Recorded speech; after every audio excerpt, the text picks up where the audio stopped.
That caught you off guard, didn't it? It did, yes. It did, yes, it did. It did. Yes. Caught me off guard as well. Yes. Anyway, hello, Nige. Hello. I haven't seen you for Yonkaroonies. It seems you were saying on a message you said it seems like I was 12. We were 12 years old when we did the last one, yes. But, you had long hair? I did, didn't I? Aye. I was clean shaven. But anyway, we're back for section 2. Now, section 2, part 1. Isn't it exciting? It is. It's actually, I was looking through some of these titles that we're going to do. We're going to do like a stash here. And I was thinking to myself, I looked at them, there's some of the, I always thought were on section, like the section 1 list. Yeah, I did. Yeah, you know what I mean? Mm-hmm. I've looked at them. There's some ones that I think the section 1 could go onto this one and they could go onto the section 1 list.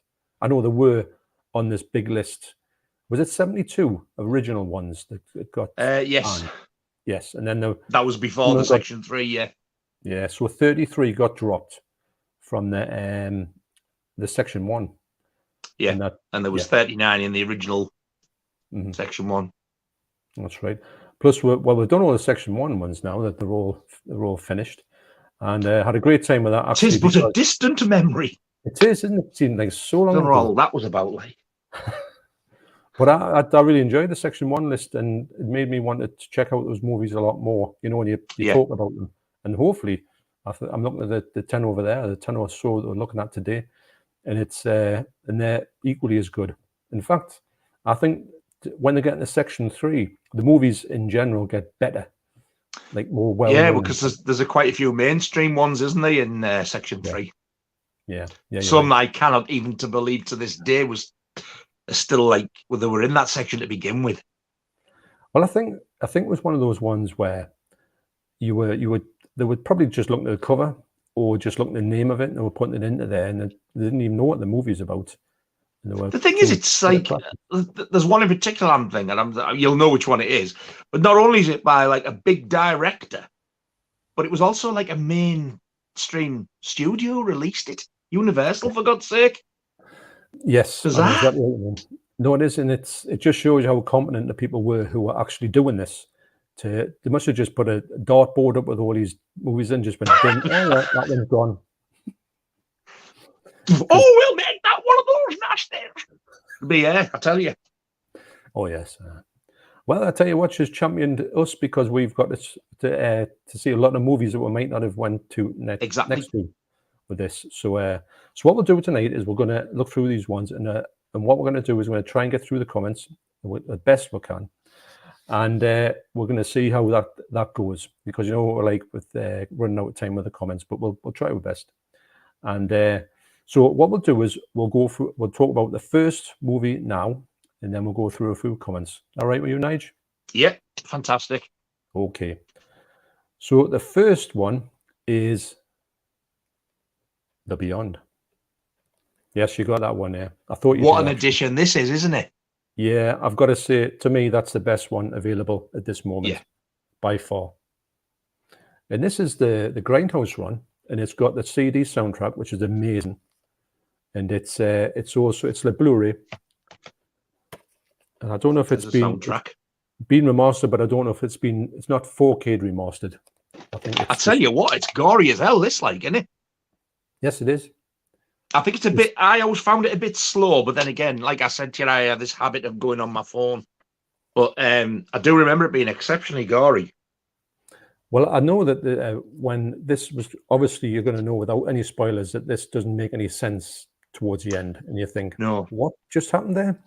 I can kind of just, I can give it a free pass now. I know that a lot of Fulci movies don't make sense, so it doesn't really matter to me now. But I was a little bit kind of like, what? But yeah, so that's 2 Blu-rays as well, not a DVD. One with a feature, one with the extra features on.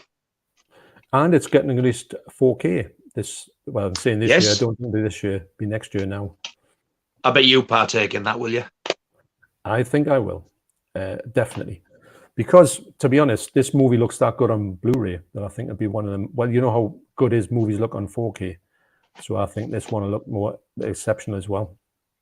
See, that's the thing with these grindhouse ones. I absolutely love the way that they do these. It's not like even just the packaging, but the extra stuff you get as well. I think every one of them that I've got, they're amazing. And I think, like, do I want a 4K? Because, like, I doubt it. I mean, look at the Blue Underground ones you got. You didn't even get the soundtrack in them, yet you did in the Blu-ray. Well, that's a bit of a problem, really, because of Blur. The soundtracks are that nice, and plus they're quite expensive. And there's some embossing there. I don't know if you can see it. Yeah. Which is lovely. And I think as well, this one doesn't glow in the dark. I thought this one did, but Cat in the Brain does. So they've got that, and it still works. When I turn the light off at night, you can just see this strip on the wall. It's a bit spooky. So is the face on yours embossed? Yes. Yeah. Mine's just the eyes and the title. No, you can see the face there. Yeah, can you see that? Yeah, mine's not. Really? It must be, man. It isn't. There, look, you can see. All right. Yeah, a mouth is. It's either maybe I've got the second edition, or maybe it just got missed. Title is. It says limited edition of 1. No. That's super limited. What was it? No, it's a brilliant set, that. Oh, limited edition of 1 is not completely embossed. That's what it says on the back of mine. You've got the other one. I've got the one of that, and you've got the one of that. Brilliant. All the others, I think, must be just like that. Yeah. No slip. I wonder, actually, if you buy it now, I wonder if it does come just like the regular thing. But maybe these never seem to sort of. If I got this after the event, and it came out like this, so I wonder if they're just like that all the way. I don't know. But yeah, I'd forgot. I get this muddled up with House by the Cemetery, because I remember, you know, that there's like a teenager, that ginger lass, isn't there? She looks about 14-year-old or something, and her mother. I keep thinking that scene, you know, the bit with the acid, and like where the kid runs. I thought that was in House by the Cemetery. Then when I watched House by the Cemetery, I was like, what the hell was that filming? And then it dawned on me it was this, because I think what throws me with this is that intro where it goes back, like in history. And I was like, when that happens, I was like, oh, it's like a really old film. It's so slow, and like my mind wandered. I've got very low attention span. But I do remember bits of it thinking, and I actually think this is probably better than what I'm remembering it, to be honest. I need to rewatch it. For me, it gets better with every watch. It's one of the movies where exactly. I was a bit disappointed when I heard about it. The Beyond was one of the ones that you had to see. When I saw it, I thought, no, is that it? And then it doesn't make sense. And then I kind of put on back burner for a long time because I thought I wanted to make sense. I couldn't make sense of it. And then now, with being a bit older, you appreciate how it's like an arty film, isn't it? It's more arty than you would imagine. Apparently, Fulci reckons it was he just said it's a series of events, series of artistic events put into film. It's not really a film. I can well believe it. But it is a bit crazy at times. And I'll tell you one thing without spoilers: the effect of the girl when she gets shot in the head. That's one of the best effects I've seen. When she's in the mortuary. Is it not the blind lass? No, she's not the blind lass. The little girl who looks like her off Stranger Things, and she's in the mortuary. And the ginger one. Got the pigtails. Yeah. And she gets shot in the head. I don't remember her getting it. Well, her head explodes. It's real. It's one of the best things I've seen. Really is. The thing is, I remember when, well, even so much now, normally in films, they don't like killing kids. And when somebody does, when it's graphic, it's like, bloody hell. Like, there's a bit with a kid, which I'm not going to mention the title just in case it spoils it, but you know which one. I know which one. Yeah. No, it didn't seem. And I was like, what? Didn't see that coming. Yeah. Didn't seem to be frowned upon back in the day. It was just a thing. And weird. They don't really do it now. It's not a way that people go, if I'm honest. So, and I do have the soundtrack. It's in this bad boy. Yes, lovely set. Which I think House by the Cemetery was in as well, wasn't it? Yeah. Yeah. I reckon that the fella who did the Evil Dead artwork's done this. Yeah, I could see that. If Michael's on, let us know. Is this Graham Thingy's work? Yeah. I reckon it is.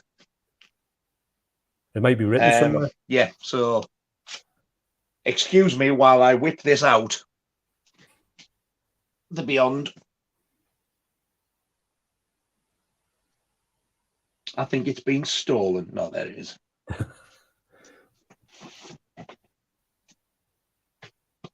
No, it's not. That's City of the Living Dead. I've already had that one. Stupid bloody rubbish. I told you it was a bad idea doing the soundtracks. They're a pain. There we go. The Beyond. This is nice. Are you ready for this one? I am. Oh. That is nice, isn't it? Ah. Yeah. Yeah. I love them ones like that. Has that got a name, that particular vinyl? It's usually, it's not splatter. I can't remember what it's called when they use the two colour. Black and orange. It's not splatter because splatter's more like where it's dots and so it's like gone dot. Right. Yeah, I get you. It does have a name and I can't think what it is. Swirl. I think it might be swirl. Black and orange swirl. Sounds like an ice cream. It does, doesn't it? If that was a sweet, you'd think it was licorice or something, though. Yeah, you would. So that's the Beyond. The Beyond. So the Beyond there, I've got the details of it. It's from 1981. It's directed by Lucio Fulci, of course. It's got a 6.6 on Internet Movie Database, which I feel is a bit low, if I'm honest. I think for Internet Movie Database, I think that seems quite high for a film like this. Really? Oh, I thought it would have been nowadays would have been so respected. I thought it would have been in the 7s at least, personally. And it's also called, if I can pronounce it, La Adelia, which is what you had on the book on there. Actually, it's got the other cover says that. That must be the Italian title. Yes, it is. And also The Seven Doors of Death, which is an American title, alternative title. Seven Doors of Death. Yeah, I heard that one. Actually, if you look up, it's like seven. They mentioned it in the film Seven Doors of Death. Mentioned it quite a few times in one of the confusing scenes where they talk about this book, the Book of Idon, and you know how it doesn't really make sense if I'm honest. But apparently, it's got 7 little things in the movie, which are like doors to death. It doesn't really make sense, but yeah. So, what would you rate this as out of 10? From memory,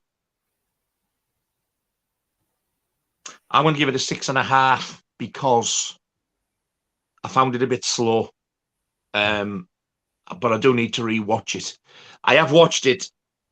I can't remember if I watched it 2 or 3 times, and it's like I must watch it and not go on my phone. Yeah. So I'm only giving it a reaction to what I can remember.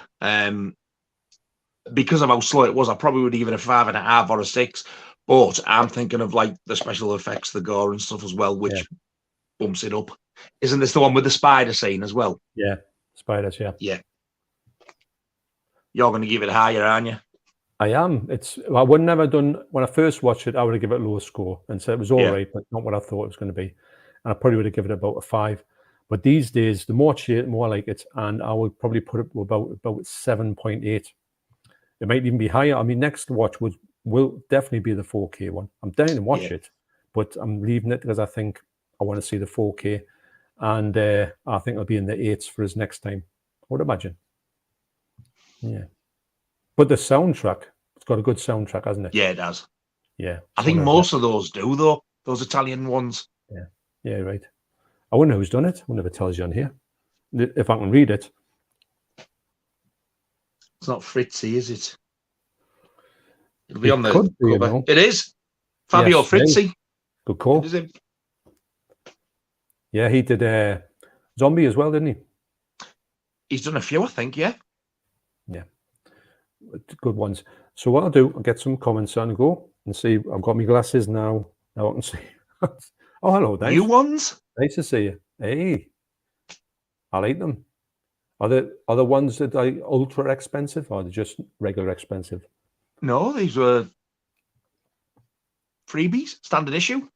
All right, because sometimes when you go in like a place and you say, "Oh, get me eyes tested, can I have some stuff?" and they say, "Oh, no problem," and they say, "Do you want these the cheap sort of things?" You go, "No problem." So you get your things to say, "Right, that's £9,000, please." Yeah. As if you're going to pay. Can we interest you in some of this spray?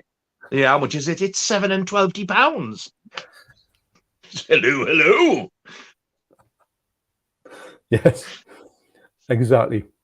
But I know it's so we've got Chickster in, Chickster777. Let's go. Good one. Richard Bowsden. Merry Feroxmas. Merry Feroxmas.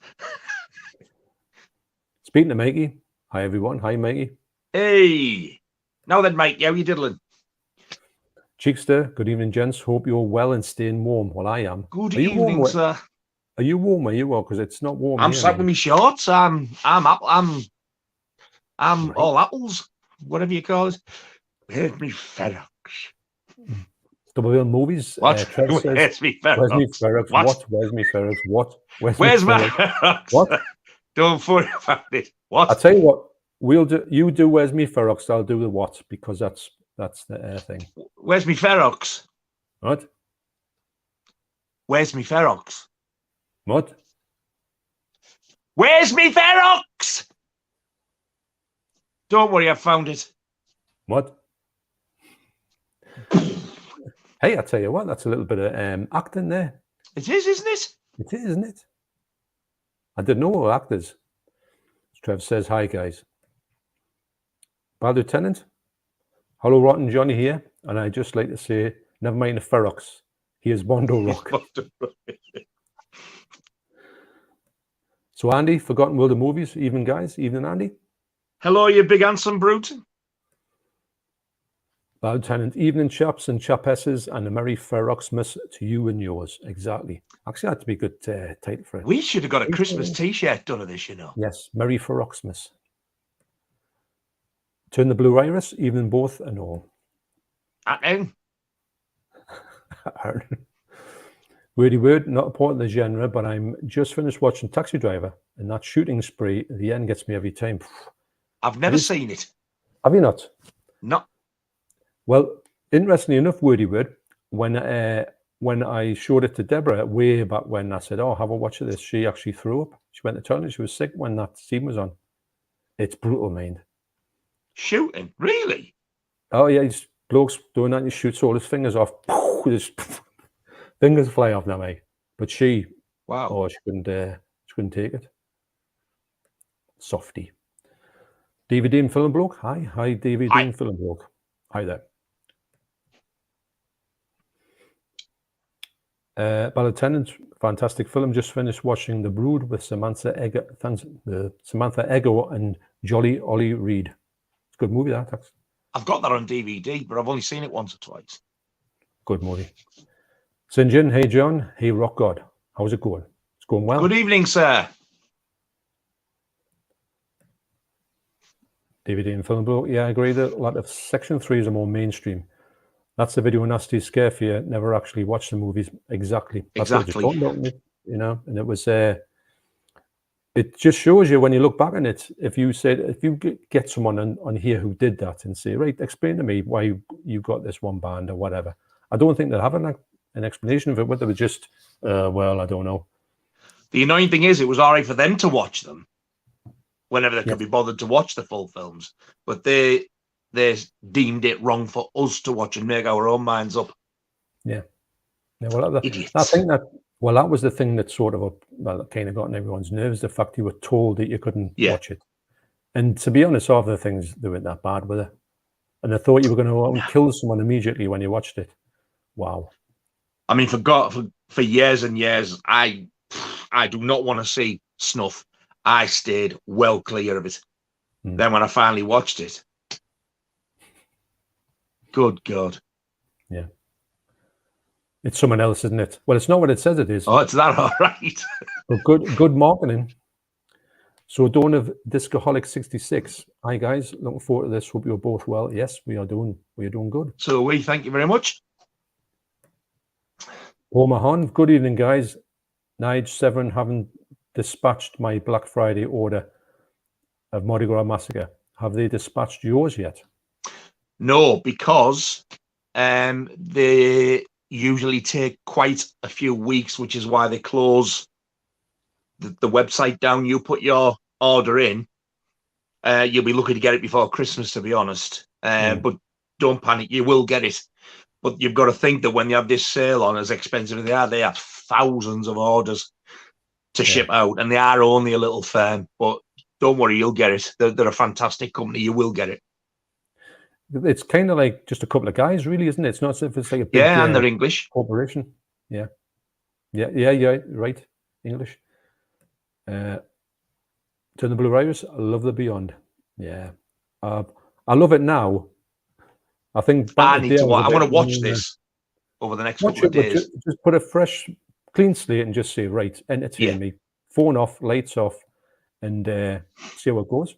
I'll do. If I like it, I'll do a video on it. Yes, and I'll do a little review of it. Thomas Pearson. Tom says, "Evening, gents. Have a good one. We plan." Thank you very much. Good evening, sir.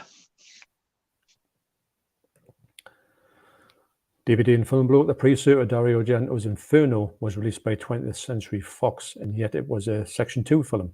Yeah. Well, that was big studio, and also with a 20th Century Fox, that links it to the Nemesis Disney, which means is it going to come out? So, yeah. Did they do a Disney Nasty?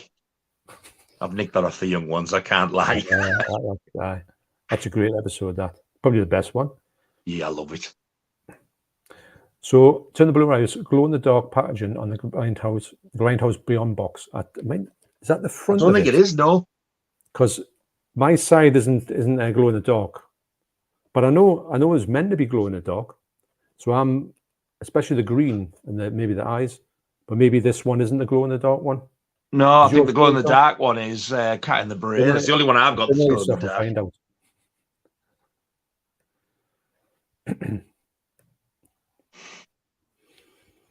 DVD and film book. I've a look at all the Section 1s are from fly-by-night companies. You never saw any major labels. It's except for The Burning, which ended up being a huge company because it was Miramax's first film. Yes. And you even see Harvey Weinstein on the credits. He either wrote it or produced it or something. But that was their first film. Yes.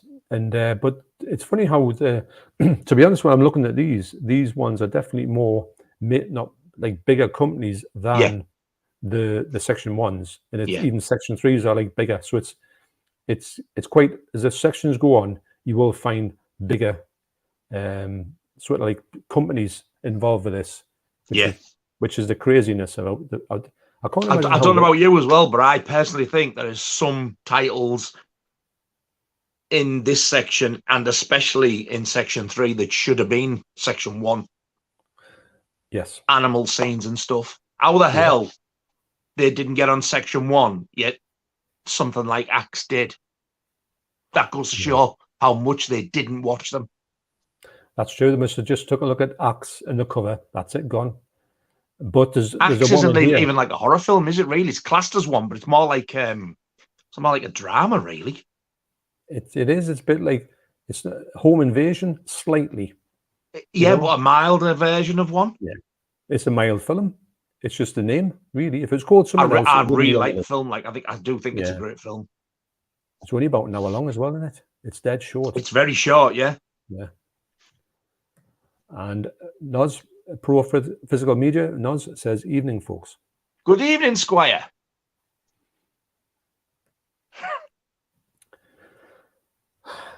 DVD Film Pro said, "Maybe you have a rare pressing Rockgod. It may be worth something in the future." Mine being rare, not being totally embossed like yours. The only non-embossed one. Yeah.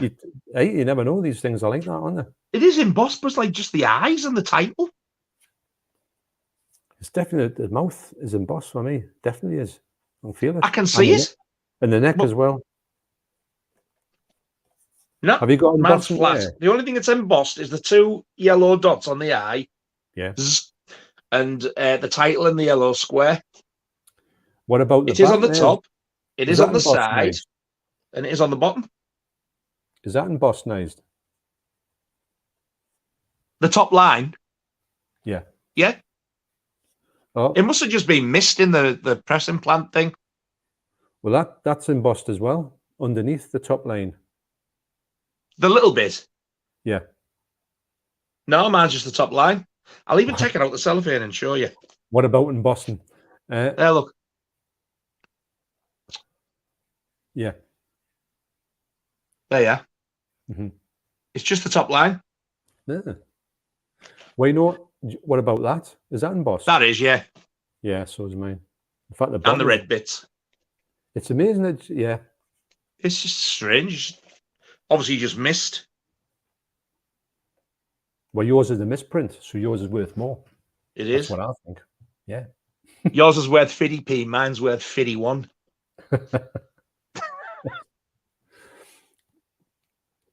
And yeah. Or maybe you have well, this is the thing. Who has the rare pressing of the Beyond? Or maybe they're both worth nothing. Even though full seed they don't make complete sense, they are still very watchable. I do agree. Once I got past the whole, this doesn't make sense, especially ending, I love them now. But at first, it did put us off slightly. I've got to admit. The fact that my favourite one is still New York Ripper. Love that film. Yeah. Yeah, it's good. New York Ripper and Zombie have the most, the kind of proper stories. I think City of the Living Dead and the Beyond are a bit weird about the whole way that they go. I think Zombie's probably my second favourite one of his. Yeah, that's brilliant. Wasn't the Beyond meant to be a haunted house film, but the German financiers backers wanted zombies? Well, that could be the case because there's not zombies in all the time, just some of the time. And they could have stuck the zombies in because it doesn't make sense about the fact that they all goes a bit zombie-ish towards the end, but it's not really zombie at the start. So yeah, I do agree with that one. That makes sense actually. Yeah, it does. And we're just talking about this. But attendant says, was surprised that Full Sea City 11 Dead never made it on the list. Yeah, so am I. Because that is brutal. Yes, it is. Especially with it, when she's got the mouth full of guts and all guts come out of her mouth. When I first saw that, it turned my stomach. I felt as sick as a pig. And I was calling them all the sick knows under the sun when I seen it. I must have been about 15, and I was like, oh God, it just knocked me sick for the rest of the night. I couldn't believe it. I was like, I never, ever want to see that again. Then when I bought it, I was dreading that bit coming up. Really? But obviously my stomach's been sort of hardened to them now, so it wasn't as bad. It's an amazing effect when you see it now. Even now, it's brutal. It's just such a weird thing to happen because she stares at the zombie, doesn't it? And just the guts come out of her mouth. Well, she bleeds from the eyes, doesn't she? Which is quite decent as well. And then the guts, all the guts come out. And you're like, wow. Do you know, like when you remember something, and yet when you see it again, it's different to how you remember it. Yes. How you say the guts coming out. I always remembered that when I watched it for years, that what was stuck in her mouth as it was coming out was her brain. When you watch it, there's no brain inside it, is there? And it's why I thought it was a brain, I don't know. Well, it's funny because it kind of get the brains pulled out, don't they, at the back of the heads. Right? When then the hands go in and pull the brain out, which is great. I'm due to watch that as well now. Yeah, so am I. I just Trev says, love the Beyond, met David Warbeck once. Such a nice guy. And also... Mike says that, not Trev. Yes, Mike did. And Mike's already said that once. And I've got my glasses. I think you've gone back. Exactly. And also, somebody else has mentioned that as well. Just wanted to put that in. So Brian Lovell says, met David Warbeck back in the 90s and he told me that they were looking at doing a sequel to The Beyond. Would have been good. Is he the main fella in it? Yeah, he is. Like the survivor at the end with her. Yes. Aye. The black-haired fella. Yeah. Yes, he is. Aye. He's been in a few of them films, I think, across the, maybe not Fulci films, been a few of these Italian gore fests. Did he die? Yes, he did. Aye. Yeah, it is who I was thinking of then. Yeah. Yeah. He was quite old. He was supposed to be like a really, really nice fella. Yeah, I've heard that, quite a few people saying that, actually. And John the Blu-ray says, wasn't a pre-cert of the Beyond the cut BBFC version? I would imagine it was. Yes, I think it was. Yeah, I think it was cut back in the day. It is quite gory. To be honest, for this movie to be on Section 2, it's one of the gorier Section 2 movies. For a Section 2, definitely. Yeah. I always thought it was a Section 1, mind. For many years, I thought it was. I thought, as soon as I heard about these, I thought Fulci is going to be, all of his movies are going to be in Section 1. And they're far from it, weirdly enough. Bizarre. You just thought they would have took his name and just thought, right, get rid of the whole lot. It makes you wonder, like, what the hell were they thinking? And what were they looking for exactly? I don't think they knew, if I'm honest. Like I said, some of the stuff that's even on Section 3 should have been in 1. Yeah. They needed to swap them over because some of the ones in 1 had no right being there. Acts should never have been on any list. It definitely when they weren't watching them, that's for sure. That's a main thing. Have you seen Terrifier 2? No, I've only seen the first one. I'm not kidding. The gore in that, I've never seen anything like it. It has got to be the goriest thing I've ever seen. And that's really hands down. Now, I was thinking, it said that people were running out to the cinema, they were throwing up and they were fainting and they were getting dragged out and all that. I think it's a bit overreaction to that. I wouldn't go that far. But there's a few parts and a few scenes in it, and I thought, I'm sure they're going back and they're referencing some of these movies, these Fulci movies, these Nasties, because a few things in it are like carbon copies of these, like, eyeball slashing. You just think they've got to get it from wouldn't surprise me. They've got they're probably big fans of these, of what we're covering, and it's like some paying homage to them or something. Have you watched the first one, Terrifier? Yeah, I watched. So is the second one gorier? Honestly, it makes the first one look like it was a PG. Wow. I'm not kidding. I looked at, there's one particular scene, there's one particular, where Art goes to town on somebody, and it just the things he does, and I said, no, that's not going to happen. And then you think, yes, that did happen. No, you're not going to see that. Yes, you do see that. No, that's the end of it. No, it's not the end of it. And you just think, it's just unbelievable. Brilliant movie. Plus, with it being 2 hours, 18 minutes, I thought this is never going to work. With it being too long, I think it flew over. I thought it was really, really good. It's a bit far-fetched, but wow. You're in for a treat there, man. It's a movie coming out now like that. I didn't think they would ever do that. Can you imagine that coming out in the 80s? Instant ban. It would have been in jail, the director. Yes. Over here. I totally agree. With you. So what I'll do is I'll just quickly nip to the toilet. I know this is very early on in the thing. Good God, what's the matter with you, man? Well, I haven't been that much today, so this is. I'm just hoping that's going to take me through for quite a while. But I don't want to get too much into, dancing when I need it. I think it's a cold that's sorting this off. So Mikey does say, looks like the Graham Humphreys art to me. Yeah. Yeah, I think it definitely is. And always like the guy getting his arm ripped off and beaten to death with a soggy end. What's that in? That's in Toxic Avenger. We're talking about Toxic Avenger here. And I love that film. So I'll leave you with that one, Nige. We just want to talk about your thing for. I'll be back in 2 seconds. The Beyond Helper, you pressed by Bertie Bassett. What shall I talk about? Well, he's put me on the spot and not give me something to answer, and I can't alter the comments to get whatever you're asking or talking about. So, Well,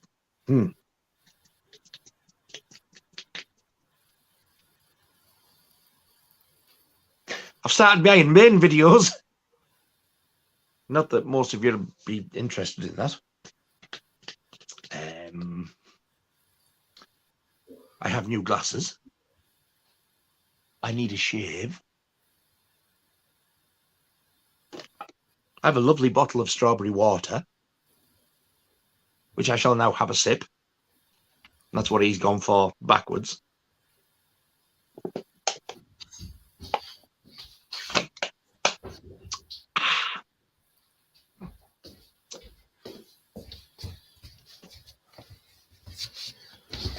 I knew she had got a catheter. Right, here we go. That's me done till next time. Right, shall we go for the second movie? And the next movie is The Bogeyman, or The Boogeyman. The thing is, that is the right title. Not only is that the US title, I've got the same as you. I've just reversed the art round. Yes. I do like the English art better, but it's the fact that over here they called it The Bogeyman irritates the life out of me. Because even in like a Halloween, they call Michael Myers the Boogeyman. Yes, I do. So it's stupid to change it to Bogey. That's just us. Well, actually, it's so The Bogeyman's from 1980. It's directed by Uli Lommel. It's a 4.6 on the Internet Movie Database, which is a bit low, I think. That is low. Yeah. It's also called The Bogeyman, Spectre, believe it or not. And this is a good one. Battle New York Day 2. All right. It's a bit, I don't really get that one, if I'm honest. So you've got the booklet as well, yeah? Booklet. Yeah. Yeah. And this is spine number 10 in the Slasher Classics collection. I think this is out of print now, isn't it? It might be. It might be struggling to be. Sometimes in CEX it goes for like stupid money, and then other times it's like quite sensible. Never seen the shops now. If I could, I would add another O in that word that you've got. Get rid of that 18, and I would have that as the artwork because I think it's so much better. Yeah. Well, I remember seeing the VHS like at the time back in the day of that. Yeah. And I remember looking at it thinking, God, that's going to be horrific. I would never dare watch that. But I was always drawn to that artwork. I don't know what it is. I think it's like because of the red of the blood and that blue light. It just always like drew me to it. Yeah, it's a great scene. So does your spine say Boogeyman or Bogeyman? Boogie. And I tell you what, the picture quality on here is one of the best picture qualities I've seen. It's absolutely stunning. And you know, this was the time when you were trying to get these band horror movies released on Blu-ray, and you thought, oh, it's going to look average, because you always had the thought of these looking a bit dodgy, and then some of them come out and they're absolutely stunning, which is a big surprise. I think this is one of my favorite Section 2 titles. This as well, actually. I really, really, really like this film. I think this is probably one of my most watched of the Section 2 titles. Really? It's not my favorite, but it's one of them. Do you find it a little bit confusing at times? It's got a bit of a strange story that doesn't really make sense in parts. I don't think it's confused. I just think the idea of it's probably a bit daft. The mirror. Like the mirror. Yeah. A bit of mirror. But if you kind of like just get past that and just think it's kind of like it's supposed to be a ghost, really, isn't it? Really. And if you just look at some of the death scenes in it, I just think it's great. I love it. I think it's such a good film. Well, it's one of those ones when you hear it, especially the return of the Boogeyman. It's got. I've never seen that. It's just basically just a remake. I think it's probably like Silent Night, Deadly Night 2. It's probably got loads of this. There's supposed to be a lot of this in it, like yeah, and then because it's got the second one's got a 2.6 on Internet Movie Database, so it just shows you it's not widely regarded as. I think 4.6 is way too low for this one. I do. I was open that somebody in the States would have released this and the second one as like a double bill thing. Because I would definitely double dip for that just to get the second one. Yeah.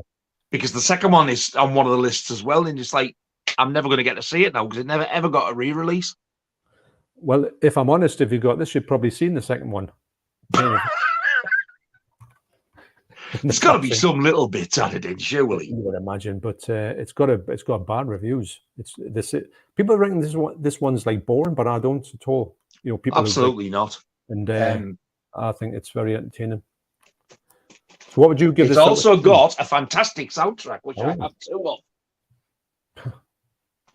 Wow, this is my favorite one. I think I've showed you this one before somewhere. Yeah, might be on the original introduction stream. But I've got that one as well.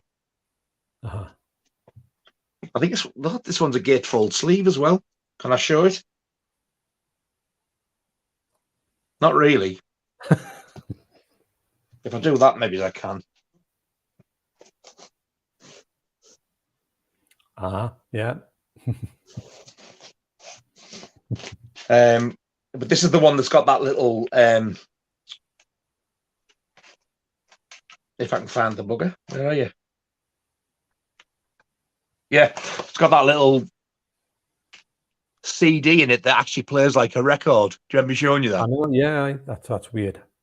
You actually put that on your turntable and play it like a record, even though it's the groove is there, but it's pressed on a CD, and it's basically just the audio for the trailer. That's a strange thing to have. I've never seen that before. It's really weird. And you do get a booklet in it. I won't take that out, but the colour of this one was a really nice green and black. Ah, that's nice. Yeah, it's quite in keeping with the colour of the lights that you see in there. Yeah, that's good. But I think it's a great film. And also, the score's actually really good. This was released by One Way Static. I don't even think they're on the go anymore. One Way Static. They started off like probably around about the same time as like the others, you know, like Waxwork and Mondo. Yeah. I've never seen them release anything for such a long time. I think they must have like become defunct. And this one was a Mondo and Light in the Attic exclusive variant. There's only 300 of this. Wow. There's nothing special in it like that other one, but yeah, they've used the same original US artwork as what's on there. And I think, if I remember rightly, this is just a purple vinyl. Yeah.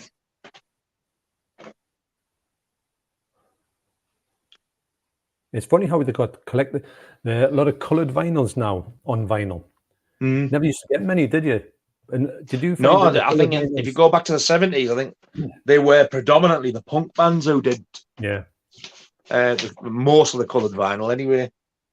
They were just lower quality as well. They reckoned that you could tell that the coloured vinyl didn't play as good, but I preferred them actually.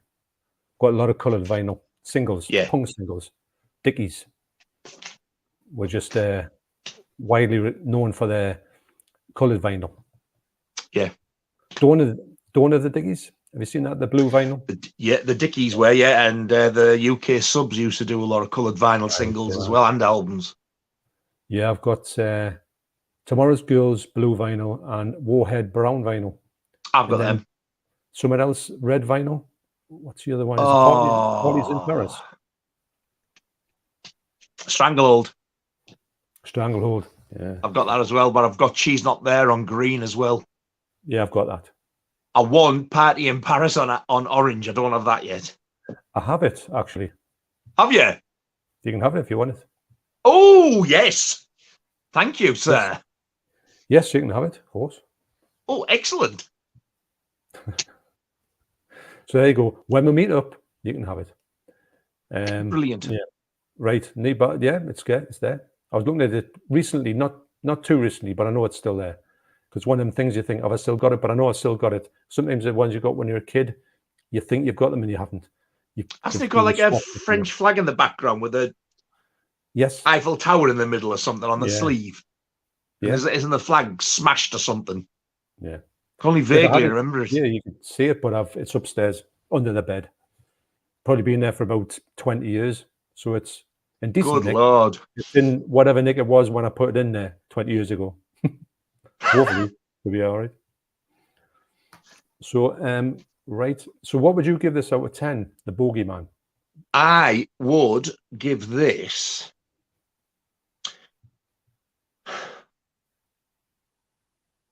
I don't know whether to give it 7.5 or 8. As a normal film, I'll give it 7.5. As a video nasty, I'm giving it 8. Because I really do like this film a lot. Well, from what I heard about this movie, I would have given it a lower score because it was always put out as being not that good. But after watching it and seeing how good it looks on this Blu-ray, I would put it about 7.1. I really enjoyed it, and it's a shame you can't get the second. I think they could have put the second one on, even on just as a bonus. Anything. Yeah, but probably the rights as it is with all of them. You know what they're like. So we'll see if we can get some comments about the Boogeyman. The Bogeyman, and we'll see how many's. There's Liam F. Hey Liam F. Good to see you both. Cheers. Thank you, sir. You too. And people just saying hello to each other. Mark Norwood, have a good stream, gents. We certainly will. Thank you, sir.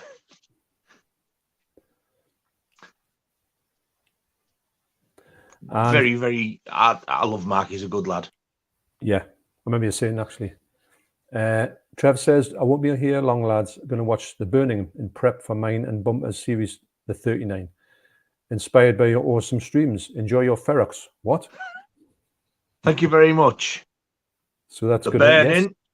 Yes. Oh, it's my favourite Section 1 title. Brilliant film. It's right up there. It really is. I don't know where I put that, but was it 2 or 3? It was dead high. I think you might have put it second or third. Yeah. What did you have second? Didn't you have The Cannibal Man above it? Possibly. It's probably similar about that, I would say. But it's definitely top 5. Definitely top 5. So Trev says, if Nigel's The Beyond is a reissue, then it has to be different to the original pressing. That's probably about The Beyond. Or vinyl. Everything else is the same. It's just that, I mean, like I said, some of it's embossed. It's just others bits and it's a strange thing. I wouldn't have known if we hadn't have done this. Yeah, it's I don't know. I just always assumed that it was just because you had that cover, it would be the same. But there'll be something somewhere. I'll explain that on the net somewhere. You know, there's always, you can find these things out, can't you? Maybe it's the machine that comes and stamps it. Maybe part of it got stuck and man only hit certain bits or something. Well, then I would imagine yours is the rarer one because it's not. Mine's the mispress. It is. As they call them. And Sinjin says, Terrifier 2 is a bloodfest. How they got away with some of the things is beyond me. Exactly. That's a good point there. I don't know how they got away with this stuff. There's some bit, and you know exactly what I mean when you say it. I'm intrigued now. Some of the violence that show that, you know, it would have got instantly banned. Like things used to always get banned. There's other things, violence towards women, all that type of thing. It's just strewn across this movie. Wow. And so when you see them do something, you think, wow. And then you think they're going to go for someone else, and you say, well, they're not going to do that, are they? And then they do. And you go, I can't believe they did that. And then it's not finished. There's something else after it. It's just so graphic. You'll honestly be blown away by it. It's one of the ones where you think, surely not. And there was a couple of times I was wincing at it. I wasn't, because Deborah says you were really scared about it. I said I wasn't scared at all by it. It was just I was more shocked and a little bit sickened in parts, but because of how graphic it is. Yeah, not enough to turn it off or anything like that at all. But I was amazed by it. So great movie for that reason. Really I'm pretty sure though in the first one wasn't somebody hung upside down and he cut down. Mm-hmm. Wasn't that in the first one? Yeah, that's in the first one. That was bad to me. Very bad. It's much worse than the second one. Wow. Yeah, yeah. I'm not just making it up. It is so over the top. It really is. How was that? You've got to try and get it if you can. If you can get it, I can't believe how hard it is to get it. I know. There's a nice Australian edition coming out. Like the picture quality is quite good as well, but I think you know how the first one is a little bit on the sort of cheap side in the fashion. The second one is exactly the same, which is good. It's not as if they've up the picture quality and made it a bit more of a better movie. They've kept the look of it exactly the same, which is good. Is the acting any better? Yes, it's a bit better in places. The young lass in it, the sort of heroine of the thing, and she's really good actually. And also Elliot Fulham's in it. You know the lad from this Little Punk People. Oh, the little creep.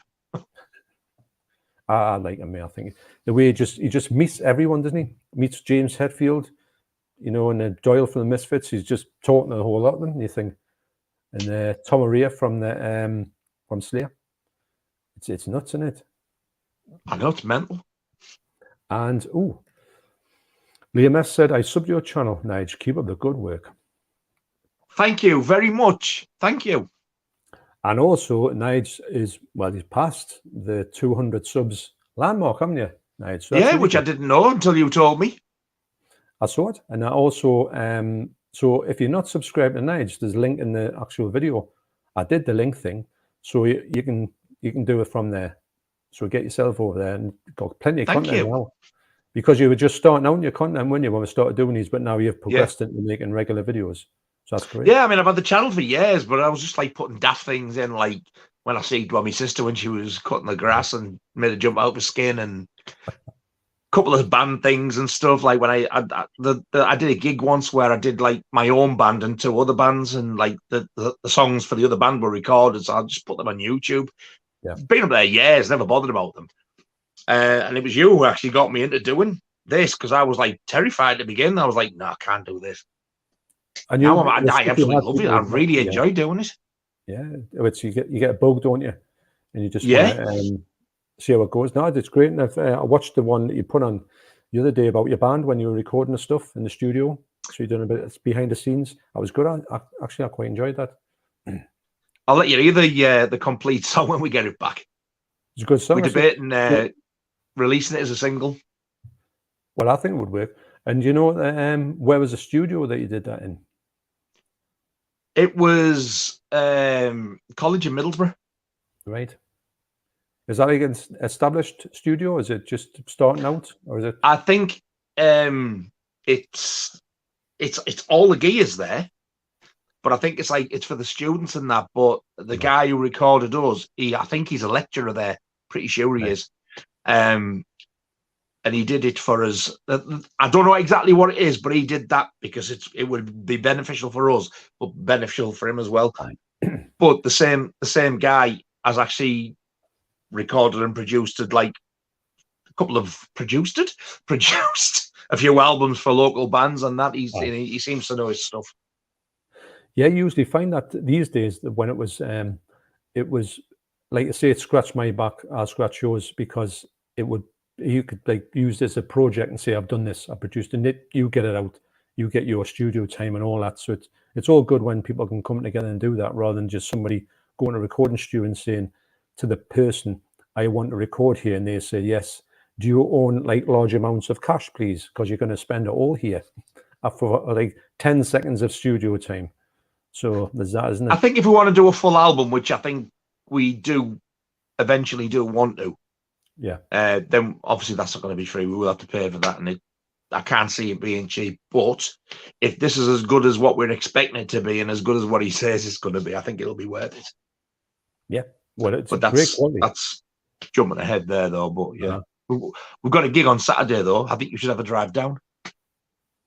Guess where I am.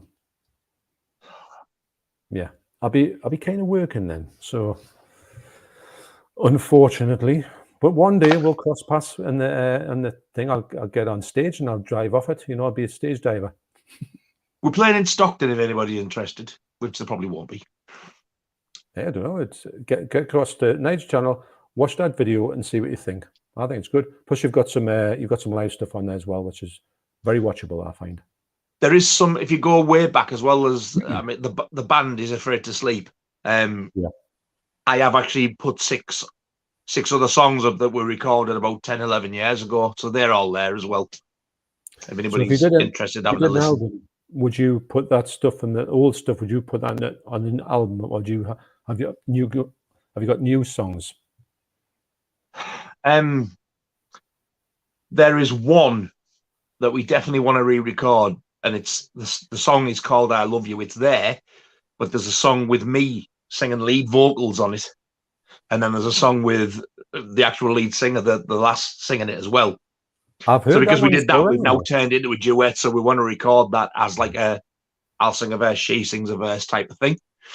Yeah. But apart from that, I think we've got that many songs going back from years. We've actually got enough to record. We could easily record 3, 4, possibly 5 albums with the stuff we've got. Really? Wow. But she wants to sort of like do some new stuff as well. So I think it would be a mixture of old stuff, but stuff that's never been recorded before, with some new stuff added onto it as well.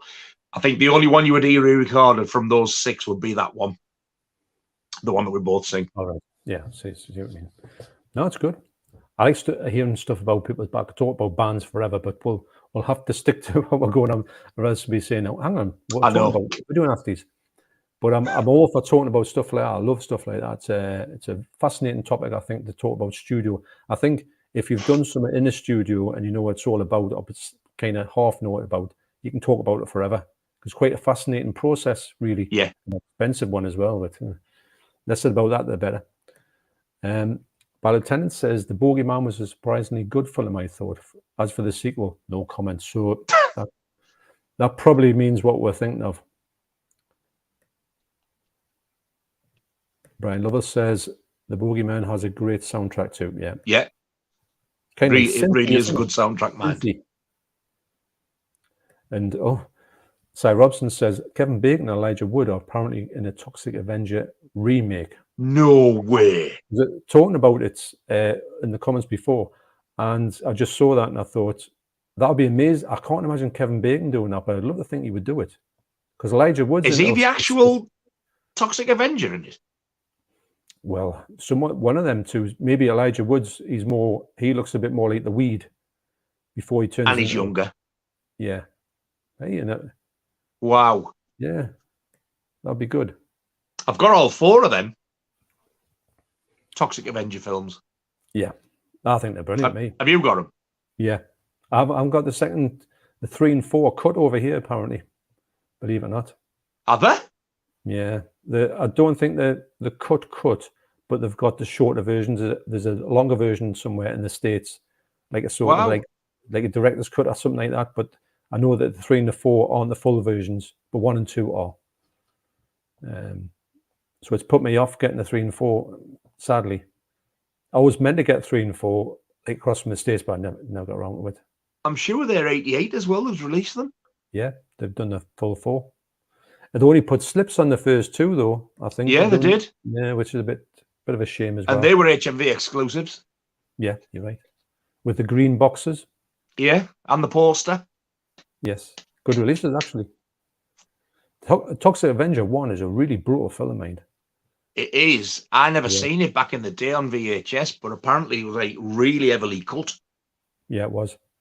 I do remember the VHS being in our local video shop though, and the front cover was like a sticky out plastic embossed thing. Yeah, you're right. I bet that's collectible as hell now. That. I bet there's not many left, because you can imagine that getting damaged very easily. Damaged, yeah. Like femur, that's really fragile. Yeah. Turn to the Blu-ray says, Nigel, if you were the Bogeyman at the start of the stream with your full on rummage going on. Yeah, we're having a bit of a rummage on the bogies there. Boogers. Let's see what we've got here. Dawn of Discoholic 66. I have a Revenge of the Bogeyman on a VTC tape. Apparently, the director lost most of the original footage from this and kind of remade it for the version you see on cheap DVD now. Wow. Never knew that. VTC is the original band tape, isn't it? I reckon that's much more sought after than Bogeyman, just for the fact of its rarity, I would imagine. Yeah. Then Mikey says, pretty sure I still have Return the Bogeyman on Betamax. Wow. It's just ridiculous. And it's like, oh, people have them things. But I suppose someone have to. Someone has to in the world have these things. In J4362, have you ever seen the Dogs of Lust vinyl by The? Great design on it. I haven't, but I like The, and I have heard the Dogs of Lust, and I do like their songs. But I don't know. I wouldn't know what it looked like. But good band, actually. Just one member, really, when you think about it. And Turn the Blue Rise says, just check my Grindhouse Beyond, and it does indeed have the glow-in-the-dark parts to it. So maybe it does somehow. We'll have to. Where does it glow? I'm sticking it under the seat here. Maybe that part. So find out.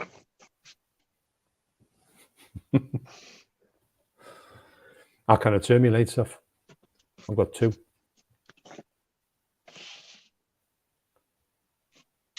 Here we go. Whoa. Hey, yes, it does. It is dark. Ah. Y'all light it up too much. Right. It does. So it's that square.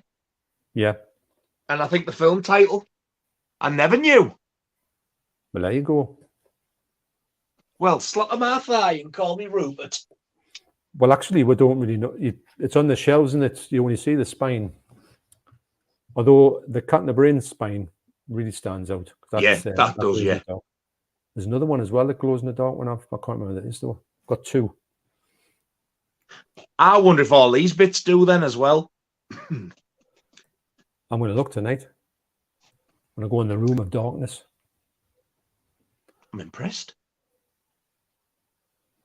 And Nos says, I keep thinking, granted the film is called The Bogeyman, but when I was growing up, we said The Bogeyman, so perhaps that's why the film was released here with a title, but like 1 and 2.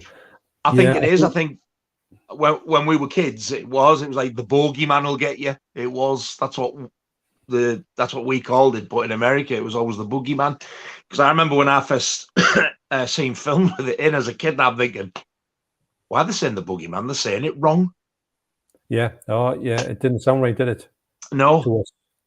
And then it was like, when I seen that, The Bogeyman, I thought, well, let's put The Bogeyman on there, not realizing it was an English thing. Yeah. But then when you get the American ones, they do call it The Boogeyman. It's got double O in it. So it is. Well, but if we said I think it's another one of them. It's like we say aluminium, they say aluminum, and spell it like that. Yeah, you're right, actually. There's another one as well that not many people realise. We say speciality, they say specialty.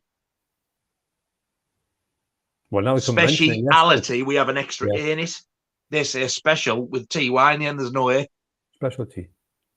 Yes. I know what you're saying. Strange. Man Cave Movies. Chris says, good evening, gents. Hope you're doing well. Just about to watch new Arrow Films movie, The Leech. Have you guys heard of it? If that's a new one, I haven't heard that one. I've probably seen the cover. It doesn't ring a bell, though. Intriguing title. Yes. I wonder if it's any good. I hope it's good. And I have one more comment. Mank from the Shelves. Hi, fellas. Did you purchase I Miss You Hugs and Kisses on Severin's Black Friday? I didn't. You're damn right I did. Did you? Well, I didn't. The missus did. Oh. She got 3 for me. I've got 3 coming. If they arrive beforehand, I'm not getting them until. If they arrive afterwards, then I'll be getting them then. But I've got Christmas. There's I Miss You Hugs and Kisses.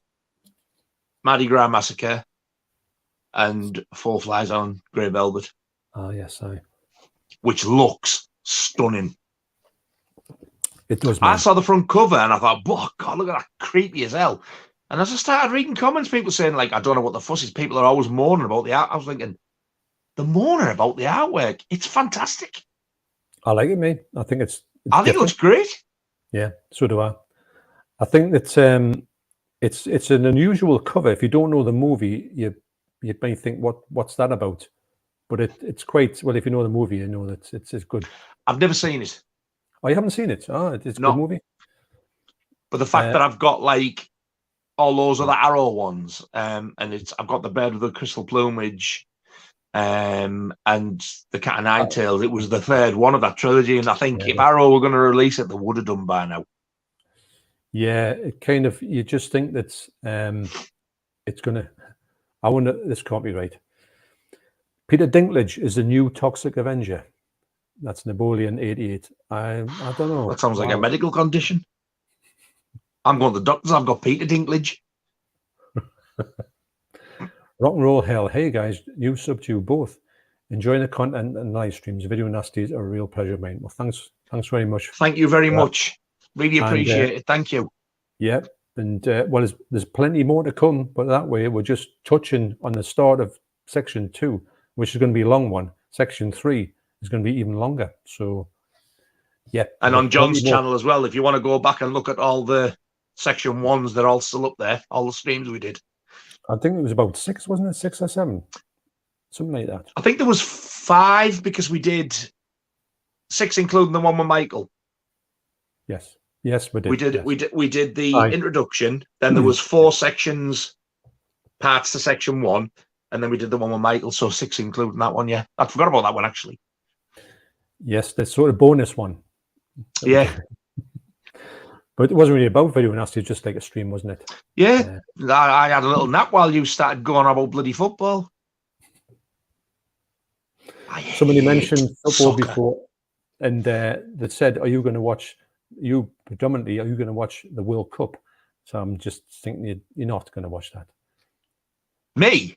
Yeah, you.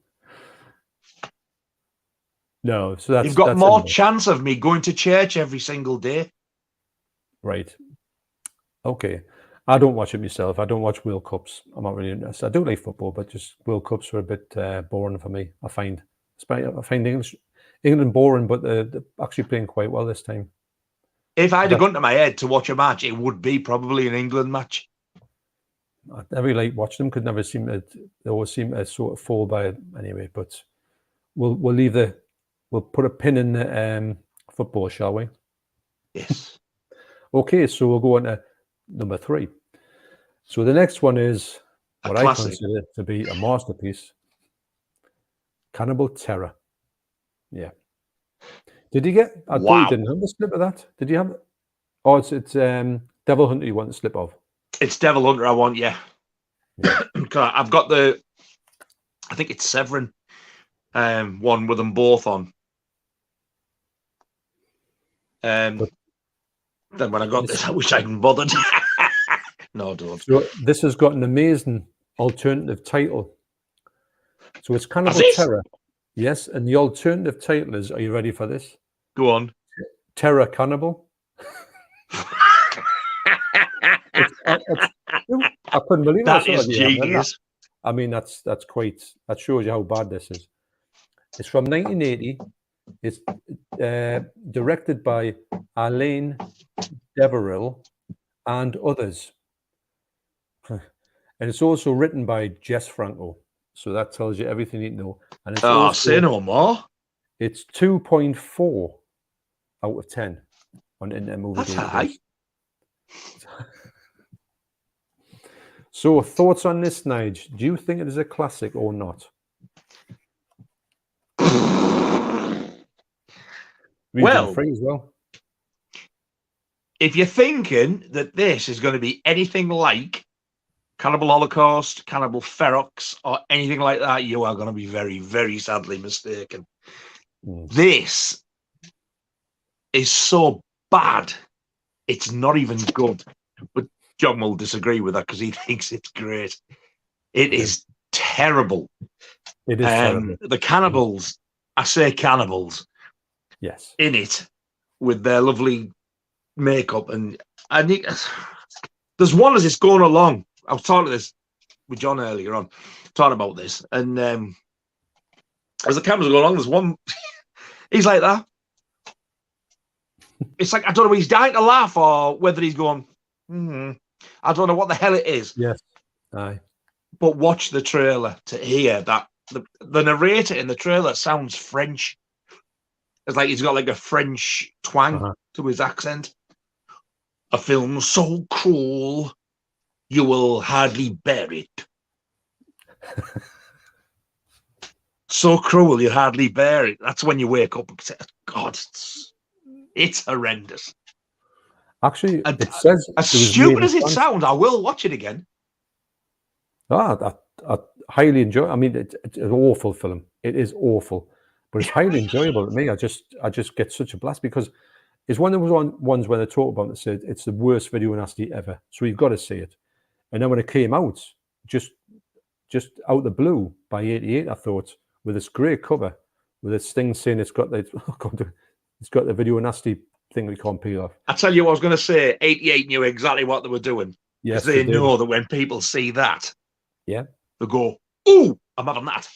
Exactly. And also, they only made 2 of them. I was surprised that they didn't carry this on at all because, it seemed a bit daft to sort of not put the ones out with this sticker on.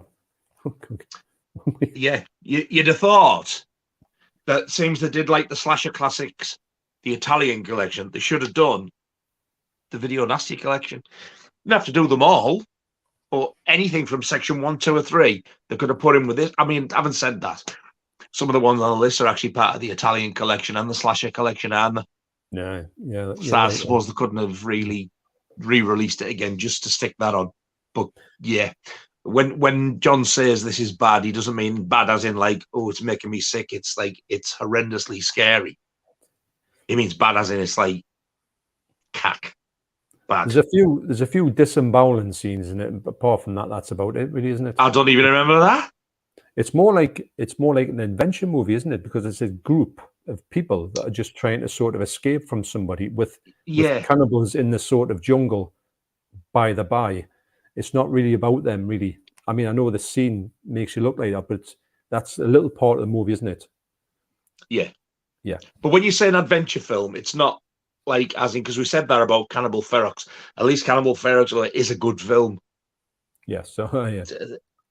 This, Jesus, it's... I'm intrigued to see what anybody who's seen this thinks of it. Well, I could see most people think it's awful because it is awful, and I'm not going to say it's not, but it is so bad it's good. It's so laughable. The fact that these cannibals in this jungle are basically just probably people have just seen walking around, just say, "Do you want to be in a movie?" And they just sort of like put themselves in loincloths or thereabouts. I'm sure one's got a tracksuit on as well. I'm sure that's true. And you can see clearly by looking that they're all different races. Yet they're all supposed to be from the same tribe. The same tribe, yeah. They've got like proper haircuts as well. They haven't got like, but it is as bad as it is, really is. But out of 10, I would give it a good solid, for fun, a 7. But it's one of the best so bad it's good movies for me.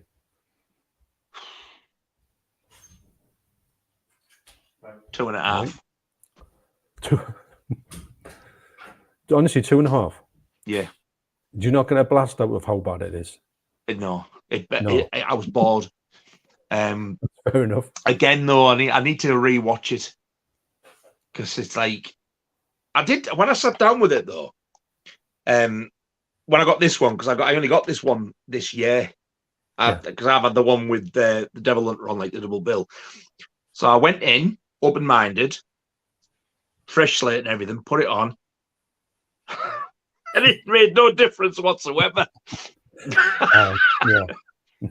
But I need to watch it again. I need to try and force myself to like it. People will be saying, well, why would you want to do that? I'll tell you why. Because I bought the bugger twice. I demand that I will like it one day, but yeah, 2 and all right, I'll up it a bit. I'll give it 3. It's getting no higher than that.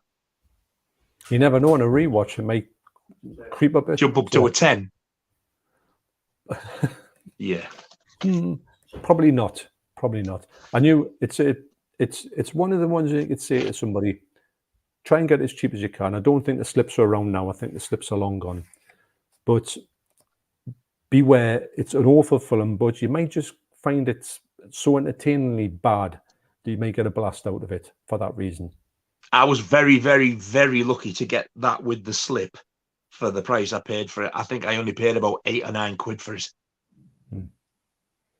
I mean, I bought that as soon as it came out. I bought it about 15 quid, but I knew I wanted to get the slip on it. For 8 or 9 quid for that, whether it be new or second hand, is an absolute bargain. But to me, it's not even worth 8 quid. The film itself, I think the slipcover's worth more than what the film is. Probably right, actually. I love that slipcover. I love that video nasty sticker. But then again, Devil Hunter's the same. That's bloody awful as well. But do you like Devil Hunter more than this one, would you say? You think it's more? I don't know. There probably seems to be more of a story with Devil Hunter. There's more going on, that there is like more of a point to it, I think. Slightly more of a point. That's still Didn't Jess Franco do that one as well?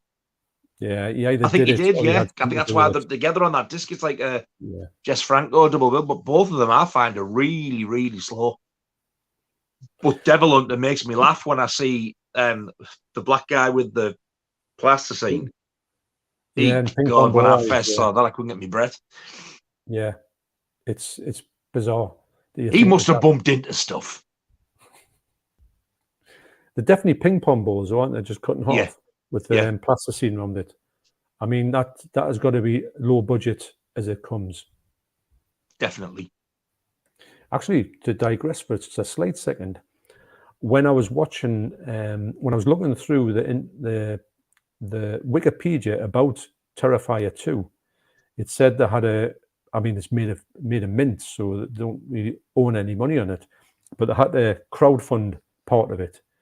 When to get it started. I mean, obviously, probably for the next one, if they do another one, they would have some money, some cash in the pot to do it. I hope they wouldn't go too big on it. I want to keep it low budget. But the crowdfunding thing was purely to do a scene with special effects. They wanted to do some special effects, but they couldn't afford it.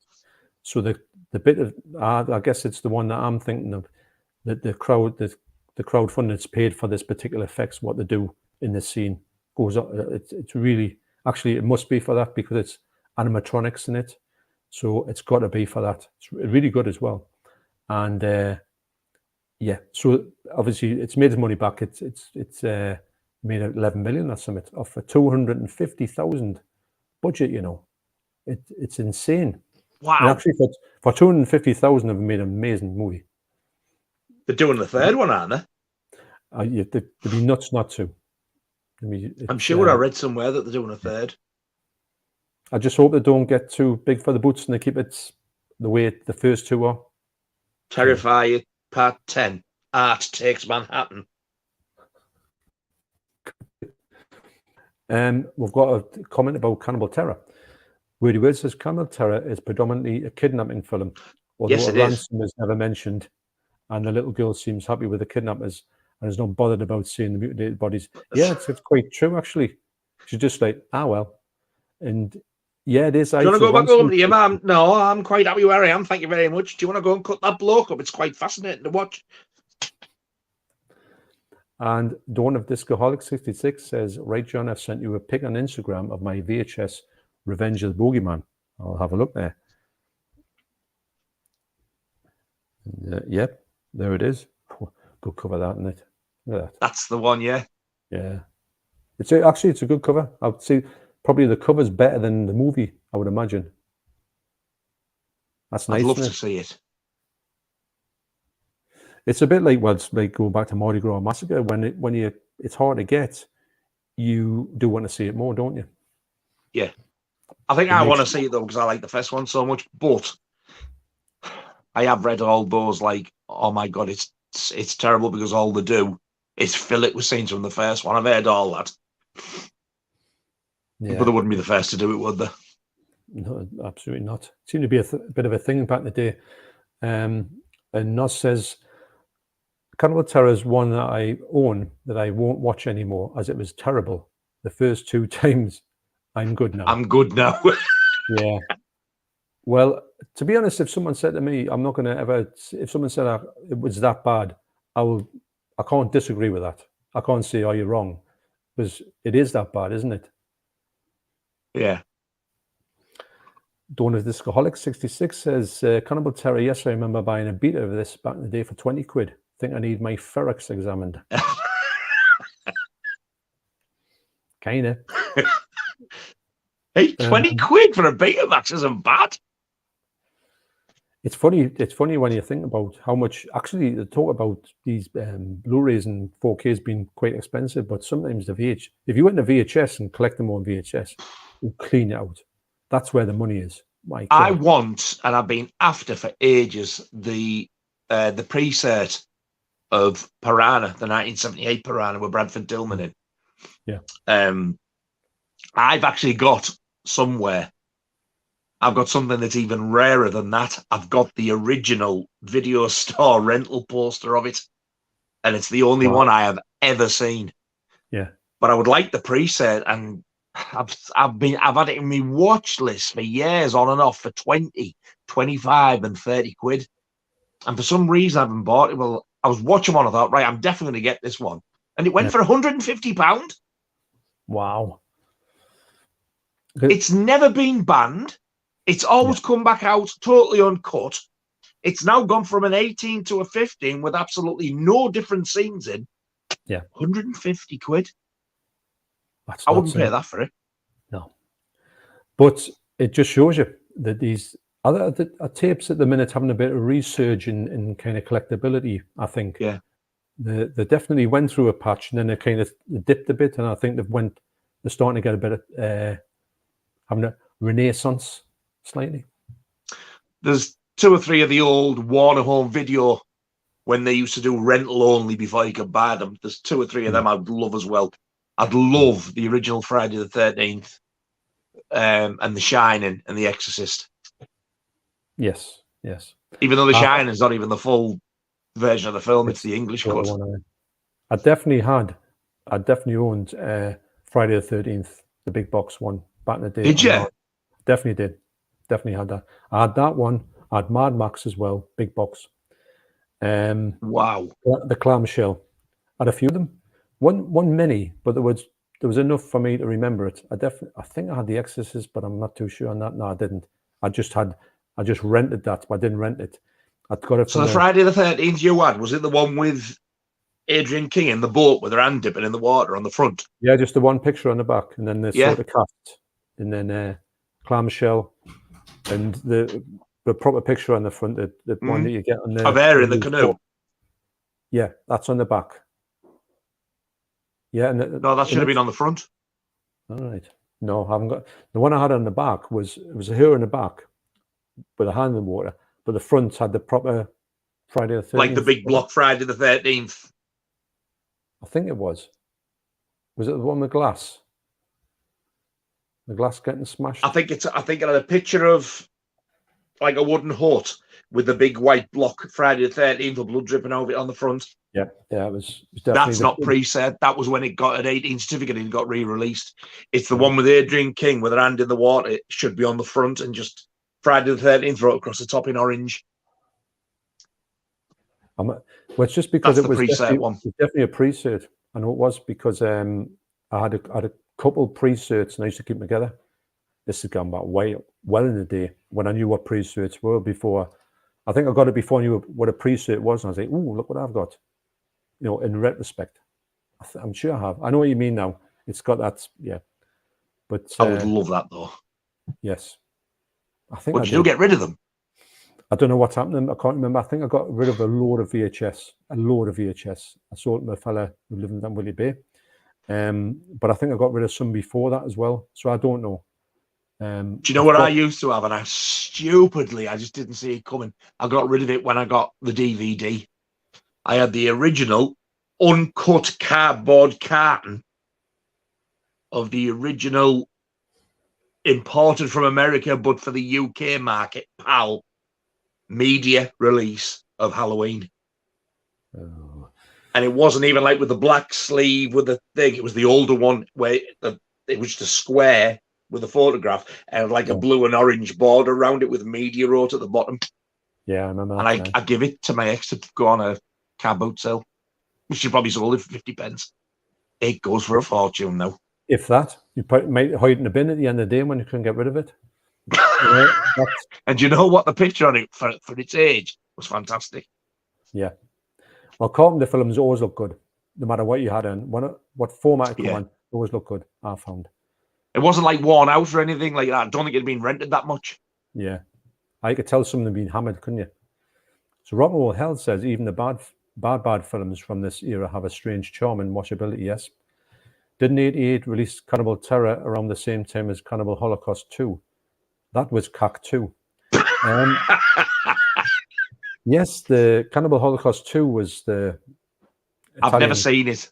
Italian Classics collection. It was rubbish. It wasn't anything like Cannibal Holocaust. No. Didn't Diodato do that one? I think there's two. I think there's two Cannibal Holocaust 2s. Right. I think one of them's called Green Inferno. I think Cannibal Holocaust 2, and I think another one's Eaten. It's not Eaten Run.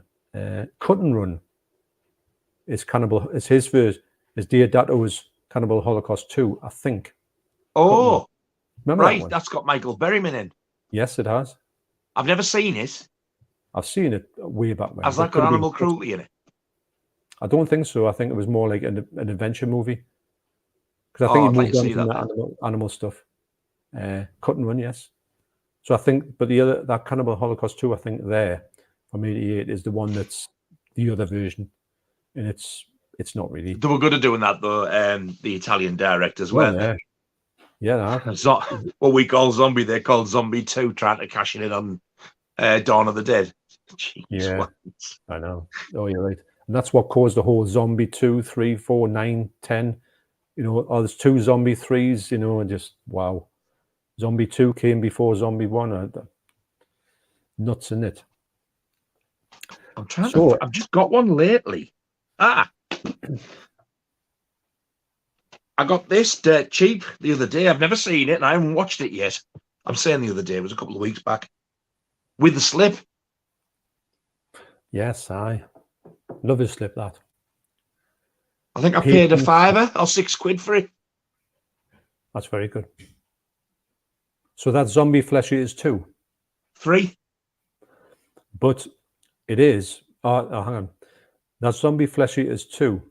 But when you think about it, it's not this. It's the sequel to Zombie Flesh Eaters. But, no, is that Zombie 4? It must be. Yes, that's it. Because Zombie Flesh Eaters. It must be. Zombie Flesh Eaters 3 is Zombie 3, isn't it? No, it's not Zombie 3. More confusing. This is also called After Death. Yeah, it's Zombie 4. But Zombie Flesh Eaters 3, if you look at it from the British, that's the British sort of line of it. So Zombie Flesh Eaters 2 is Zombie 3. Looks absolutely brand new. It's a decent film, actually. It's got nothing to do with the other ones, mind. Nothing at all. I need to watch this. I haven't watched it yet. All right. It's quite good. It's quite well done. Bargain that though, wasn't it? Yes. Especially with the Slip. £5, I think, and then a couple of quid postage. Lovely Slip, though, isn't it? Yeah. Speaking of lovely slips, the next one is Contamination. I don't have a slip. You've flipped your art, haven't you? The slip on this is lovely. It's probably the best part about it because I think the film is terrible. Actually, I know what you mean, but I do really like this film. It's one of the ones I used to get out of the video shop all the time. It's probably the only one. Yeah, it was one of the latest. See that spot gloss in there? That is nice, that slip, mind. Right. So, I think I got this in one of the Arrow sales in HMV when it was like 3 for 20 quid or whatever they used to do before HMV got took over. did you get a booklet? And I got it because I knew it was one of the Nasties. Discs the same, yeah. There's no booklet or anything, have you? Yeah, I got a booklet. Is it two? Is yours 2 disc? No, just one. So mine's 2 disc, but it's probably DVD. That looks better. I'll tell you when I bought it. I didn't get this when it first come out. I got it because I knew it was one of the Nasties, and I thought, oh, I'll get it. And then when I watched it, I was like, Jesus, how the hell was this even banned? Yeah, they ban it, and then they go and re-release it fully uncut as a 15. You're right. This I bought this in. I can't see the total date in it, but it's the 2015, I think. You can see that there. Oh my God, you've still got the receipt. I have. Oh, there it is. Wow. So it's the 7th of 2015. It was $14.99. Wow. So there you go. I think had this been like I love the film type of thing, that must have been the original one. I didn't realise I'd flipped it over. I think I'd have loved it and thought it was a great film. I probably would have thought, right, I want to hunt that one down now, but if I'm this'll honest, do me. I love the slip, but I think this whole the picture that it's not the best picture I could see. You know, the egg, the monster at the end is like pretty pathetic.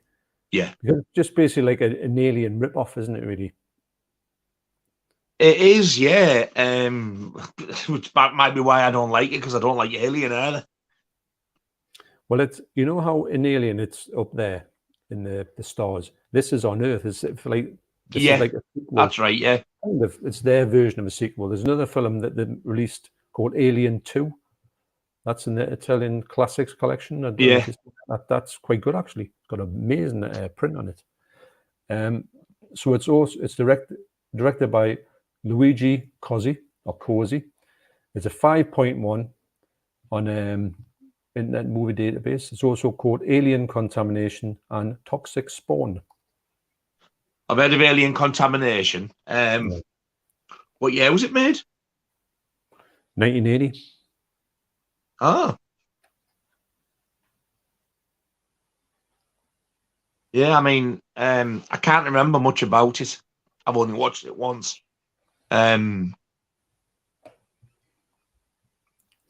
It's, you know, the eggs in it, how they're in the room. Every time you go next to one, you blow up. Or your guts blow up. Yes, that's right. It's a bit odd that happens, and you hear them, you know, the little whoop whoop, you know, and the noise they're making. Yeah. People look at them for ages before they realize that they blow them up, and you just think, run away. That's what you got to do. Actually, you've just like jogged my memory a little bit there. So I think it was probably more enjoyable than Cannibal Terror. It's a much more enjoyable one than Cannibal Terror. I think it's the one. It's a so bad it's good one again, but it's got that kind of you can't believe it's happening type of movie when you think of Alien, and this is like supposedly a sequel to it. It's really hopeless. And that's why it makes it a bit more enjoyable. But I will probably give this a 4. I would give it more 6.8. Wow.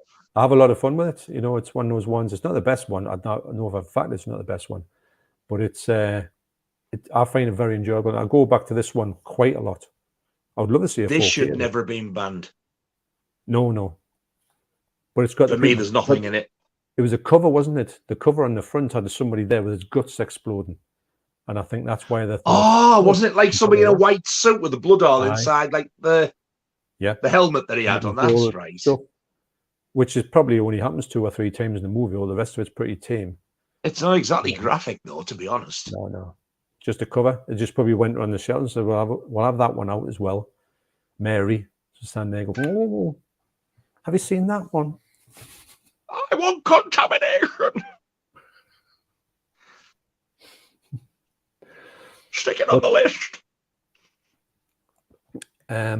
So Stephen Davis says Contamination is great fun with a fabulous soundtrack. Actually, the soundtrack's pretty good in it. It's not bad at all. It's and yes, Bad Tenant, Contamination is really a pseudo alien ripoff. Yeah, massively. Rock and Roll Hell, Contamination has a great score though. So yeah, so I do. It might be one that you might want to take another glance at. I need to rewatch it definitely. And have a fresh one.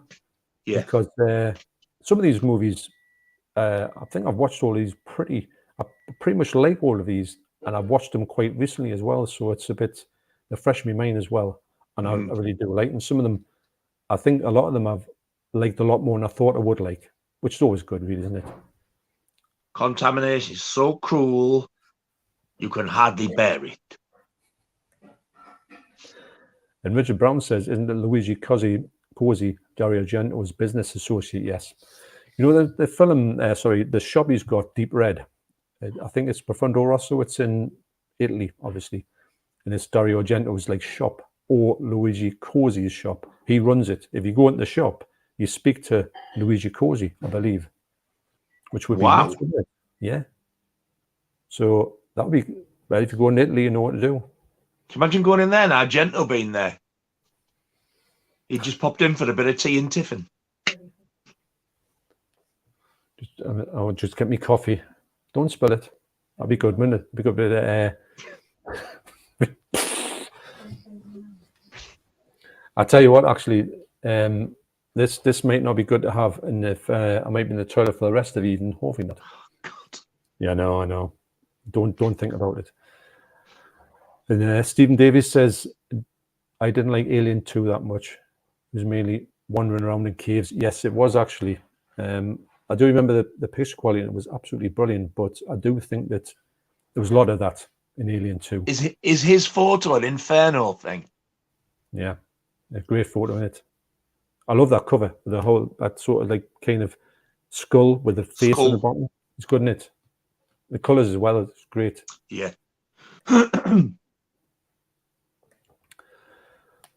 Dawn of Discoholic 66. Contamination is one of the easiest ones to get back way back. I think it ended up with 3 VHS and 2 beta. I enjoyed it, to be honest. I did, and like I say, when this whole big video nasties thing was going on, you could easily get. We got this all the time in the video shop when we're going backwards and forwards for it, and it never seemed to be one that disappeared. Weirdly enough, although it was on the list. So that's I think why I think we probably watched it that many times, because it was the only one you could see. I just remember that. But the cover thing, the cover on the shelf stood up like a mile, obviously, didn't it? Yeah, it did. Yeah, I do remember seeing the cover, but I think because of he had it was like a hazmat suit type of thing, wasn't it? He had on, or what it looked like, and the helmet. I thought, I don't even fancy that. It wasn't the fact I was like, oh, I'm not watching that, I'm scared. I just never ever fancied it. Yeah. And then when I seen it was on the list, I was thinking, oh God, I've got to buy a science fiction film.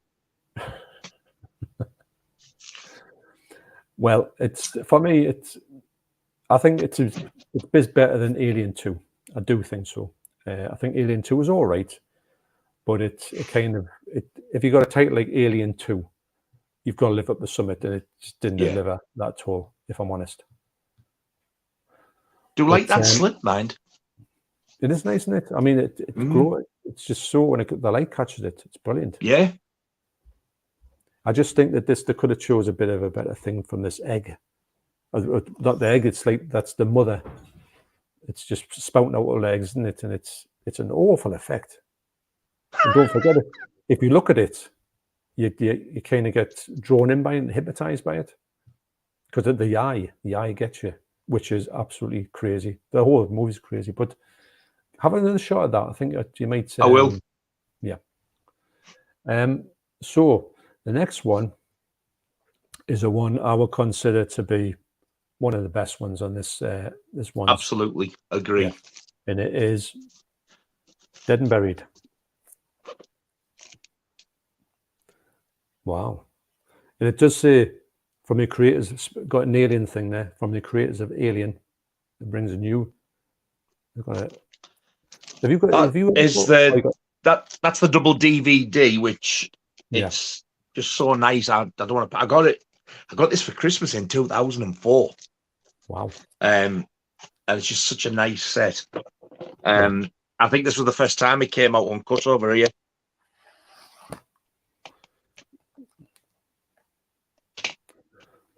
I've got that one. I've definitely got one of them. I've never got a DVD, and I didn't want to get rid of it because it slips so nice. It's got like that metallic slip cover, and it's Anchor Bay. Yes, Anchor Bay was one of the titles that always remind me of that. Then I got the bog standard Blue Underground Blu-ray. Yes. When I got that DVD, I'd never seen it before. I always loved that artwork. And when I watched it, I was like, oh my God, it was amazing. I don't know where it is, but I've actually got the UK quad poster of that. Nice. It is stunning. And then, of course, I got that. Yeah. Now, I tell you what, I've just had a sip of that coffee. I feel like I need to go to the toilet again. Can you believe that? Well, I've got the soundtrack to this, so I can whip that out while you're gone if you like. Or did you want to see it? Right. I will, but I'll only be 2 seconds. So, well, I'll show this as well. Yes. So you go with you have a chat about that and the soundtrack, and I'll be back in 2 seconds. Right. So, as well as that lenticular, don't dare drink the whole cup of coffee. There was another 2 covers to this. There was one with the needle in the eye, and there was one with the bloke getting set on fire. These Blue Underground ones with the lenticular covers are absolutely stunning releases. And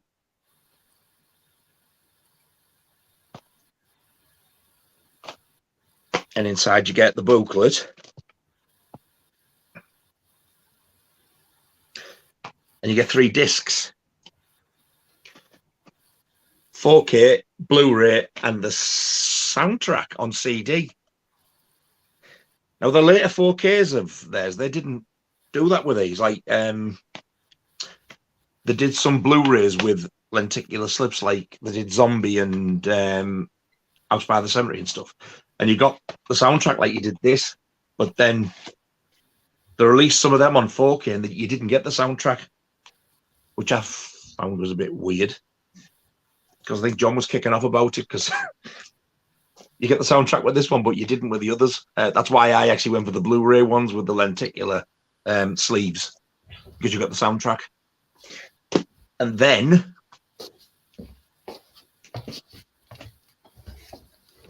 the soundtrack came out on vinyl for this. I think it's Ship to Shore, they're called. Ship to Shore Records. Coloured vinyl. It's clear with blue splatter. That's nice, that, mate.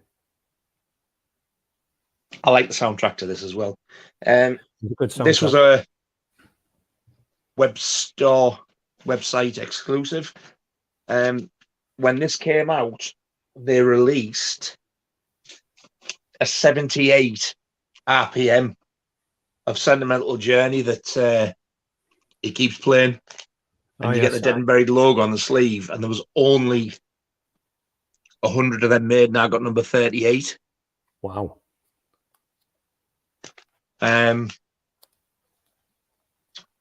Joseph Renzetti and the Potter's Bluff Reanimated Orchestra. There's Sentimental Journey on one side and The Angels Sing on the other. I've not played that for the simple reason is my turntable doesn't have 78.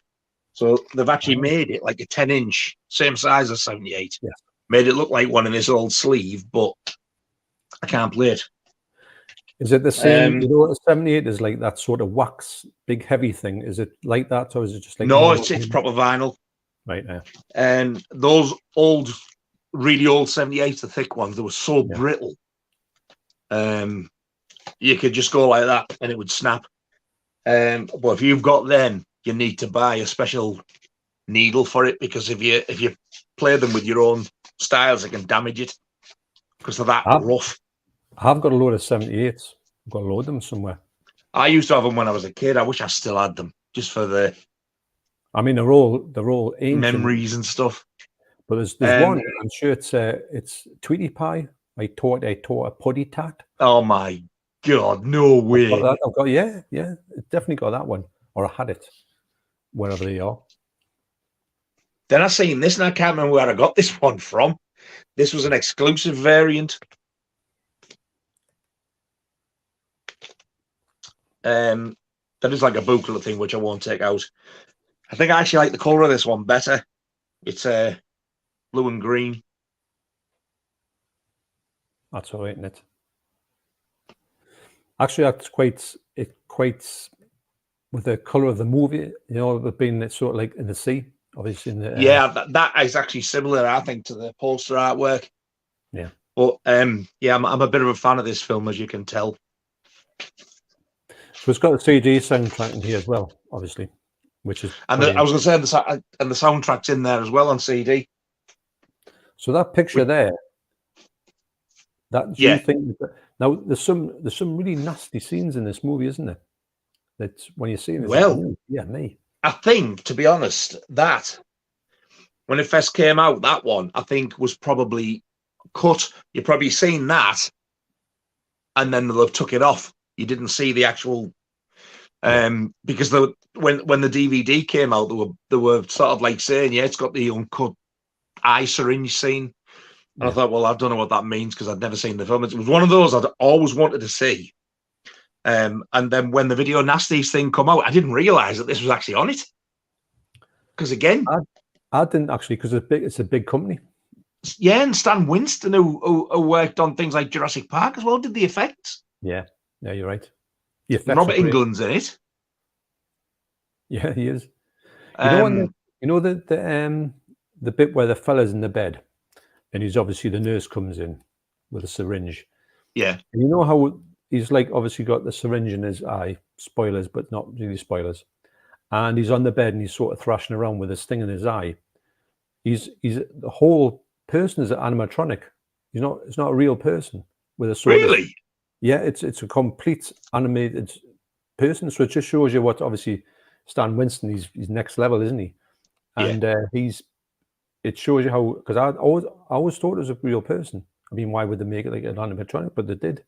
So that's how they could do it, because the whole thing wasn't real.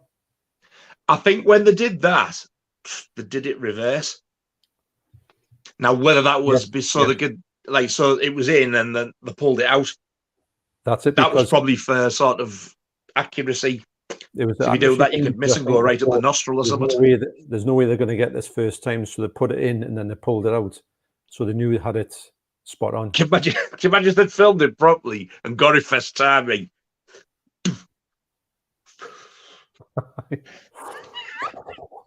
It'd be one of It'd be one of those. It'd be like Bullseye, wouldn't it? Hey, look what you could have won. It's a bullseye. But I think it's actually, so it's directed by Gary Sherman. It's also called Look Alive. Oh, never heard of that one. Never heard that one before, and it's got a 6.5 on Internet Movie Database. I think that's a good. I think it should be more, but that's not a bad one for this. And to me, to be honest, when I first watched this, I didn't really think it was. I thought it was good, but I didn't really think too much of it. When I watched it recently, especially with this, I think it's an amazing film. In fact, when I watched it, I couldn't remember half of it. It's got a great story. Yeah, it's one of the cleverest stories you'll see in probably all of these movies. It's really intellectual film as opposed to just something that's mindless. Yeah. There's the opening scene. There's like a photographer, isn't he? He's just taking photographs. He turns around, and there's like this bonny lass there, and she takes photo. Am I beautiful and all this? And then she gets her baps out for him, and then like something bad happens to him, and you're thinking, "Whoa, didn't see that one coming." That's extreme as well. And then people who keep coming to this, the little town that lives called Potter's Bluff. Yeah. And people who keep coming to this town have a habit of being killed. Yeah. But there's a bit of a twist. You keep seeing people and you're thinking, I'm sure I've seen you earlier on in this film, and didn't something bad happen to you? And then there's a twist at the end, which I don't want to spoil, but if you've not seen it, it's definitely worth getting. It's a brilliant film. I love it. Story, and the hair, like you say, the whole place and what's behind it is really good. And you don't see it, do you? Really, you don't. You go, oh wow, that was. Even though, like, after so far through, you kind of you find out what's going on, but I did not see that ending happening. No, yeah, no, it's clever. It's clever on them. It's because you get like a double whammy because you think, wait, I kind of know what this is about now, because you kind of let the secrets halfway through, but then it has its payoff. Yeah, it's good. And I think this is probably one of the best cinema arts of all time. I think that's probably in my top 5. It's kind of, I don't know, I just love these like painted clouds and the blue sky, and I'm obsessed with the moon anyway, so that's there. And that face, I just think it's fantastic. I love this wording as well, the font. Yeah, the font they've used, it's amazing, isn't it? It's so great on the shelf. Really does. And that's one of the best releases. I mean, it's funny enough because it's always looked a little bit sort of a bit underwhelming on physical media. It's always been a bit poor quality. And to be honest, this 4K is the best it's looked. It looks really good. It's still got its problems because apparently they filmed it right next to the sea, so there's a lot of sea fret there, and that's what it takes. It's grainy, like, isn't it? Yeah, it's the sharpness isn't there, but when there's no sea fret around, it's really grainy. It's really good, and the colors are good. Yeah. So, but it is the best it's ever looked on 4K on here, and it's Dolby Atmos. So when it first started on the 4K, it was on the beach, and I remember thinking, oh, "Wow, that's grainy." But then you get other scenes where you think, "Oh, that looks good." So it's a bit sort of. But I think that's the thing with 4K though, because it's that sharp, it picks up stuff that you wouldn't normally see. Ah, you're right. You're right. I think if the grain bothers you, you might be better off getting the Blu-ray because it is grainy, this one. However, as grainy as it is, it's easier to watch that than it is Paramount's Friday the 13th in dark. Yeah, I agree. I've just put my charger on there because I've just noticed it wasn't on. I mean, battery was literally like thinnest it could be. It would have went off again. Remember I did that last time? So anyway, I've just plugged in, so I'm good to go again. You left me on my own. That would have been a good stream, wouldn't it? What would you rate that one? I can't believe I didn't plug it in. I would. It's another one. If I'd rated it when I first saw it, I would have given it a bit of a low one. It's average. I would have given it about 5.5. Now I would give it easily. I would give him 8.7. I would put it right up there. It's so good. It's so. It's not even really talked about as well, is it? It's not like mentioned a lot. I was debating giving it an 8.5 or a 9. So I think the fact that you've done 8.7, I'm going to go with the same. So it's like it's in the middle of the two. Such a great film. You know, when you first saw it though, did you think it was all right, or did you love it to start off with and then got more? But I loved it straight away. Right, yeah. Mm-hmm. I thought when I first watched it, it wasn't what I expected. I thought for some reason it was going to be absolutely horrific, which it's not. It's creepy. It's very eerie. And I think that sort of seaside setting helps with that. Yeah. There's one or two slight jump scares, nothing too bad. But some of the violent scenes in it, I was like, wow, they were a little bit more brutal than I thought. But it was totally different than what I expected. So I think it knocked me a bit. But I still did like it a lot. But the more I watch it, I just absolutely love it. No, I'm like that. It's due a rewatch for me, and it's one of those movies I think it gets better with every watch. Yeah, it really does. And I watched it not so long ago, but I can quite easily put that on now. Love it. Yeah, me too. Yeah, I could do exactly the same, and not be. It's not one of the ones where you think like, I can't be bothered. It's like, yeah, let's do it, I think. And we'll get some more comments going on.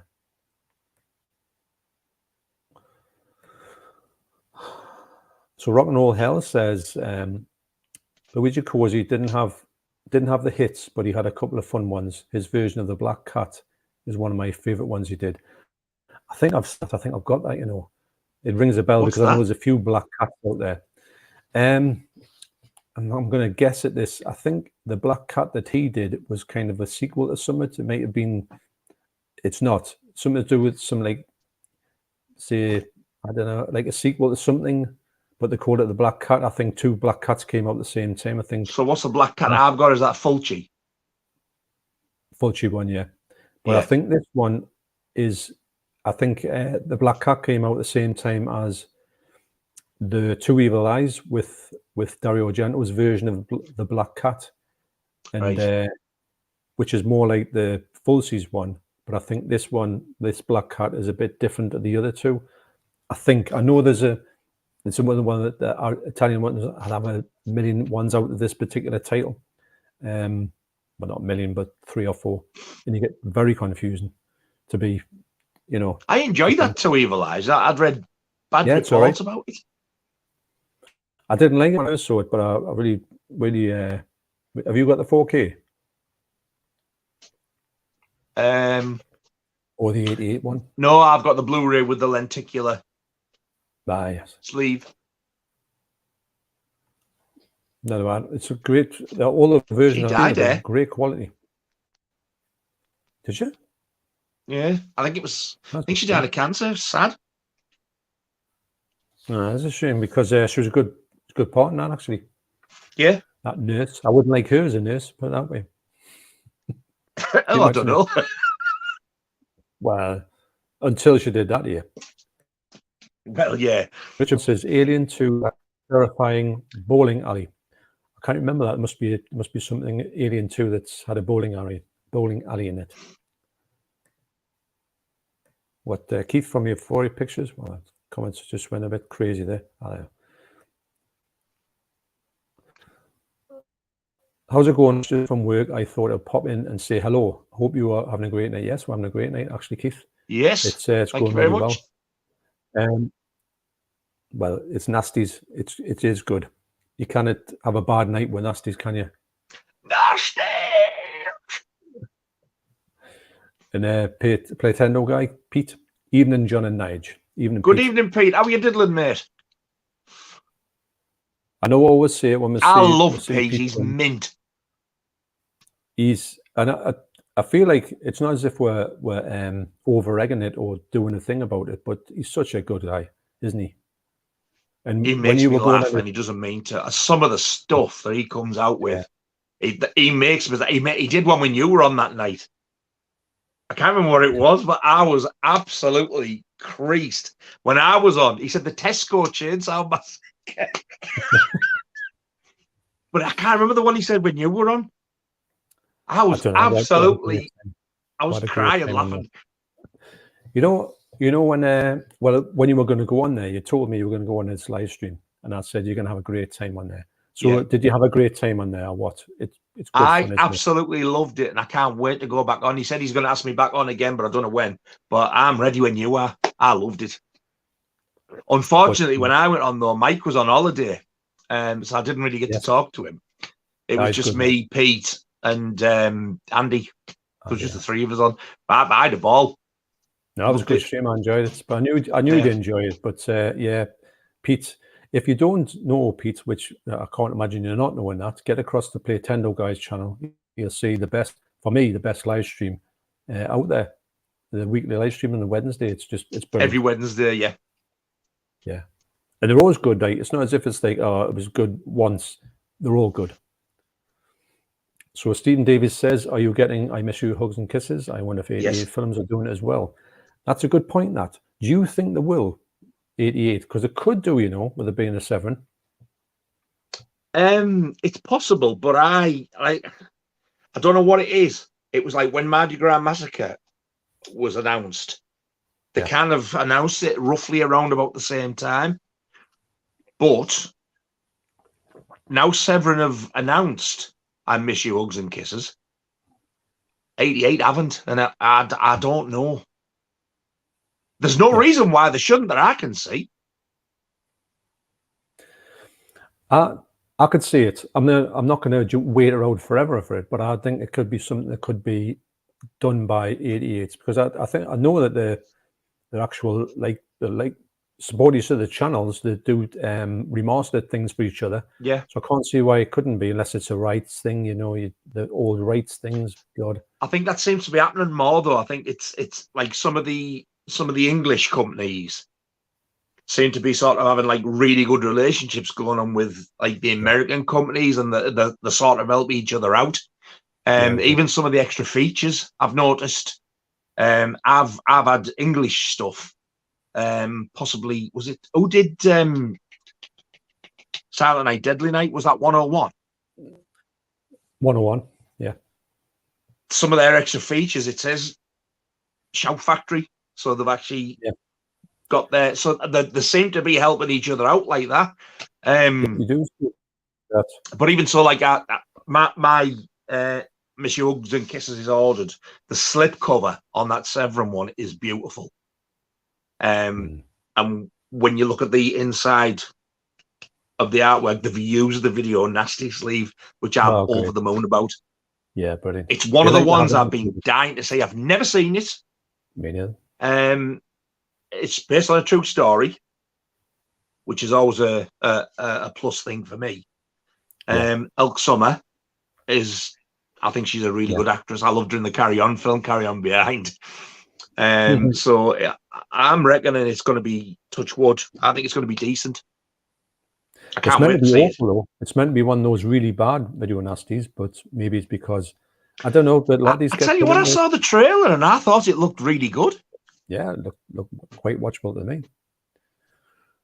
Dawn of Discoholic 66 says Alien 2 actually came out on pre-cert as Alien Terror. Yes, I can't remember that. I'm sure that the flip art on 88 it says Alien Terror. I've heard of Alien Terror. Yeah. And Richard Brown says good old Anchor Bay. Yeah.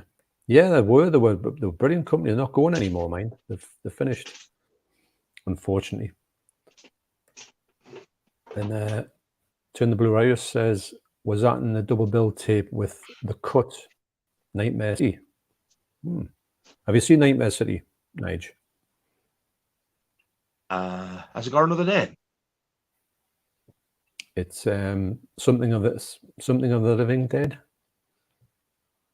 Hell of the Living Dead. Hell of the Living Dead. I think Isn't that also Toxic Zombies? No, I'm thinking of something else. Not Toxic Zombies. I don't mean Toxic Zombies. I mean, I know what you mean. This is. I don't know. It sounds familiar. I might have seen it. I've got some. Nightmare City is a cracking film. It's got a terrible. I think I've got some older. What do you call them? Blue Underground titles. It was probably on there. And well, yeah, I think it would be on there. Hell of the Living Dead. Is that Toxic Zombies? No, actually, it might be the other one I'm thinking. Was that Dr. Butcher? I don't know. Dr. Butcher? They've got these amazing way of like having the same title for loads of films. I know. No, it's the alternative one for Zombie Creeping Flesh. That's Hell of the Living Dead. That's the one that So what's I've got that. Nightmare City. What's that alternative title?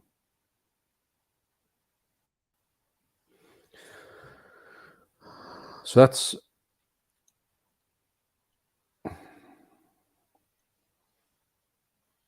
dear me. The internet's playing up.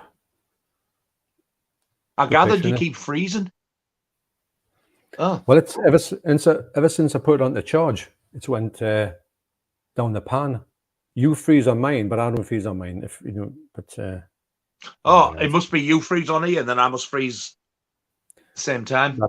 That's not really the cover that I was thinking of. That's Nightmare City. We're getting a bit off tangent here. Like I think anyway, we'll put a pin in that because my internet's not dancing at the moment. Oh, so next one is Death Trap. Death Trap. Death Trap. Also known as Eaten Alive. Alive. Now, it's from 1976, although it wasn't released till a bit later on than that. Directed by Toby Hooper. Yeah. It's got a 5.5 out of 10, a bit lower. Now, listen to all these alternative titles. Horror Hotel Massacre, Murder on the Bayou, oh, God. Horror Hotel, Starlight Slaughter, Eaten Alive, Legend of the Bayou, The Devil's Swamp, and this is a weird one, Brutes and Savages. There was another film called Brutes and Savages. Wasn't that one of those Mondo things? Yeah, it was. So I don't know why it's got that, but apparently it has. I would have liked, as the reverse artwork, the proper Death Trap. Yes. The artwork. I loved that. Yeah. And it's just, it's very disappointing. Yeah. I really don't like that. It reminds, I don't know, it's almost like army colours, isn't it? Like camouflage, khaki. It doesn't give you a good representation of the movie, I think. No. It really doesn't. Doesn't do anything for it. Oh, we've got the booklet with that one. Yeah, it's one of those ones that. But when I first saw this, I saw this on a really bad 5th generation copy, and I thought it was awful because I just couldn't see any merit in it. In fact, but the woman at the start who's got the wig on, the horrible blonde wig, which looks the blonde ridiculous. wig, yeah. But when you watch it on this quality, it's a stunning movie because it was shot on a set, wasn't it, with lights, a bit like Suspiria lights going on it. So it's. I was going to say the lights on this, like when he comes out, or when anybody comes out onto that little. It's not a pier. What do you call it? When they come out, it's like a sort of a wooden thing, isn't it? Or goes over the swamp, like they're looking out over the swamp, like a jetty. And the light, it's like a sort of a pinky color. It reminds me of like a fairground ride, like a ghost train or something. Yeah, they're really vivid. These lights. I was thinking. I'd said to somebody, I think it might have been Stephen Mason in HMV, and I'd said, this has got good light in it, and he said, "Oh, it was shot on a stage. Most of it wasn't outdoors or anything, so they were able to get the lights done like a studio lights on it, and they went to town on it. So that's why this movie actually does look really nice, even though it's quite low budget. But and the crocodile's a little bit plastic, but I thought it was really good. I'll tell you what, this fella in very here, strange role for Neville Brand to play. Like, yes, he plays a good. He's very really old, well-established actor. Yeah, and the one who plays Sally Hardesty in the Texas Chainsaw Massacre. She's in it. She's in it. Yeah. Whose name escapes me right now. What the hell did they call that actress? From Texas Chainsaw Massacre? Yeah, who played Sally. God. I know it, but... there's about 20 people screaming at me now, down at their cameras like... Well, I'll be looking at the bottom of the comments because I'm... Marilyn Burns. Yes. Marilyn Burns. Yes.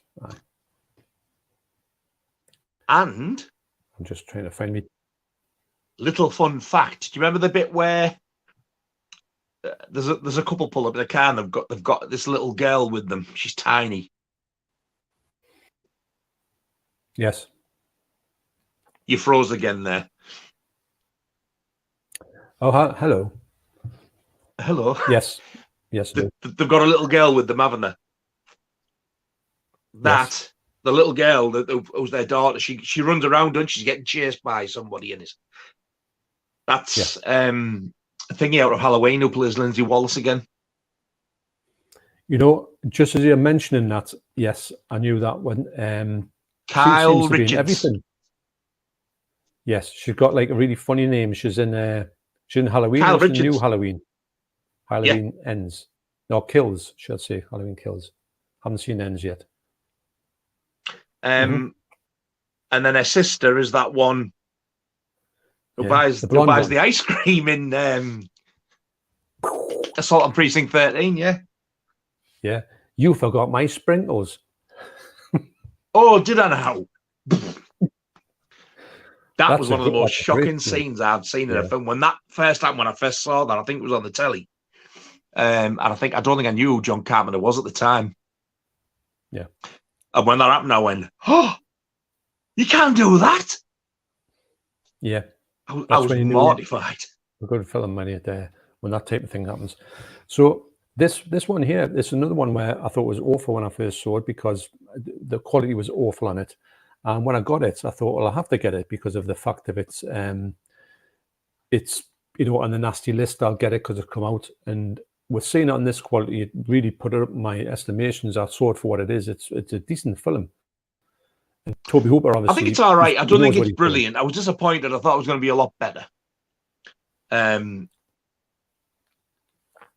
I don't know what it is. There was just something missing in it for me. It wasn't crap. I did enjoy it. I watched it twice, I think. Yeah. I think, to be honest, it's like most of the nasty titles, or sometimes the cover artwork can be deceiving. Yeah. You've seen that photo, like you've seen the painting of Neville Brand's head like that with a dirty gripping sickle round it. You think this is going to be horrific, and then when you watch it, you're like, you didn't tell me there was a plastic crocodile in it. Yes. I think this is like I would put this sort of level pegging with slightly below Motel Hell. I think Motel Hell's a better film. Yes, it is actually. But when I first watched Motel Hell, I hated it. And then I got the Scream Factory Blu-ray and I loved it. Yeah. That's the picture, isn't it, on the front of the VHS? Yeah, it is, isn't it? And but yeah, I mean, don't get me wrong, I think it is a pretty good film. That's it. I just think there's a lot better out there. It's definitely it's not Toby Hooper's best. It's not, but when I watched it the second time round, or the recent time round, it went up the estimations. It's not a brilliant film. You're right. Yeah. But I can see it looked a lot better than originally. I'd say personally, I would give it out of 10. I would give it a 6.5, but that's a good 6.5. It's a watchable 6.5. I think, like you though, I mean, I didn't see it back in the day. I bought this when again in the 3 for wherever. Now at the time, I was getting the Arrow one that I thought was on the Nasties list. I wasn't 100% certain. So when I watched it, I wasn't over fond of it. I didn't hate it. It just wasn't as good as I expected. But on the second watch, I enjoyed it a lot better. I think it's not the most violent film. So you think Video Nasty, it's going to be uncut, it's going to be good, but it's not that. So it can kind of let you down in that respect. I understand that. You know, you can get people who they make like sort of custom covers, don't they? If I seen a custom cover for that with the VHS, I would probably get it and slide in front of that because I think it looks so much better. But yeah, I would say a good 6.5. Yeah, it's pretty good. It's not crap. It's not amazing, but it is a good film. It's definitely worth watching. Yeah, I agree. But I know when I was going through and when I got these first lot of tapes way back in the day, copies, when I was looking through them all, and I had, say, maybe 20 of them, and they were all pretty good titles. When I got that one, I was like, it was one of the ones that I thought was like a less one at the time. Even though the other ones you could hardly see them, I did think that this one just didn't really work as well as the other ones. It was a bit less. And I was obviously same director's Texas Chainsaw Massacre. So you thought, oh, and then you think, well, it's not the same. Because it's a lot better looking than the Texas Chainsaw Massacre. So is that? Yeah.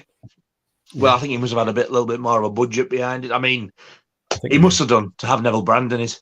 But I think also when I saw the cover, I seen it was on Vipco because the reputation they had with some of their titles. I thought this is going to be horrific. But for a Vipco title and for a Toby Hooper title, it's quite kind of mildish. It's one that struggles. I think it's probably just the fact that it was the Toby Hooper connection probably got it on the list more than the fact of the movie, because the movie to me isn't. I was waiting for the gore scene or the scene that would something really bad happens. Now it really happens in it like that for me. No, but even though when you open that booklet and showed us that photo of Neville Brand, and then the blonde wig woman, there's more gore from those two photographs than what's in Axe. So how come Death Trap / Eaten Alive wasn't on section 1, yet Axe was? I know that was bizarre. That, but if Axe came out over here on cut now, it would probably be no more than a 15. Yes, and I would love I don't to know if it would get away with being a 12, but I would certainly. No, it wouldn't, because there's. Yes. There's an E-par scene in it on the bed, isn't there? Yeah, with the robbers. There is. But yeah, it would probably be a 15. Yes. Actually, you're right. Lieutenant says, I think the needle in the eye scene was the one that drew the attention of the great and the good and got it put in the list. Yeah, I think that was the main one, isn't it? Rock'n'Roll Hell, never rated Dead and Buried, very highly myself. I know many love it. Yeah, it is a bit like that. There is, it does get mixed reviews off people, but I've liked it from day one since I've first seen it. DVD and film bloke, I think it was Thorny M.I. who put out Yes, Dead and Buried. It was. Yeah, it was. That'd be a nice original video to have as well. And to be honest, I know I had that one. I definitely did have that one. And I'll give it, not give away. I got rid of it because I got the DVD. Was it the proper original Thorny M.I. one you had? It was a Thorny M.I. one, definitely, because I remember it was a big hard box. And it was heavy. It was a heavy case.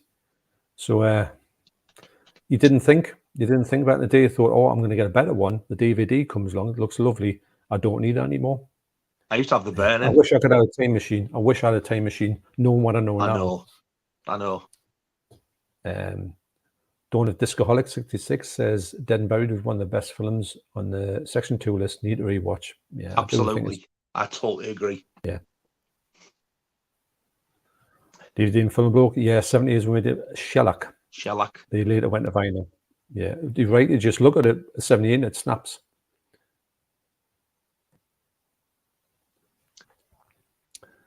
So Darren Hartley says, evening everyone. Sorry I'm late at the party. No problem. Good evening, sir. Hello there.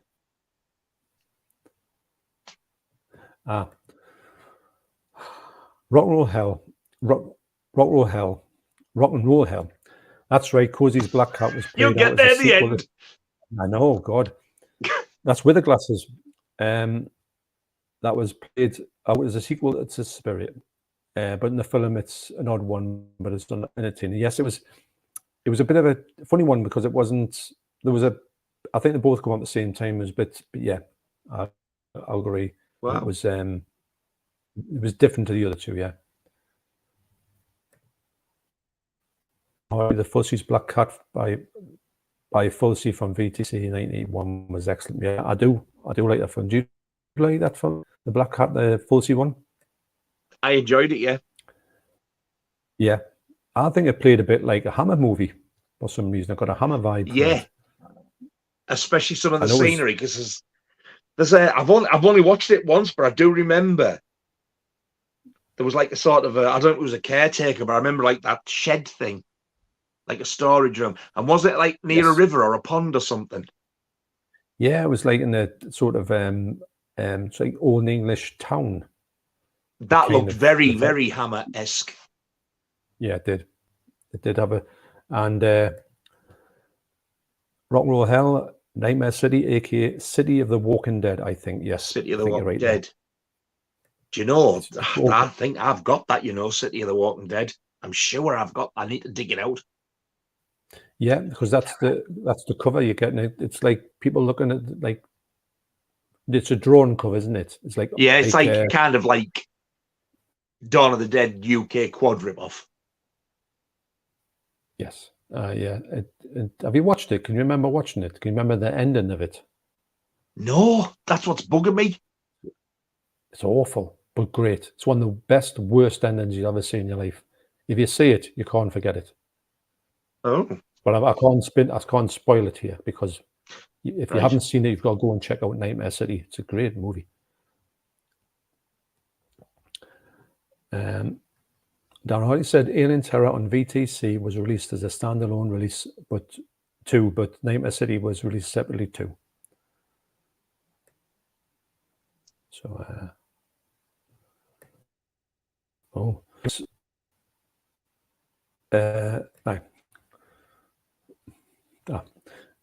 Zombie Holocaust, aka Dr. Butcher, is coming out from 88 on 4K. Yeah, I know. I've got Zombie Holocaust on Blu-ray. I knew I had it. I knew I had one that I remember, Dr. Butcher. I remember me having a film that was also known as Dr. Butcher. I just couldn't remember for the life of me which one it was. It's obviously Zombie Holocaust. Yeah. That should be good. I'm looking forward to that. The other one's all right. It's not too bad, but it could do with an upgrade. Hopefully they'll do a proper upgrade. And yes, Marilyn burns. So Bad Lieutenant says quite rightly. Told you that I'll be Stephen Davies says the Vivco Death Trap cover was awesome. The cover was, it really was. How would they haven't included that on that Blu-ray's reversible art? I will never know. You're right there. You're right there. Steve Davies says, do you remember Blood Rights? Were these people go to an island over a legacy? I think it was known as the Ghastly Ones. Yeah, yes. Nige does. Yes. I bought that on DVD because you can't get it on Blu-ray unless it's in a box set. And it's probably one of the biggest piles of that I've ever seen. It was garbage. Again, though, I need to rewatch it. And Bad Lieutenant agrees with you. And the Art of Chicken Chaps in these live streams. Thanks very much for popping in. Thank you very much.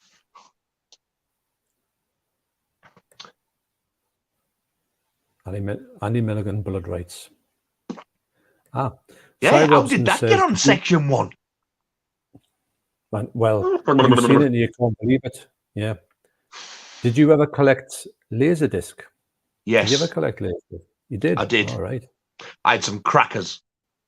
I lost them all in my breakup. I had Friday the 13th, parts 1 to 9. Jaws 1 to 4. Texas Chainsaw Massacre 1, 2, and 3. But 2 had to go back because it was faulty. I had the unrated, uncut version of Scream. I know what you did last summer. What else did I have?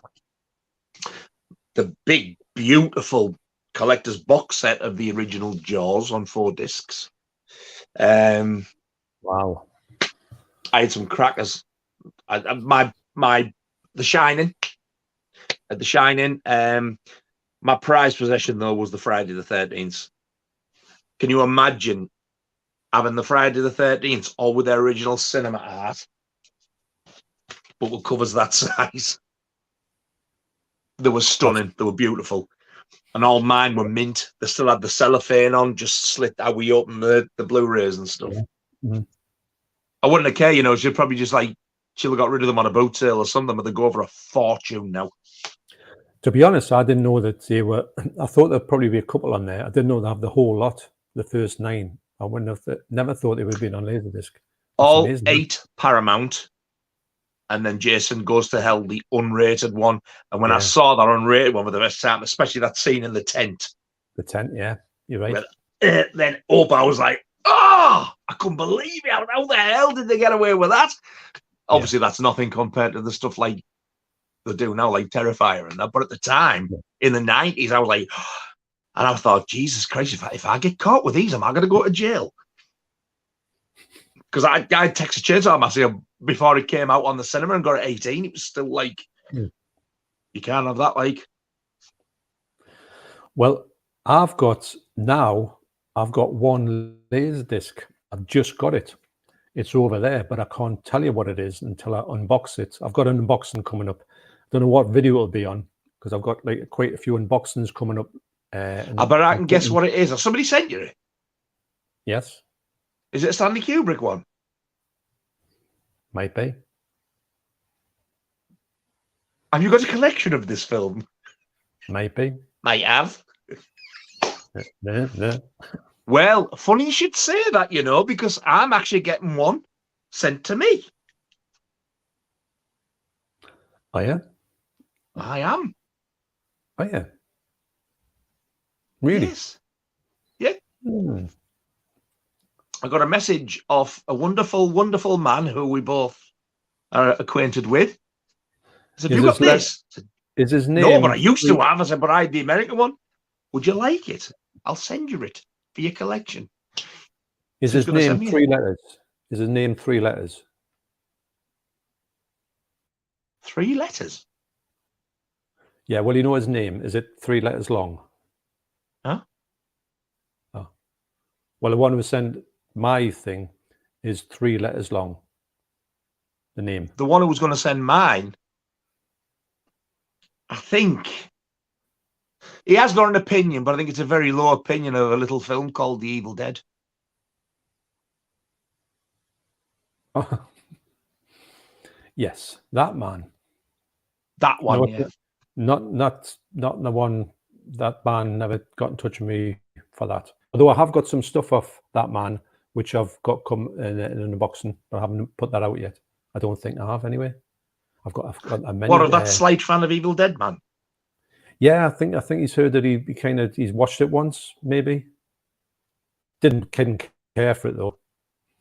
What, something that he's sending you? Something that he's sending you? No. Well, that man sent me some stuff. This other man sent me a Laserdisc. Can you believe it? This is ridiculous. I know it is, isn't it? It is. I'll text you. Right. But anyway, I've got so one. Yes, I was massively into Laserdiscs. Yeah, you were. I never had the chance to get them, and it never passed us by. John Hall collected a few. He had Halloween 2. I remember that one. But I would have loved at the time all the Halloweens and Elm Streets as well. Yeah. I don't know how many beautiful. They definitely had Halloween 2. I know the original was out. I don't know if Halloween 3 ever got a Laserdisc release. I don't know. I don't think they all did. It's a funny format because I can see them all when people show them, but I would never know these things. I wouldn't know what was out in Laserdisc, apart from the Bruce Lee ones were, because we got copies of them when the Bruce Lee ones were wanting to get an uncut copy. They come from Laserdisc. I know that much. It's strange to think that a disc that size, you would watch the film and then halfway through it would stop and you had to physically get up and turn it over like a record. I know. And then after that, they bring out this little DVD, the size of a DVD, size of a CD. Yeah. That could fit it all on one side, and the picture was far better. It's mental. It's nuts, isn't it? Also, we were late to the party in this country as well with Laserdisc. It was popular for donkey's years in the States, and Japan even more so. Well, when I picked this Laserdisc up, I was surprised how heavy it was. Oh, yeah, they are heavy. Yeah. Heavier than records. Yeah, I'm sure that. But when it comes out, it'll be on a video somewhere, an unboxing. Have you opened it yet? Yes. I've opened it. I've done the video for it, but obviously the video is going to be put on another video. And I've done it. It's in a queue of other ones. I think Mike is the one I done tonight was of a lad called Dennis McCulloch. He sent us something. Then I think Mikey's is next. And then I think this lad's is next after that. I think. I only saw that you put a video on before we went on here, so I haven't watched it yet. So I'll have to watch it when we're done. It just, I wasn't going to put it out tonight, but I managed to get I was going to have a sleep, but I didn't get my morning sleep, so I just I did the video. Because unlike you with me, I actually watch all your videos, you know. Well, you do know that I've said I'll get round to them, but I'm a bit behind. Yeah, I'm a bit behind. I like the way I caught you off guard there. You went, well, so he's just admitted that he doesn't watch them. No, I have watched them. I watched that one with the music one when you went to the studio. So yeah, that's about a month old now. I've done several. And I knew you had 200 subs, and you didn't. So yeah. Yes, there is that. Yes, I will give you that one. When you just sent me out 200 subs, I was like, 200 subs? What the hell are you on about? You've got 200 subs. I went, have I? Well, yeah, you have. You've got 200 subs. Just come. Have I? And I didn't know. Well, you'll have more than that now.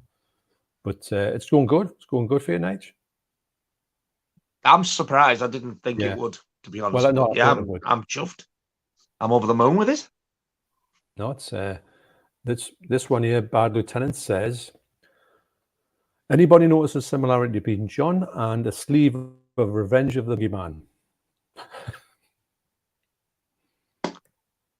do you know that? Well, I think I'd rather like Revenge of the Boogeyman than Ricky bloody Tomlinson.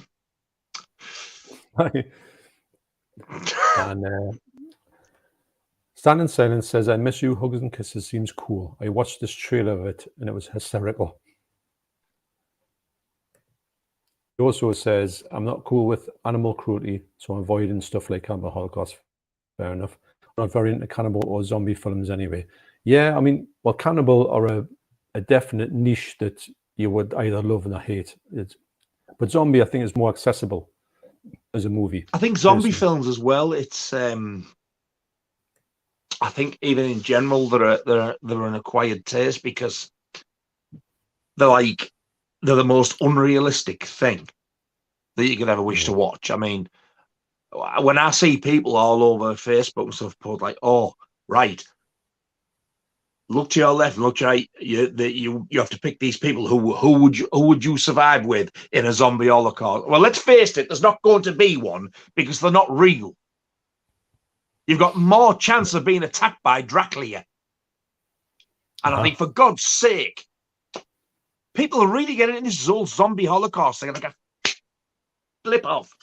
Yeah. However, Dawn of the Dead is the greatest zombie film ever made for me. I know yours is Zombie, and I love Return of the Living Dead.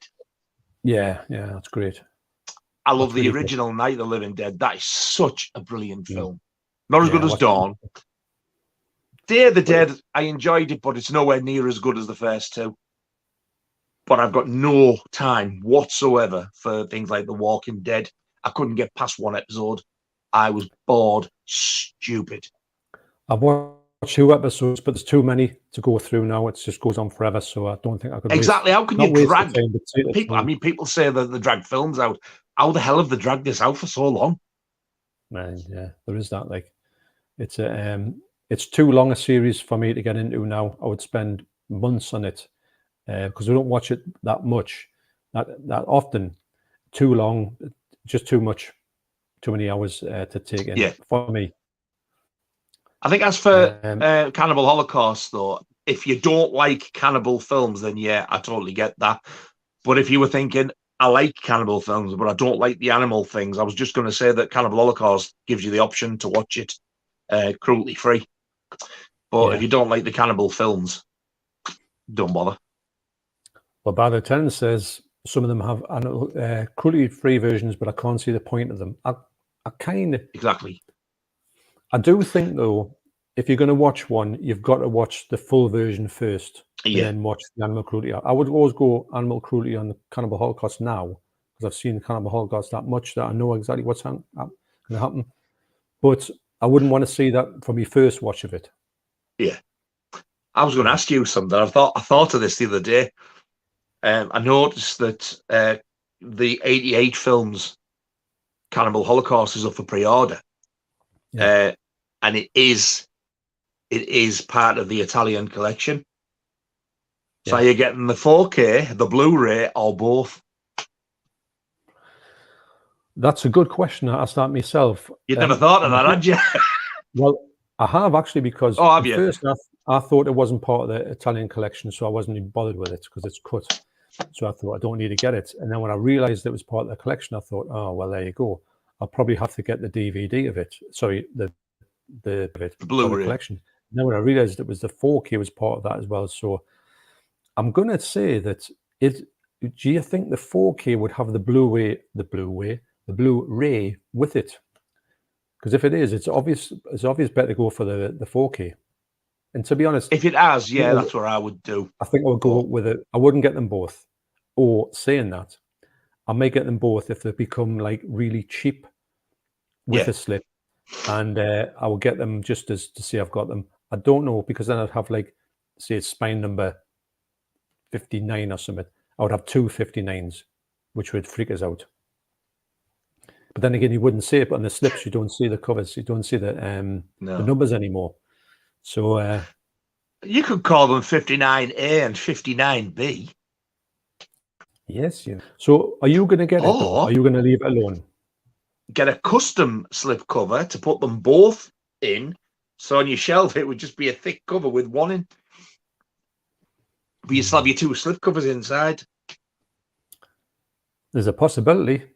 It's a tough one, but I don't really want to get them. I don't want to get them at full price. That's what I'm trying not to do, because it's going to be a massive double dip. I don't need it, but I need it for part of that collection, unfortunately. A bit like Maniac. I've got to get Maniac because on the slasher collection, I collect them all. But I don't really want to get it, but I've got to get it. But I have heard. I think that was partly why I stopped getting that slasher collection. I stopped so far through when they started releasing Sleepaway Camp 2 and 3. But not the first one. I thought, but I want the Scream Factory ones. And I thought, I ain't buying them twice just to put them on. And that's when I started to get less interested. And in a way, I'm glad I did, to be honest, because I think some of the stuff that they brought out is tat. I just don't think it's great. There's a few that are a bit, but there's a few in there that are, when you see them, you think, ugh, what's the point? But you watch them, you think they're brilliant. There's a few like that. So some of them, there's only a couple I think, I don't really want to watch that again. There's some that are really excellent that you've never ever heard of. There's one that's really out of print now. It's called, is it Blood-Sucking Pharaohs? Something to do with Pittsburgh or something. It's really long time. Yeah, I've got that one. But it's a bit film. You got that one? That's hugely out of print. Is it really? Money. Yeah. Have you watched it? No way. You did, yeah. You can't get it. It's one of the hardest ones to get. Can you believe it? Wow. It's more like a comedy than anything else, obviously, with a title like that. Because he's in it, isn't he? Who played Leatherface in the original Chainsaw Massacre? Yeah. Gunnar Hansen. That's his name. Gunnar Hansen. I tell you what, though, I think knowing full well, albeit it's only the one scene apparently, but knowing full well it's cut, I think 88 Films have grown a set of balls to do what they've done. Not only are they releasing it on 4K, but they're releasing the Blu-ray as well of a cut film. Yeah. Good luck to them, man, but I don't want it. I'm only going to get one version. I'm only going to buy one version of it, and it's going to have to be the 4K, just to see what the picture quality looks like in an upgrade. But I've got the full and cut one anyway, so I can kind of get a bit like I Spit No Graves cut, but I can get past that because I've got the uncut one somewhere. So I can, and I don't watch that particular scene anyway. So I could, but then again, it's always 40 quid. There's no way I'm paying 40 quid for that in 4K. The 4K of I Spit in Your Grave, that American one, the picture quality on that is beautiful. Well, that's why I want to get it. I want to get it. It was like watching a whole new film again. It was amazing. Yeah. I just can't get away with a £40 price tag on it. To me, if it was more like 25, I would. But and I got it with the slip. The slip. It's lovely. It's a lovely edition. It really is. I mean, to be honest, I need to watch the extras because she's got a load of extras on. I just watched the film, and as soon as that film come on, my jaw dropped. Where she's traveling, and if you look in the background, you can see like the Twin Towers in the distance. It looks quite misty, but you can't half see them on this. And then when the red title comes up, it's, and the greens in the forest when she's out there, honestly, it's one of the best looking 4Ks for an old film that I've seen. Yeah, I'll agree. I've seen some screenshots and look beautiful. Absolutely stunning. It really is. So, I keep looking at it in HMV, but then I brought it down yet in a price. But I'll get it if it drops. Have they got it on 4K in HMV? Yeah, I've seen it a few times. The sort of like, it's like a silvery cover. Who's released that? Oh, it's someone. It's not like a big company that you've heard of a lot. I can't think who it is. Ronin Flicks. That's the one who I've got. It's probably that one, you know. Are they American though? All right, I'll have a look. Honestly, it's definitely there because I'll keep looking at it. That's it there. No, it's only 35.54 in there at the moment. Oh yeah, yeah. 35 quid. Yeah.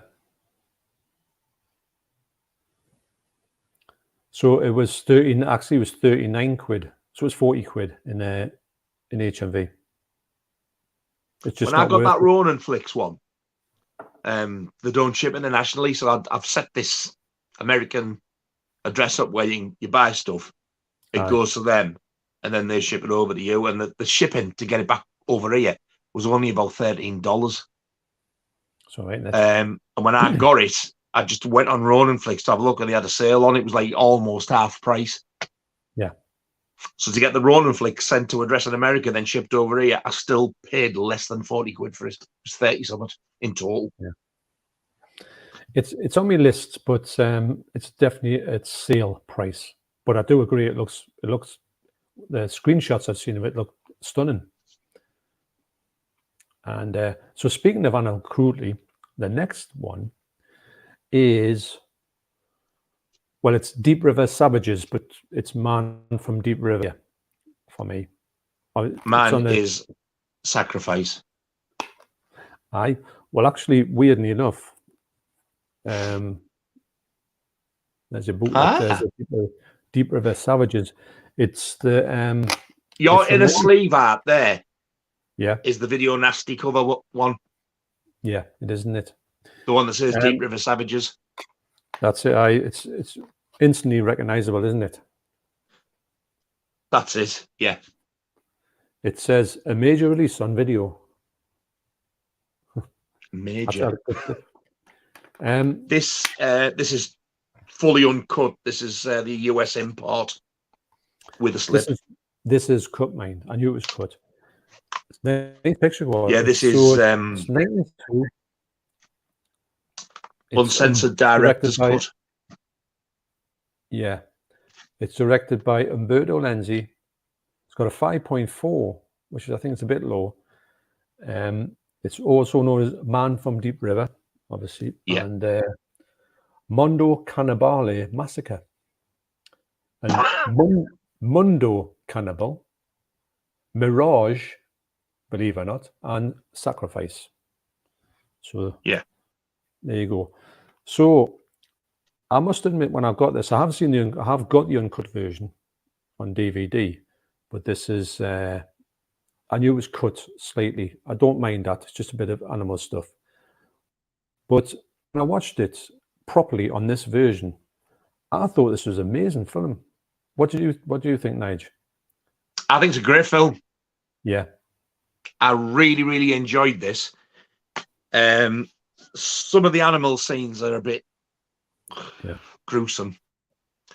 Again, it's more palatable than Cannibal Holocaust, but there's a couple of things do get you in it.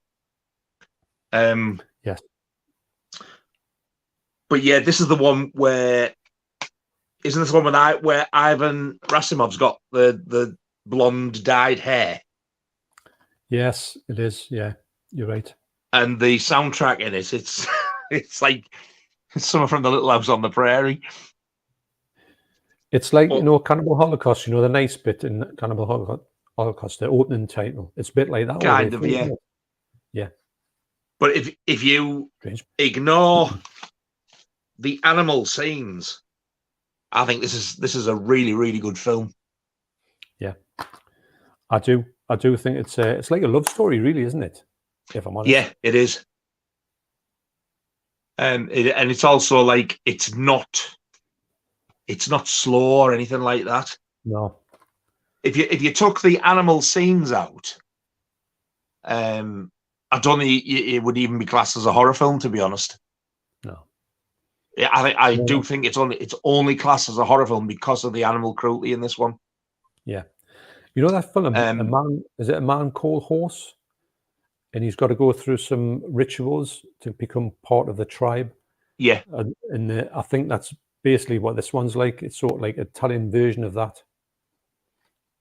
But yeah, it's a lot easier to watch than Cannibal Holocaust, I think. Yeah. Yeah. You don't sort of you don't feel like you're on a downer when it's finished. It sounds like I'm trying to put people off Cannibal Holocaust. It's just that it is so brutal. I can't stress that enough. Yet it's such a very well made film.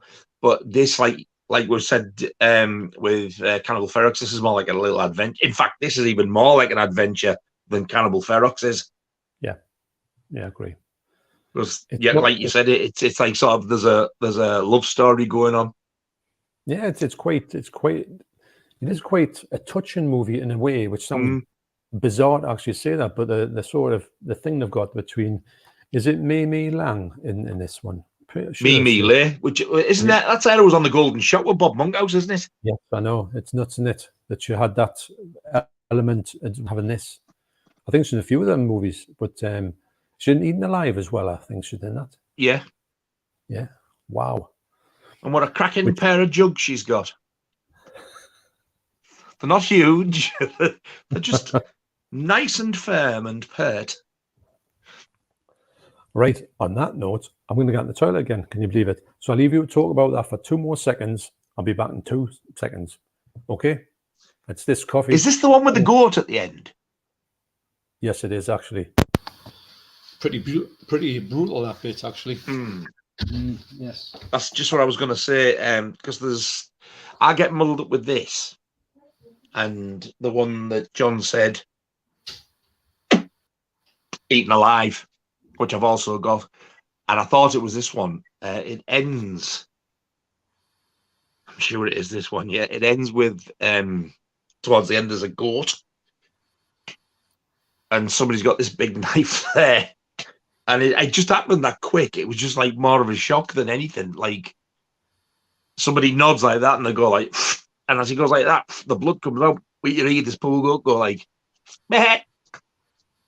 That's it. It's done. And I'm like, is there any need for that, really? That's the thing with these. It's like, you like animals.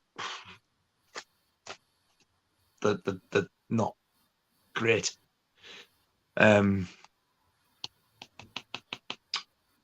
But animal deaths aside, this is actually a really good film.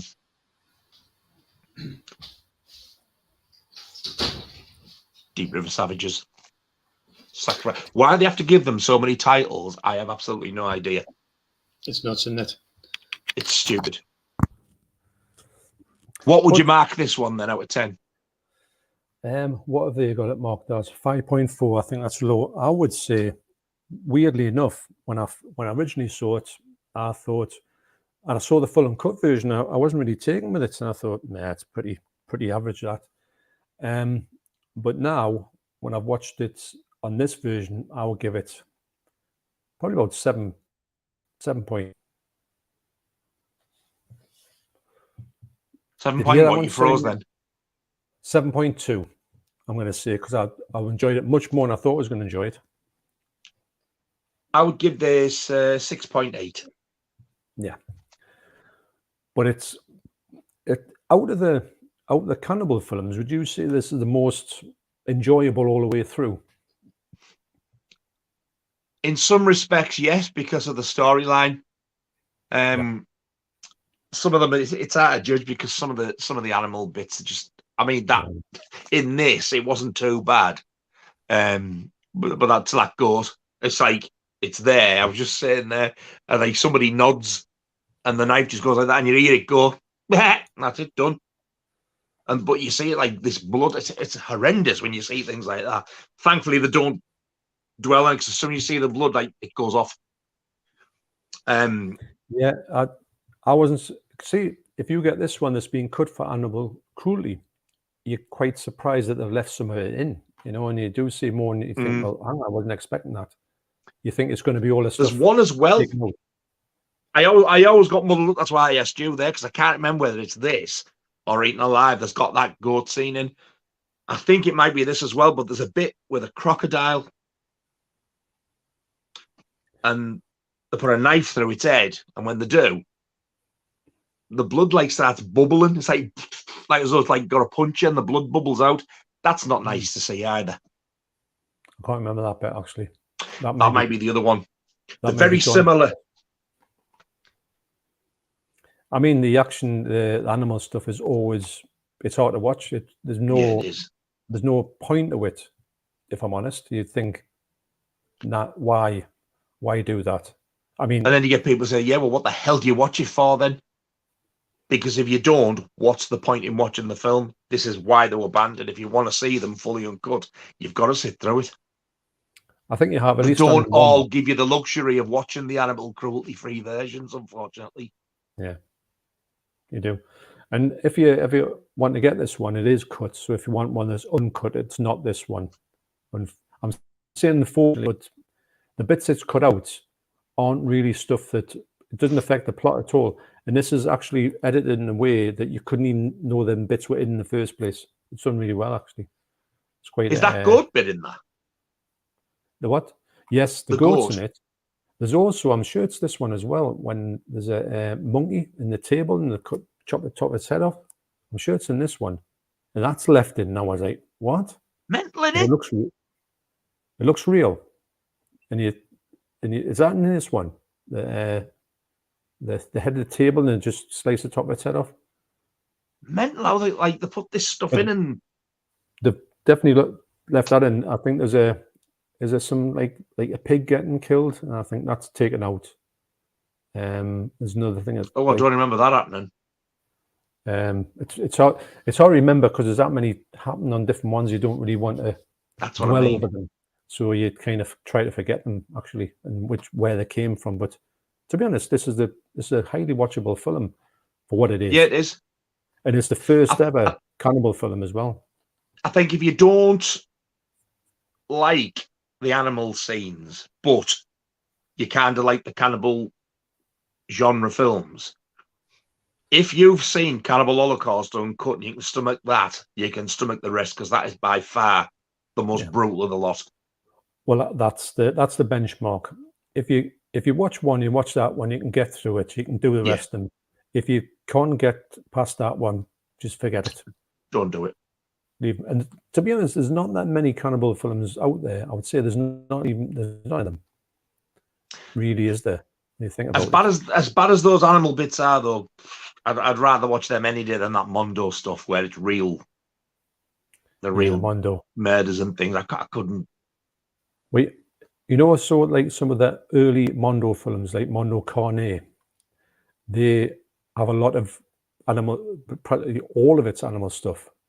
Yeah, and that's you don't want to watch that at all, because I was surprised at how much animal stuff was in that. Shocking Africa as well. There's a lot of animal stuff in that as well. Yeah, I've heard of that one. So you just don't want to go there. I've seen them, and it's something I won't revisit. They've got no watch it.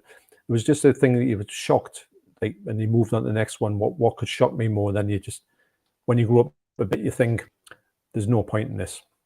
Yeah, it knocks you sick when it gets like that. I don't get how people can like watch that for entertainment. If I was to watch that, it would be if I was like studying for something where you would have to watch it as part of your course to show like what things happen. This is what happens in this country. That I couldn't sit down and like, oh, let's get the Pepsi and the popcorn out. Let's get that on.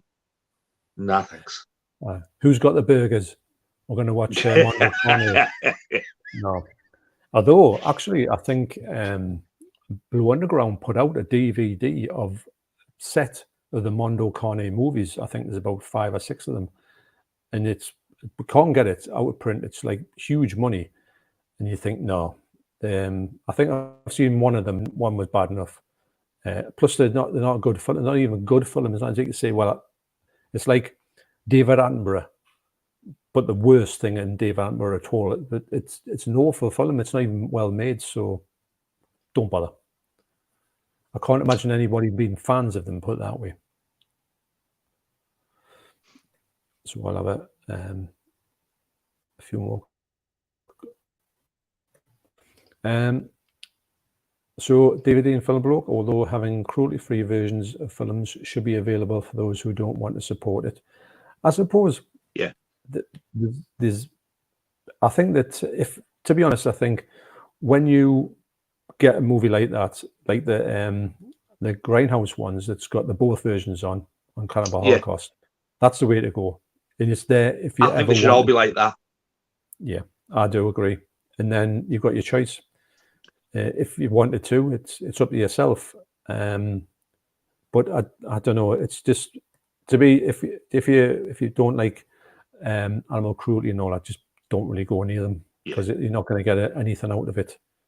I was surprised that they didn't do the same for Cannibal Ferox. They didn't give you the opportunity to watch that totally animal cruelty free. You're right. The only thing you can have cut out is the pig. Yeah. The pig in the ditch, which and the piranha scene. I think that's what if you didn't watch the pig, you couldn't watch the piranha as well. If you wanted to watch both of them, you had to watch the full uncut one. The pig is by far the worst scene in it, mind. Yes. It's horrendous. Yes, I know it's well it's the one that was. It's still not as bad as that turtle. You keep freezing. The turtle goes on for too long. It does. Well, I've got my thing plugged in, you see. So what I'm going to do is I'm going to unplug it. I'm not unplugging it, switching it. Right, yes. So I'm keeping an eye on my battery. So hopefully I've got enough battery. So does that look okay now? Yes. I don't know why that happens. Up to now. It's actually when I edit stuff I can't have it plugged in.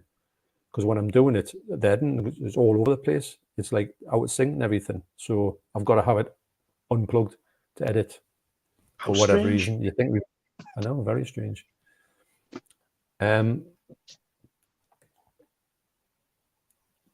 So actually, the next one that I've got here, because I know at the end of it, there's a couple. Well, there's one I haven't got, which isn't yet. But we'll get to the part where we haven't got one. But the next one is Delirium. Yes. And this is from '88. Yeah. It was one of those ones that back in the day, it was impossible to get. You never thought you were going to get your hands on this ever. Another one when it just came out and you thought, what? You're releasing Delirium? I couldn't believe it. Of course, it's in conjunction with Vinegar Syndrome as well. That's the artwork for the Severin version. Right. Which I nearly got instead of this, but I'm glad I got this one. So this is one of those lovely smelling posters. No, the internet smells delicious, doesn't it? It's one of those ones where it's famous probably for the fact that it uses the theme tune from what's it Mastermind. called? Mastermind in this movie. But twice, I think. That's crazy.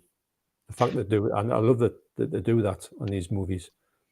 Put something like that. I mean, why would they even pick that soundtrack? I suppose in America, though, they wouldn't know what Mastermind was. But because it is an American film, isn't it? Yeah, it is. And I think when they released this, wasn't there the original elements couldn't be found, so they did it off the best source possible. So people said like it's not a great picture and stuff. I thought it looked great. It was all right when I was expecting something really bad. And I know that's a nice little touch there as well on the inside. Yes. Yeah. Now, weirdly enough, Mardi Gras Massacre doesn't have anything in its sleeve inside. I was expecting it to have something in the sleeve. Ah. Yeah, so there you go. See, there you go, look, it's an 88. But there it is again, look. 7. Yeah. And now, I wasn't looking forward to seeing this.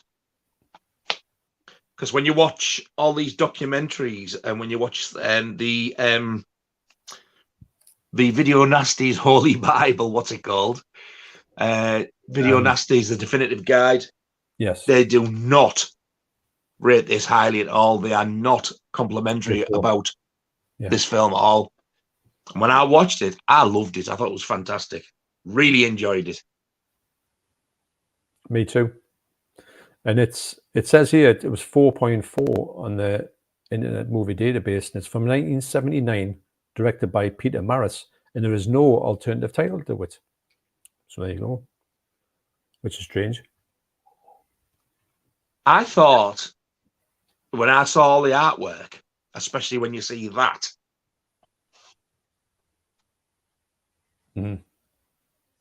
I thought he was the nutter, the killer. Yeah. And he's not. No, he's not. Not at all. And it's not what I expected this at all. Far, far, far better than what I was expecting. And he's got the most amazing name. His real name is Baron Winchester. That's his name. Wow. And he's about 4'3", and he's meant to be the head of this group, isn't he? And he's meant to be like a threatening thug bloke. He's anything but.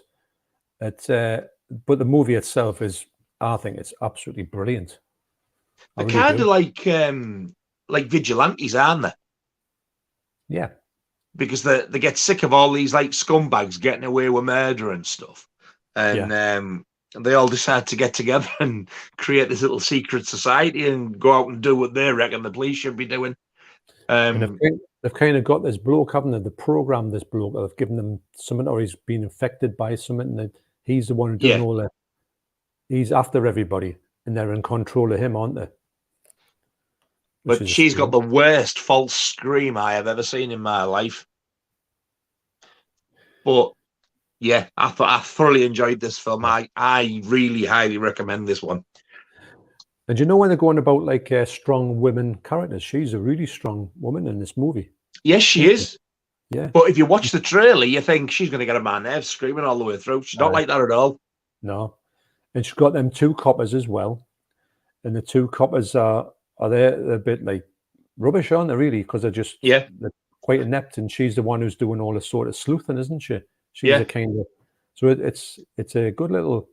And I mean, when I first seen like the trailer and the artwork, I thought, oh, she's going to get done in early on, and you're not going to see her anymore. She's actually one of the main characters. Yes, she is. It's funny when you see the 2 coppers, and one of them's actually going out with her. I don't know where the 2. I think they're over there somewhere. God, yeah, I forgot about that. So the 2 coppers are going out. One of the coppers is going out with her. So they meet the other copper, and they're walking down the street. And he said, I mean, this shows you, I mean, this is what happened in movies and probably in life back in the day when the fella said, he said the guy who's going out with her said, oh, we're just going to go off for a meal or something. He said, what are you doing? He says, oh, lads, you know, I'm going to do such, but I'd love to have a shot of your lass or something like that. I'd love to go off with her. And she's going, oh, stop it. And they just walk off and you think, wow. But it's what was said back in the day, wasn't it? Yeah. I hadn't even thought about. You're done for it now. So is that, is my thing still, it's not freezing now, is it? No. No, you're all right. So what would you give that out of 10? 7.5. I was just going to say a surprising 7.5. I literally thought the same as you. I thought this is going to be awful, but I've got to get it. And I thought, hey, you know what it is? I had such a good time with that. And people saying that the picture's terrible, don't listen to them. I mean, I'll be honest, them photographs on the back of the cover there, they make it look worse than what it is. It's far better. That one there looks like it's been shot from an old VHS. Yeah. It looks far better than that. It's nowhere near as bad. I mean, it's not the best Blu-ray I've seen, but it's a lot better than you would think.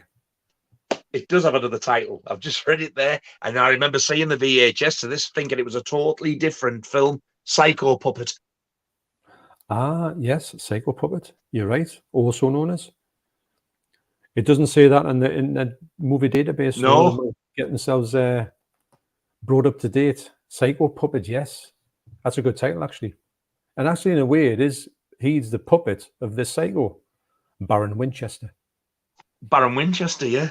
He's the most unlike a Baron. If you saw a bloke standing in the corner in your group, go and pick me Baron Winchester. He's the last bloke you would pick. There's something there as well. I didn't see that before. It says, he's waiting to kill you. He's wanted to kill you. Poor Charlie. You'll die when you meet him. That would make me not want to watch it. So don't listen to that. But I think this is a lovely slipcover, this as well. It's one of those, like, when you take the cellophane back, it's like one of those like smooth feeling ones. Yes, I like the slip box. Like, not a slip case, it's a slip box. Yeah, it's like a box, yeah. Yeah. It's not like Vinegar Syndrome ones, not like that, but it's better than just a slip case. I've seen this in HMV sale as well with that slip cover. Yeah, I've seen a few of them actually, and you just think, wow. I never thought I thought this would be thrown out immediately, the cover. But it's if you collect these like we do, but you've ummed and ahed about this because of the bad reports you've heard, get it, because it's definitely worth it. Yeah. We both pre-ordered it, didn't we? Got it like full whack. Yeah. It's a bit. But if you see it in the sale, don't even think about it, just get it. So good it's bad element to it. It's not a perfect movie, but it's very enjoyable. No, I was going to say, but it's not slowly. It keeps you. It's like, hey, watch. that had me all the way through. I loved it. I didn't. It's only 88 minutes long, so it's not a hard watch by any means. No. 88 minutes long on 88 films. I wonder if they picked it because of that. What? So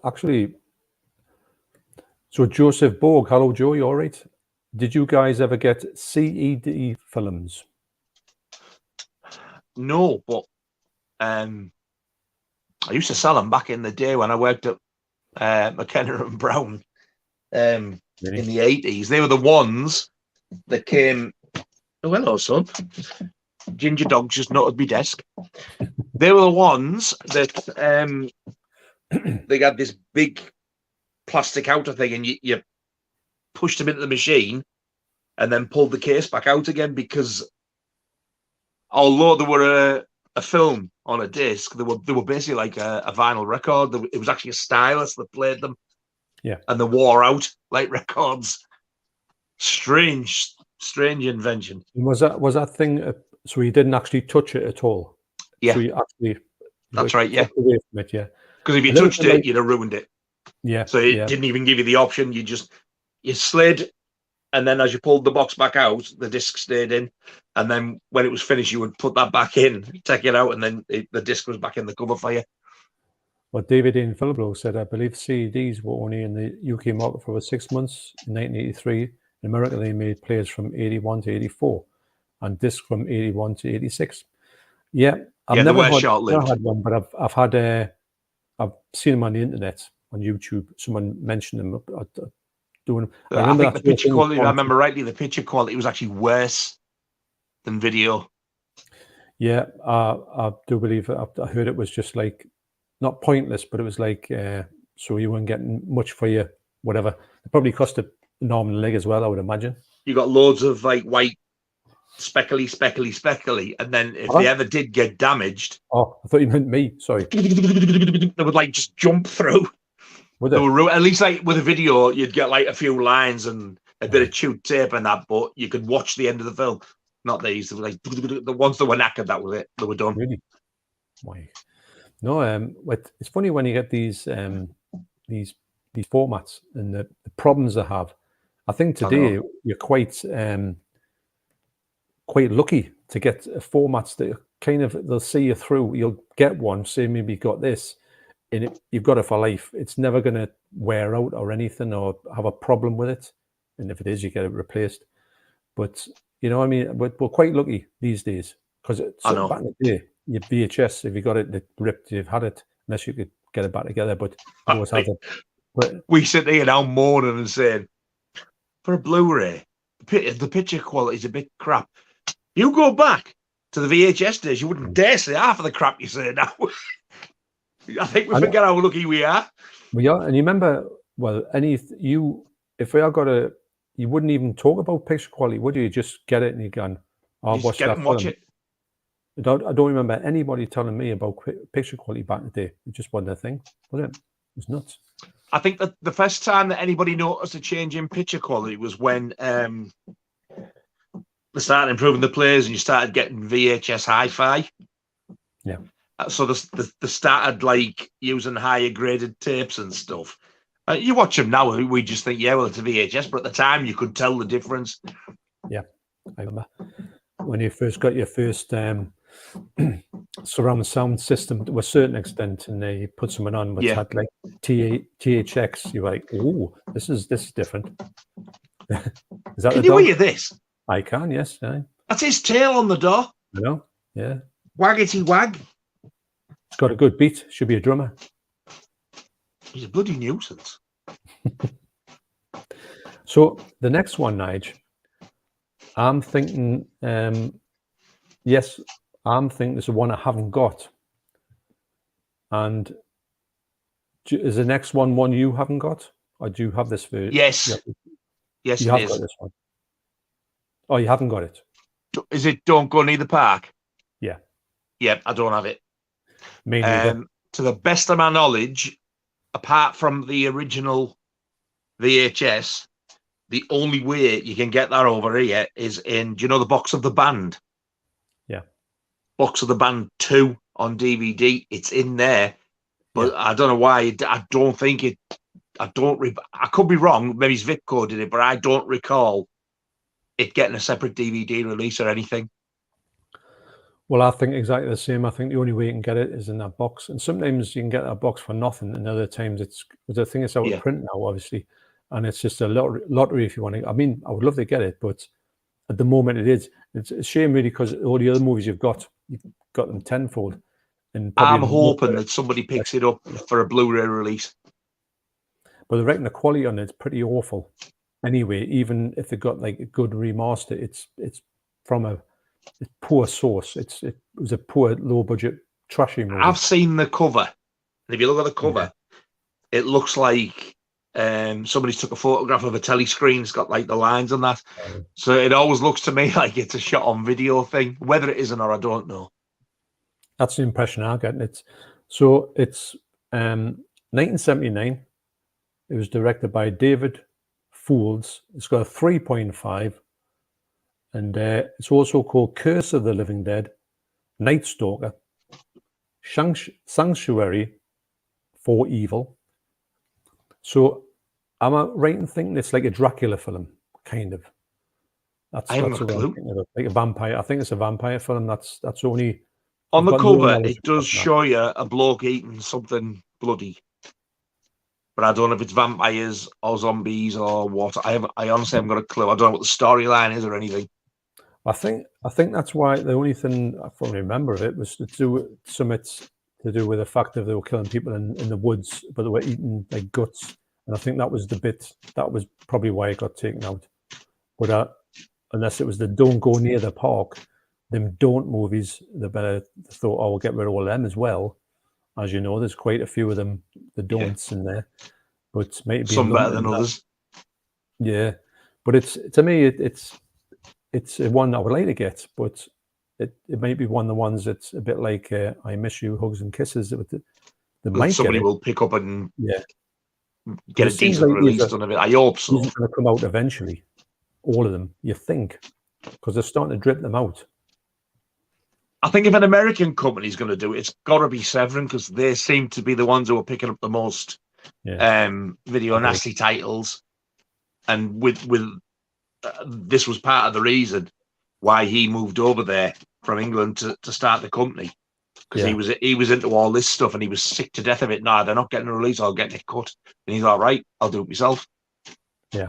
And he has. Yeah, I agree.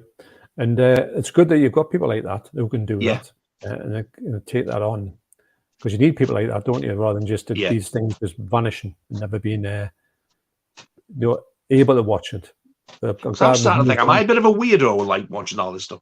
I'm surprised just at how many people watch and collect this type of stuff. It's weird. I think as well, it's a very nostalgic for us, because it brings you back into it. Then again, it's way back to the 80s, isn't it? It does, and then you think to yourself, "Oh, I haven't seen that one. That's in there. I'll have to get that. I'll have to watch this." Is it as bad as everyone says? Sometimes it's much better than somebody says. You may think, "Oh yeah, it is awful, isn't it?" So it's quite a little adventure, I find, to be on this Nasties trail. Some of the stuff that came out, like when people were describing it to me, and have you seen this? Oh my God, you want it? And with the way they described it, it sounded like they were describing it. Oh my God, this has got real murder footage in, and that was all part, I think, like the excitement of it at the time. And it was more like, I've got to see this. I've got to see this. I think that was why I originally thought the end of Snuff, when I heard about that, I was like, I will never watch that. I'm not interested. If it looks that real, where they don't know whether it is real or not, I don't want to see it. Then when I did, Jesus, I know, it's laughable, isn't it? It's the reputation and the build up that they've all got, but now they've all obviously got this. It's like our own little cult, really. It's our own cult status they've all got. No, it isn't. There's loads of people collecting them now. I know, even we've set people off. We've had one or two come on and say, like, because I'm watching news with these now, I'm collecting them all. Well, sometimes, for instance, if we're talking about this movie and where somebody might pass this by and think, "Oh, just a bit of rubbish," you may think, "Well, no, it's a band video nasty. It's meant to be awful, but it's not awful. So give it a shot." So it might start people, and they might get that and then think, "Oh, I wonder what else there is like that." So it might get you onto that, onto this sort of like gravy train of looking at this stuff and finding some movies that you might actually love them. Who Trust me, Delirium it's loads better than quite a lot of them. It's a really good film. And to be honest, most of these ones we're talking about here, I've had a great time with these movies. Probably this is one of the best sections I've had for loving these movies all of them, and thinking, "Oh, these are brilliant." There's not one I've went, "Well, it's rubbish." This. I don't know about you, but doing this first batch of these, it doesn't feel as taboo type of thing. Well, it's hard to describe. It's like when we were doing the section one, I was thinking back to like back in the day, and I was thinking, "Oh, geez, this is a bad one. This is a bad one." But with these, it's because section one's gone. It's not having that same sort of impact type of thing. Weird. So it's one of them ones where you still going, "Oh, looks what's coming up next." Yeah. And if you think this is bad, wait till the next one comes. Wait till the next one. Yeah. Why did some really big titles in section one? I mean, that's obviously if you want to watch the best ones and the most grotesque ones, that's where you look.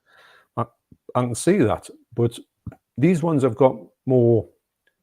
They are all violent, some very violent, but they seem to be more. I mean, I like the section one video nasties, but these ones seem to be more like mainstream.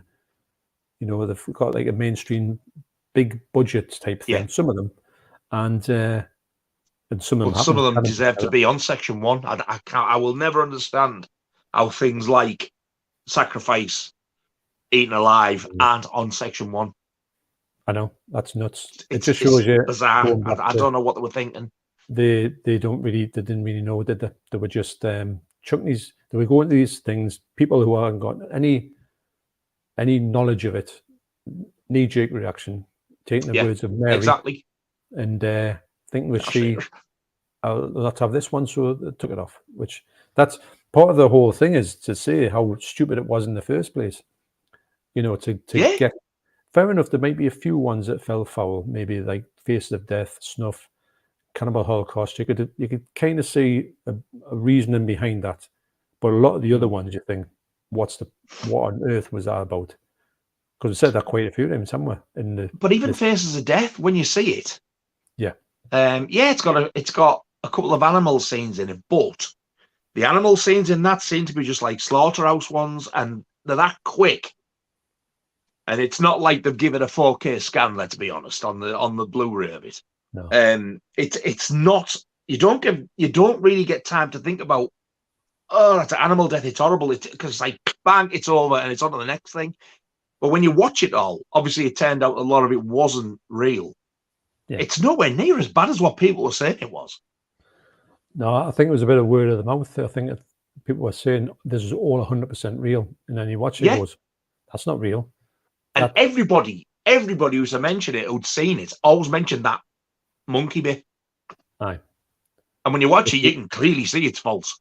It's completely fake. I think when you watch it the first time, if you're young enough, you believe that it's all real, and then you go back. I think that's what it must be. The thought of it's horrible, but you go, hang on, it doesn't look real. Why is it cut? You'll see things. You say, well, it's cut a bit out of it, because you can tell it's not all the way through. But they've obviously staging it, and it's not, because it's not real.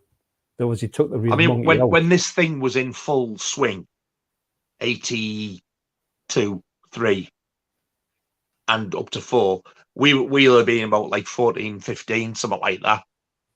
Yeah. And I think not so much now, because I think teenagers now seem to be a little bit more clued up. But at the time, stuff like that, you would believe it more. If somebody told you something like, God, yeah, you'd believe it. Well, you're gullible, aren't you? When you're a kid, you take everything in.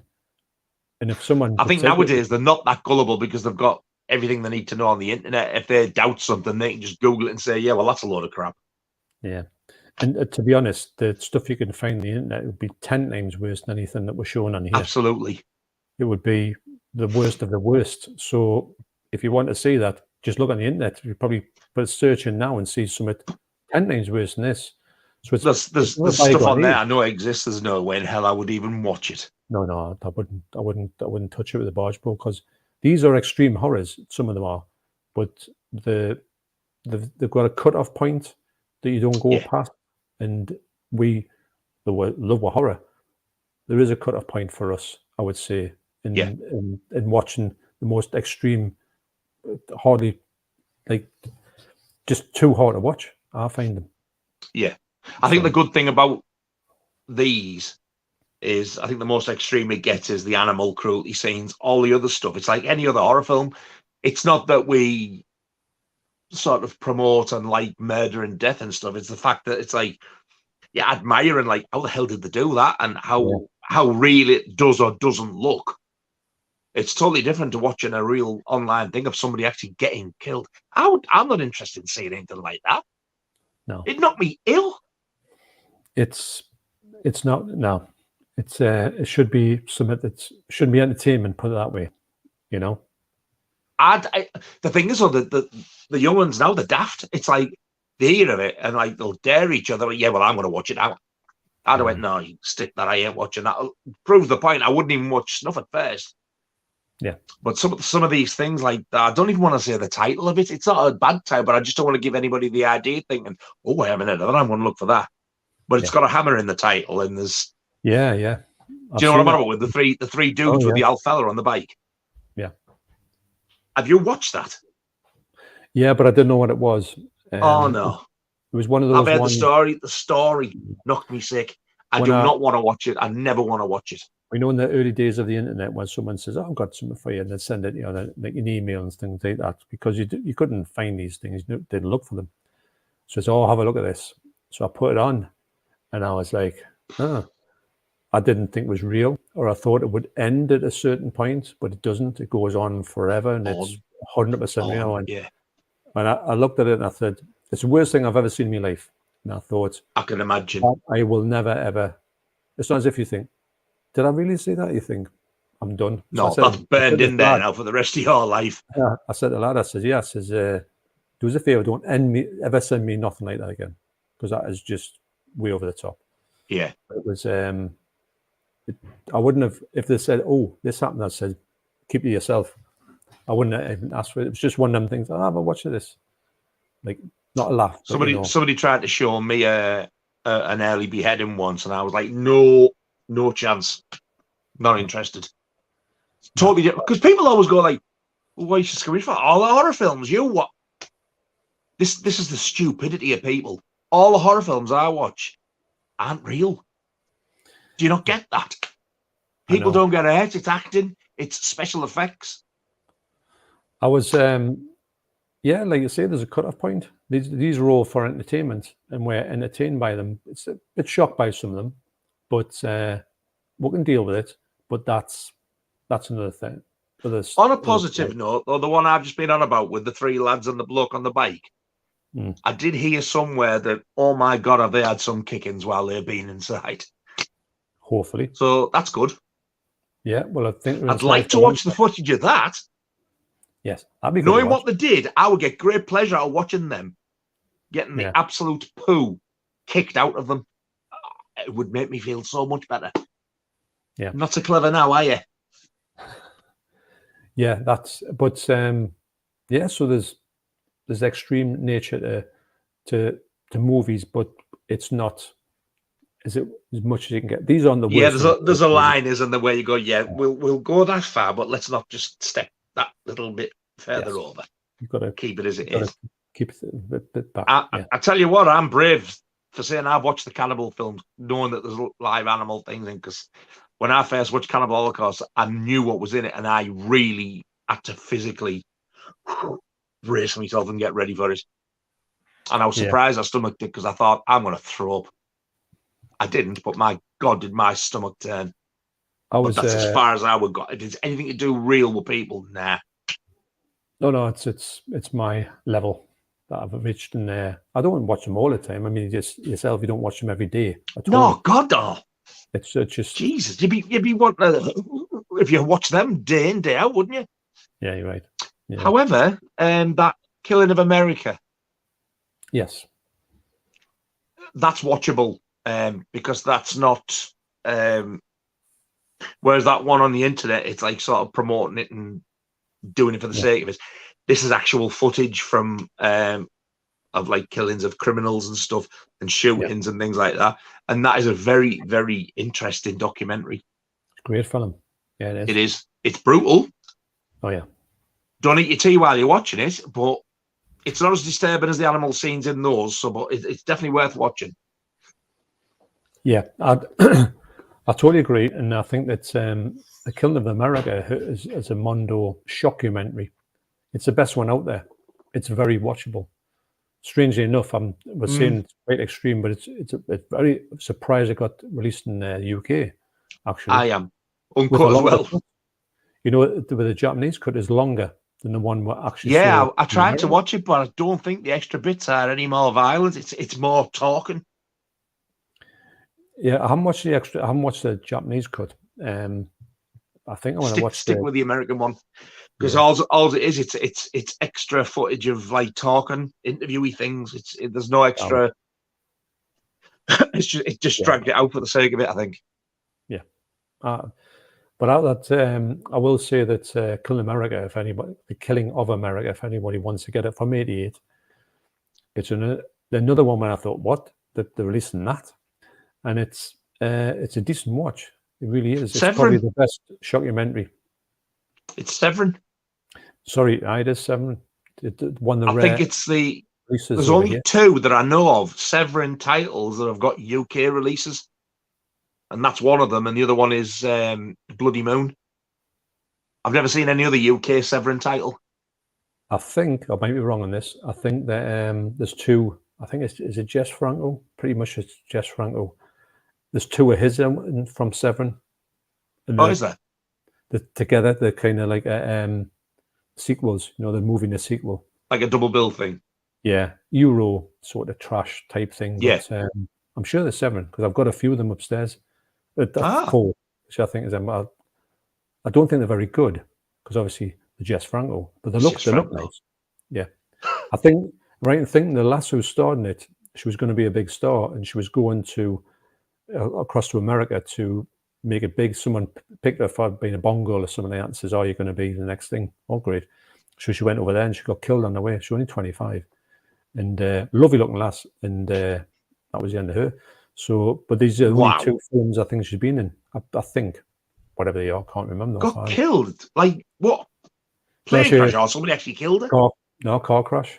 Died in a car crash on the way. That's awful. I know, to becoming like Bond girl / megastar. That's the start of it, isn't it? I think I'm right in thinking that, but I can't remember off the top of my head who this person is. But someone will tell us. Right. So the next one is a good little movie, I think. It is. Don't Look in the House. And it was directed in 1979 from Joseph Ellison. And it's got a 5.6, which I think is quite low rating on Internet Movie Database. Yeah, it is. So, this is the Arrow exclusive one, the 3-discer. Which that's a lovely cover. That this is stunning. Yeah, it's a great release. This it's one of the best releases you ever see. It also weighs a ton. It does, doesn't it? Yeah. 3 discs. Yeah. Disc 1 theatrical cut. Disc 2 extended cut. And disc 3, which is absolutely amazing, the Nasty bonus disc. That was the Arrow exclusive. I know. You could only get on here, couldn't you? You had to. Yeah. I like the way as well that on the slip cover, at the top there, Arrow. Yeah. And on that actual Nasty disc, they've actually done Arrow. Oh, God almighty. Yeah, I know. Do you remember arcade records? Like they used to do the 40 greatest. Mm-hmm. Yeah. That's the label. It was arcade video and it was the same logo. Yeah. But they've actually copied it and made it look like it. And arcade were like an early KTEL type of thing. They did all these 40 greatest and 20 greatest and stuff. And unfortunately, it's the only one that released like this. I think they should do more of these. I know. I think it's a great idea. And you get that VHS quality as well on here. So if you want to watch you can watch the video. And I'm pretty sure as well, when you watch the VHS one, it does actually have the arcade video intro. So it's actually, I think they've actually took it off the video. All right. Yeah. I think I haven't watched the VHS one, but I haven't even watched the disc yet, believe it or not. I only put it in to check, see what it looked like. And I was like, wow, look at that. Oh, excuse me. Bless you. Thank you very much. Did you watch the one where you could watch it like the cinema version? Like as though you were going to the cinema. Going into the cinema. Oh my God, that was fantastic. I know. It's like a sort of a virtual thing where you walk into the cinema and the posters on the walls of what was out at the time. And I think it shows you the trailers to them, I'm sure. Dead and Buried's one of them. Yes, because you can watch a couple of trailers before you watch the actual movie. Yeah, and they've tried to do it as much as they can. Like as though you were at the cinema watching it. Yeah.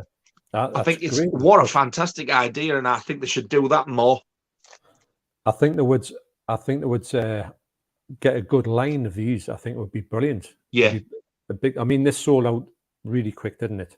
I'm kind of wishing now that I'd got 2 because this is going for stupid money, this version. It's ridiculous money. I know it's a great version, I'm not saying that, but it's some of these movies can get so expensive and you're just like, wow.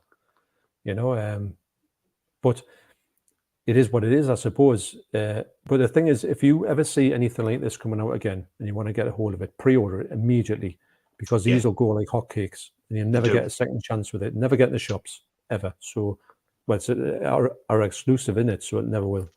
So that was a bit shocking. Yes. And that was definitely shocking.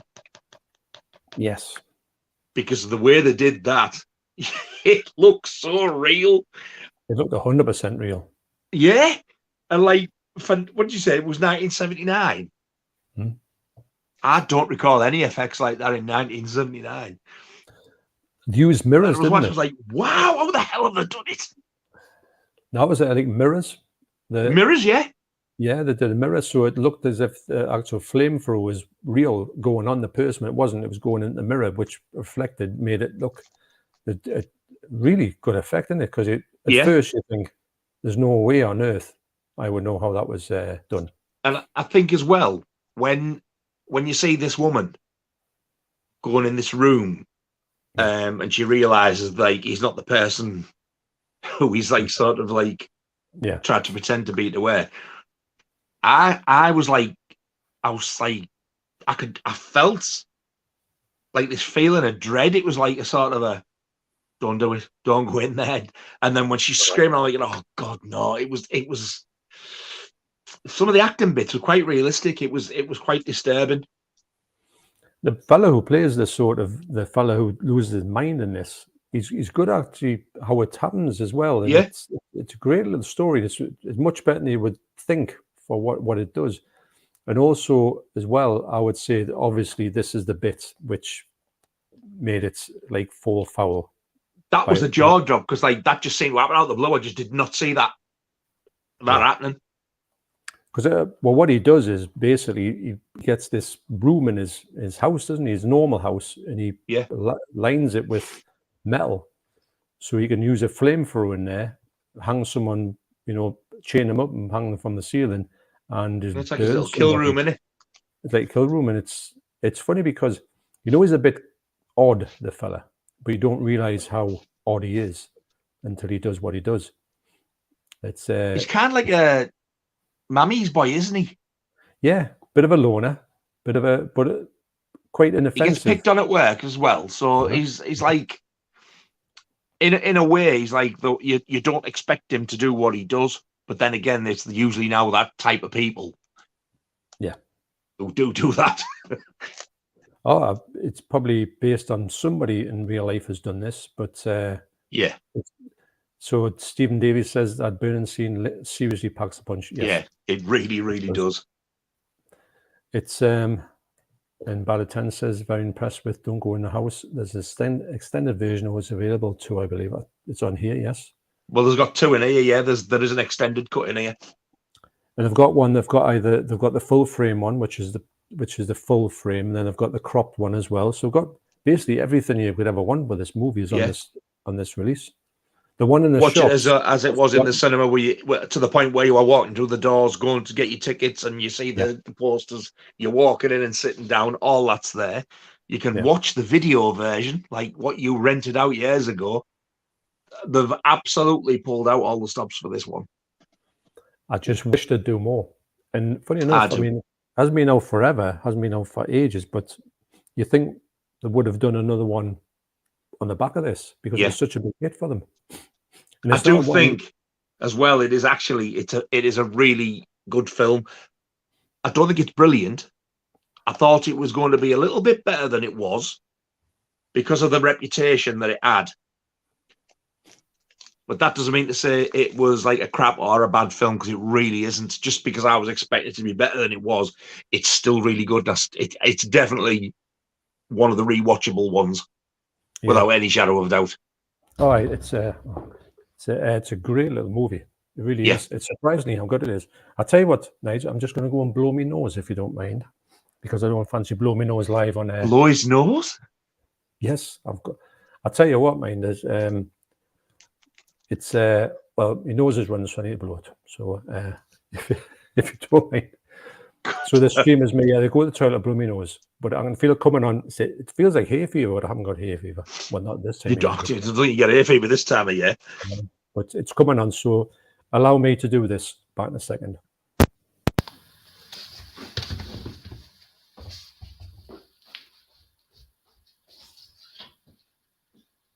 I honestly don't know what to say, because he just leaves me like this.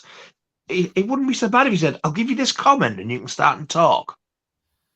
But he doesn't. He's like an old woman. with his toilet breaks. I tell you what, though, we've actually we've raced through these. 3 hours 40 minutes is quite short for us, because in this little batch now there's only one left.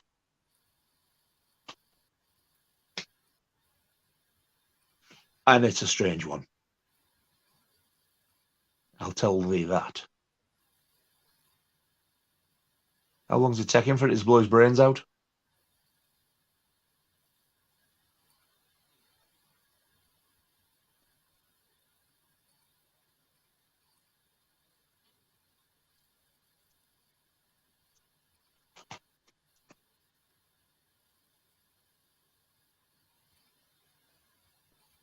I love the packaging on this. I really do. Trying to think what. Oh yeah, the reversible artwork was. It's like the standard release, which I didn't really rate that much.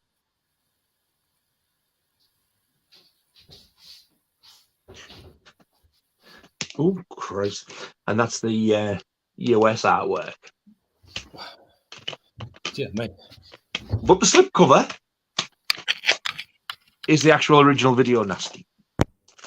It is. That's a good little touch. And now he's back with no brain. He blew it all out.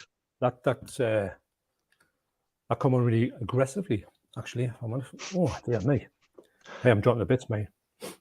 Oh, right. I'll tell you what, I'm itching here. Do you mind if I just go and get a shave? I'll just be about half an hour.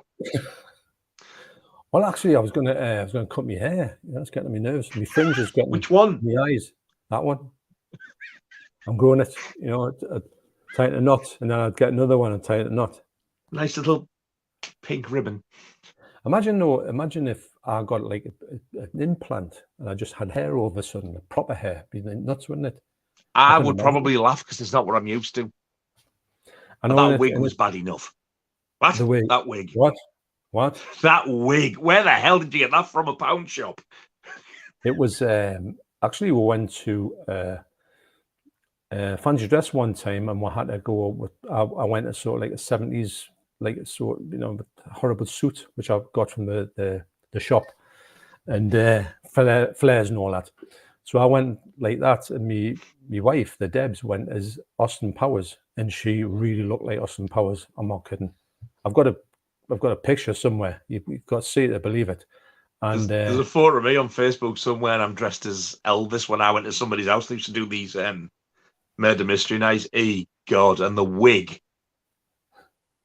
It just looks like somebody's like emptied their bowels on top of my head. It's like neither out to summit with these big white flares. Well, some of the Elvis wigs look really horrendous. I don't think there's a good Elvis wig, really, is there, when you think about it? Oh, this was all kinds of bad, the one I had on. I'll try and find a picture of the Debs when she's Austin Powers. Honestly, you'll be surprised. I couldn't believe it, me, when she was like going. Did you have false teeth in? No, she didn't actually. But the only thing is she didn't have, because her teeth are bad enough. No. Oh, you can tell she's not sat next to you. I know, she's got to bed. That's why I can have free reign now. Right. I'm going to see if I can find this thing. Hopefully I can. You'd have got, because her teeth are bad enough. Oh.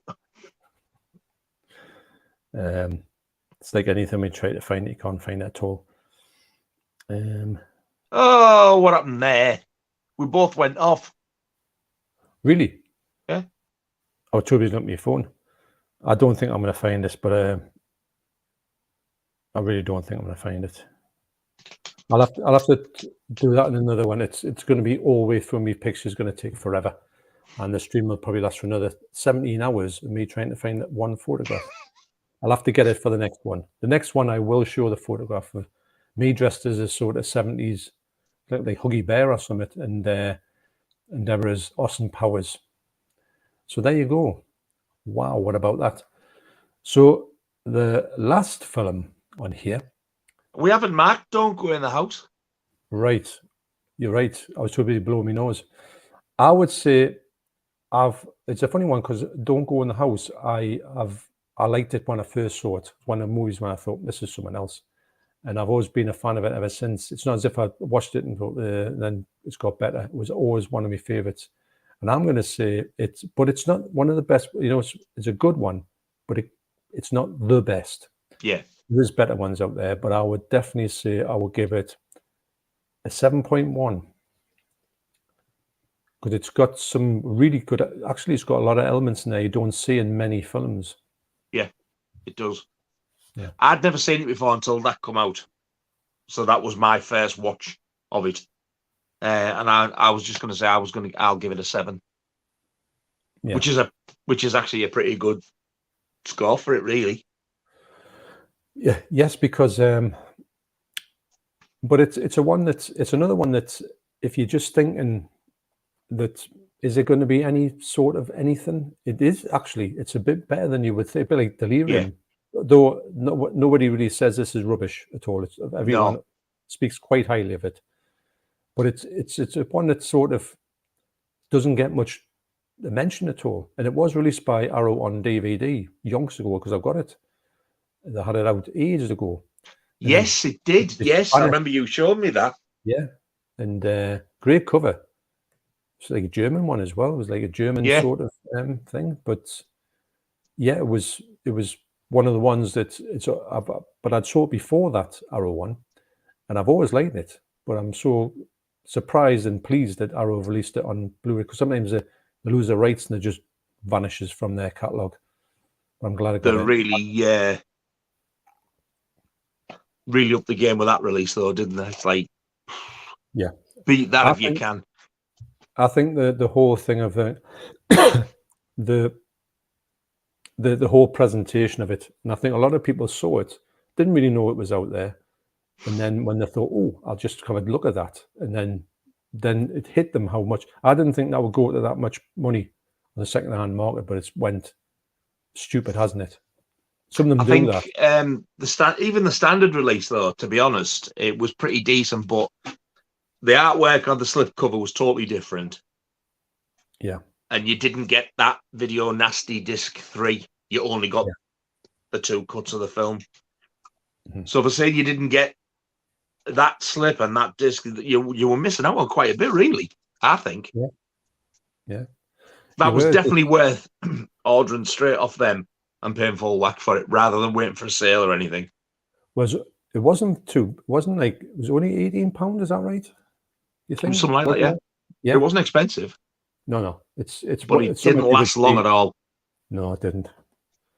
It really didn't. And sometimes you get the store exclusive one, it might just have a slip on, or I didn't even know it was going to have this extra disc in it.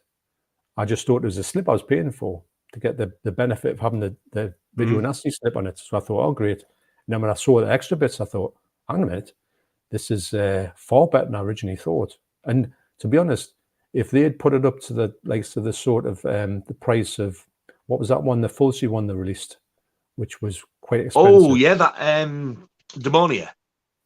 If they put it up to that price, I would have thought, well, maybe. But Demonia actually has come down to about 24 these days. Have you picked it up? 25 quid, yeah, but I thought 25. I don't even want to pay that for it. I'll pay 20. It looks good, but it's not a great film. I've got to say. It's average. I've never seen it, but I'm going by what you said about it. Yeah. I think you would be disappointed by it, but if you get it cheap enough, it's a lovely edition. The edition is great. It's just a movie lets it down. It looks spectacular, mind. It's a really nice looking movie. It's got elements of good stuff. It's got 2 amazing effects in it, really sick effects that you think, what? Wow. Or sick pieces in it. It's got one really good effect in it, and one bit in the film where you think, wow, that's I wasn't expecting that to happen. But apart from that, you're watching some average late Fulci, which doesn't warrant it, unfortunately. So get it for 20 quid. You probably 20 quid. I'd pay that for it, yeah. But I don't know. It's just a packaging you're paying for. Actually, it's a lovely packaging, but it's very intricate, folding up and all that job. So that's probably where the money's went. Yeah, but it's not the easiest one to get out to play. It's a bit. It's like a fold-out cross thing, isn't it? Yeah, just fold out and across. Yeah, it's nice, but yeah, it's. It's not 30 unfortunately, quid nice. No, it's not 30 quid nice. I mean, I paid 30 quid for it, because I wanted to see it. But looking back on it, I could have done, even if come down with a standard version, I could have got the standard one. It would have been adequate. Actually, the standard one hasn't come out yet, has it? Maybe it's the one, because maybe it didn't do as well as what they thought it was going to. Well, it's one of the ones might go to print after this. I don't know. But it's always in the HMV. It's always there, isn't it? For 30 quid, I think it's going to be. I mean, it's been out a while now as well, so the sales of it will have probably slowed a bit down anyway. I think they've outpriced themselves with that. I think they probably maybe tried it and they think I don't think we're going to go there again. I can't see them doing that again with a late falsy, maybe an early falsy, yeah, but a late one.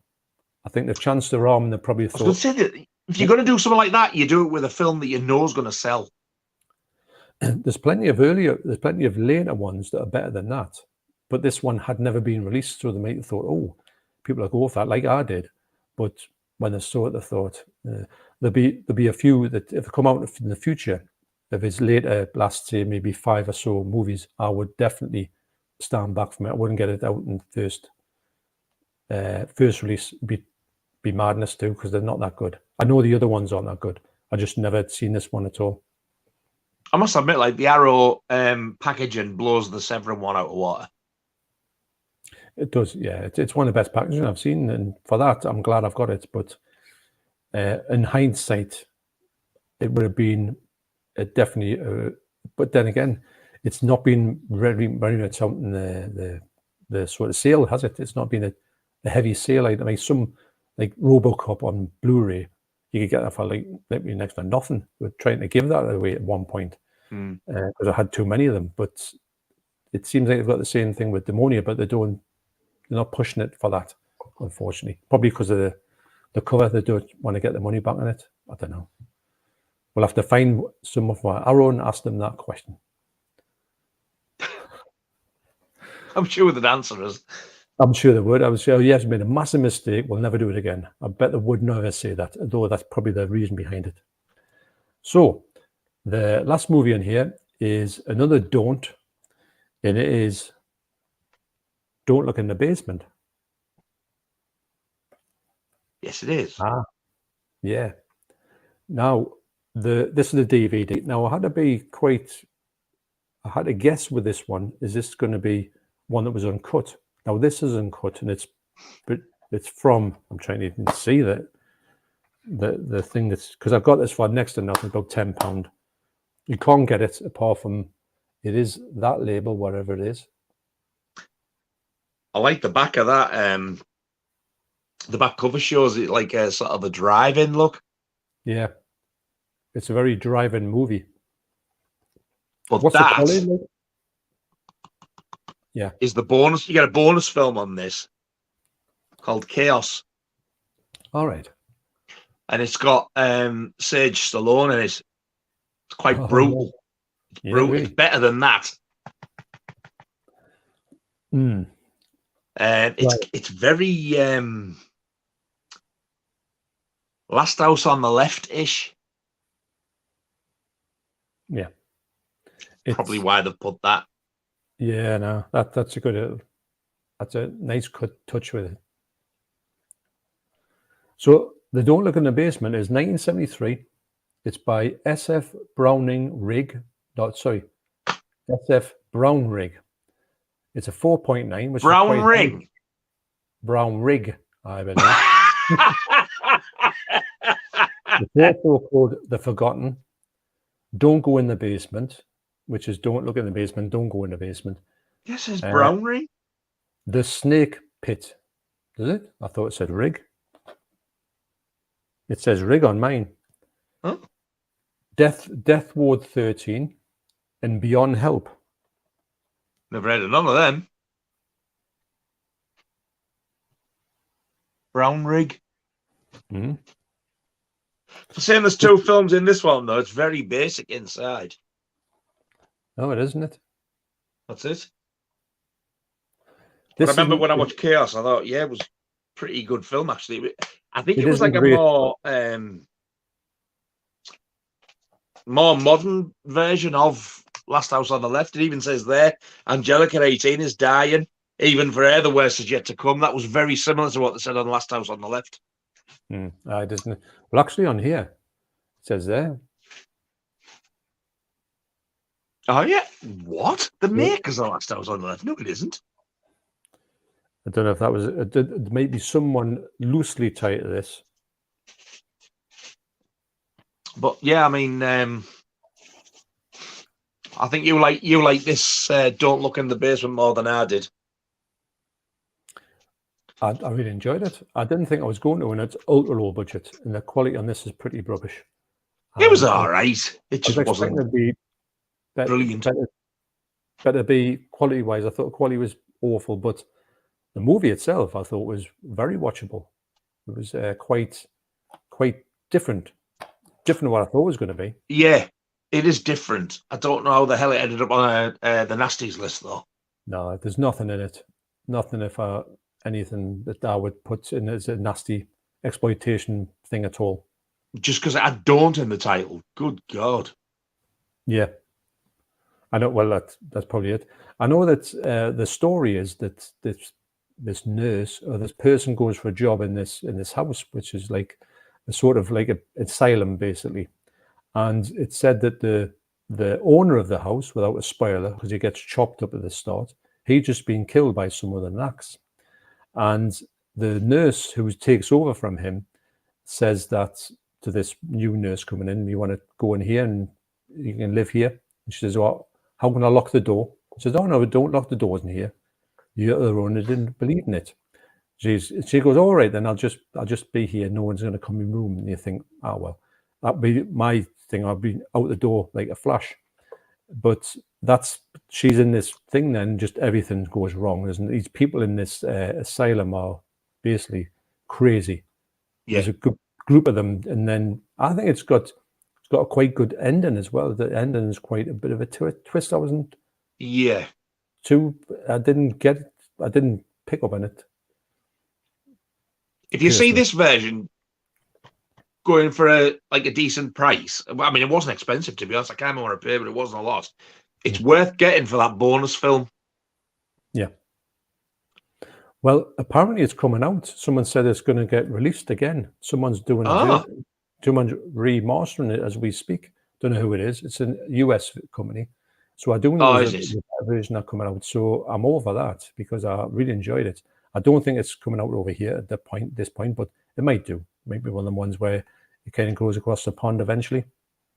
I mean, even for saying this is a Blu-ray, it's still quite scratchy. Like, you can tell it's an old film. They haven't, obviously, they're not going to give it a 4K scan or anything like that. And instead of 4K scon, then that'd be good. That would be a good-looking cake. I know that. Yeah, it's all right. It's one of those movies where like the audio is in, like it's in the room, isn't it? There's no microphones there, so when they're walking by on the floorboards, you can hear it and they're talking. It's if the microphone or whatever's recording them. You can hear the voices echoing off the walls. Yeah, so it's one of those ones. But I find it to be quite. I could very easily watch it again. It's just that I've seen better. Yeah, it's not. It's a. I don't know. It's not 4.9 to me because I really enjoyed it. Is that what they've marked it? Yeah, 4.9. I thought they might have put it a bit lower because of how it looks. But I would probably give it 5.5. I'll go 6.5. A good 6.5. I knew you'd mark it higher than I did because I know you liked it better than I did. Just had a good. It's funny because these movies. I'm not saying it's well made. It's not well made. It's got some terrible acting in it. But it's just something about it that quite. Actually, the bloke on here, and this fella always reminds me of Ken Foree. It's not him though. Yes, he is a bit like him. He's probably the one I like the best in the film. Yes, he's like a sort of. He's got childlike qualities, shall we say? Yes, he's very likable. He is, isn't he? Yeah. But the go, I think, is only really at the end. Actually, he's quite good. he's a lawyer, isn't he? Well, he's not a lawyer. He just tells everyone he's a lawyer. I think isn't he like a sort of relatively well-known actor? I'm sure I've seen him in stuff. He looks familiar. His face looks familiar, actually. That's what I mean. He does look familiar. I'm sure I've seen him in stuff. But when they're in the house and he's coming up and he's telling everyone, like, "Oh, I'll represent you," and he's like, that's right. Yeah. Members of the jury and people are, what's he on about? It's like you get these sort of characters that just out the minds, but they're all got separate things, haven't they? Yeah. Yeah. I just like the setup of the movie, but they'd made the same director made Don't Look in the Basement 2, like donkey's years afterwards. And I didn't even know there was a sequel. There is, and I think it's or it might be his son or something, but I know it's definitely a sequel. And I'm sure there was a version on I might think of another one where you get this. No, you could get this one and the second one on the same disc in America. I'm sure. Yeah, but was it just a DVD though? No, I think it was a Blu-ray. I'm pretty sure, that. The only two Blu-rays I've seen is that one I've got, and the other one in America it's like a red cover. And it looks like a sort of a modern art thing of the house with "Don't Go in the House" in orange, I think. The artwork on it's pretty crap. It's like a sort of quite a Mondo-ish looking thing. Actually, that's ringing the bell for me when you're talking about that. Let's see if I can get a picture of it. Now, maybe, I don't know, maybe that might be the one where you get the sequel with it. I don't know. I'm sure it's coming to my mind that's a thing. Could be wrong. It has been known. Yeah, honestly. That Chaos, though, I remember that as being quite brutal. The one with Sage Stallone in, God bless him. That's the one. Yeah, I'm pretty sure it's got the second one on as well. Ah. Let's see it on here. Do you know, it's ringing a bell because I debated, after I'd got that, I debated getting that one as well, because it had the sequel. And then after I watched the first one, I thought, it's not good enough to buy twice. The quality is meant to be awful in it, mind. As a Blu-ray, it's meant to be hopeless. So if it gets that remaster, and maybe the second one might be on there, maybe that would be great, wouldn't it? Then be worth getting, yeah. I'll go for that. But so anyway, we've went through missed off quite a few comments. We've been talking on that, so I hope you don't mind that. And I've got a bit of an early start in the morning, unfortunately for me. I'm coming off an early start, but I'm going on an early start, not work for once. Me and the Debs are going to go up and do our last bit of Christmas shopping, which is great. I haven't done any. Well, when I say Christmas shopping, I'm going to be there. I'm not going to be anybody who has it. You're the driver / observer. Yes, I'll be the driver / the bloke sitting in a coffee shop looking sick of my life, and she'll be skipping around the shops going, "What do you think of this set of pajamas?" I'll be going, "Lovely, lovely. Get 2." Could pick up me. Lovely, yeah. Oh, that's good. Yeah, just I say anything, just get out of the shop. Shops that I hate, like Phoenix. She probably does that to you in HMV. She doesn't come in HMV. She stands outside. I've got to go in there by myself. She says, "What?" Oh, wait, that is it. Yeah, she says, "Go in there, do what you got to do," and I'm going off to do next or whatever. And she does about 4 shops and comes back and sees if I'm ready. But what she always does is she tries to sneak up on us and give us a fright, or pretend that she's some, like, say, stand there and someone stands next to you and you're like, "Oh, how are you?" Give us a bit of space. She'll be that person doing it. I mean, I'm kind of looking because I'm not going to say to anyone, "Get out of my way." But I look and it's her. That's her little thing. Because I'm vicious, I might punch her. Oh, sorry. Oops. Can you imagine being the shop and go, "Oh, Joe, will you fart you?" Oh dear. So yes. But if anybody doesn't know, the next stream was going to be part 2 of this. It's going to be kind of like a special stream. Mm-hmm. And would you like to tell everyone, Nige, why that's going to be?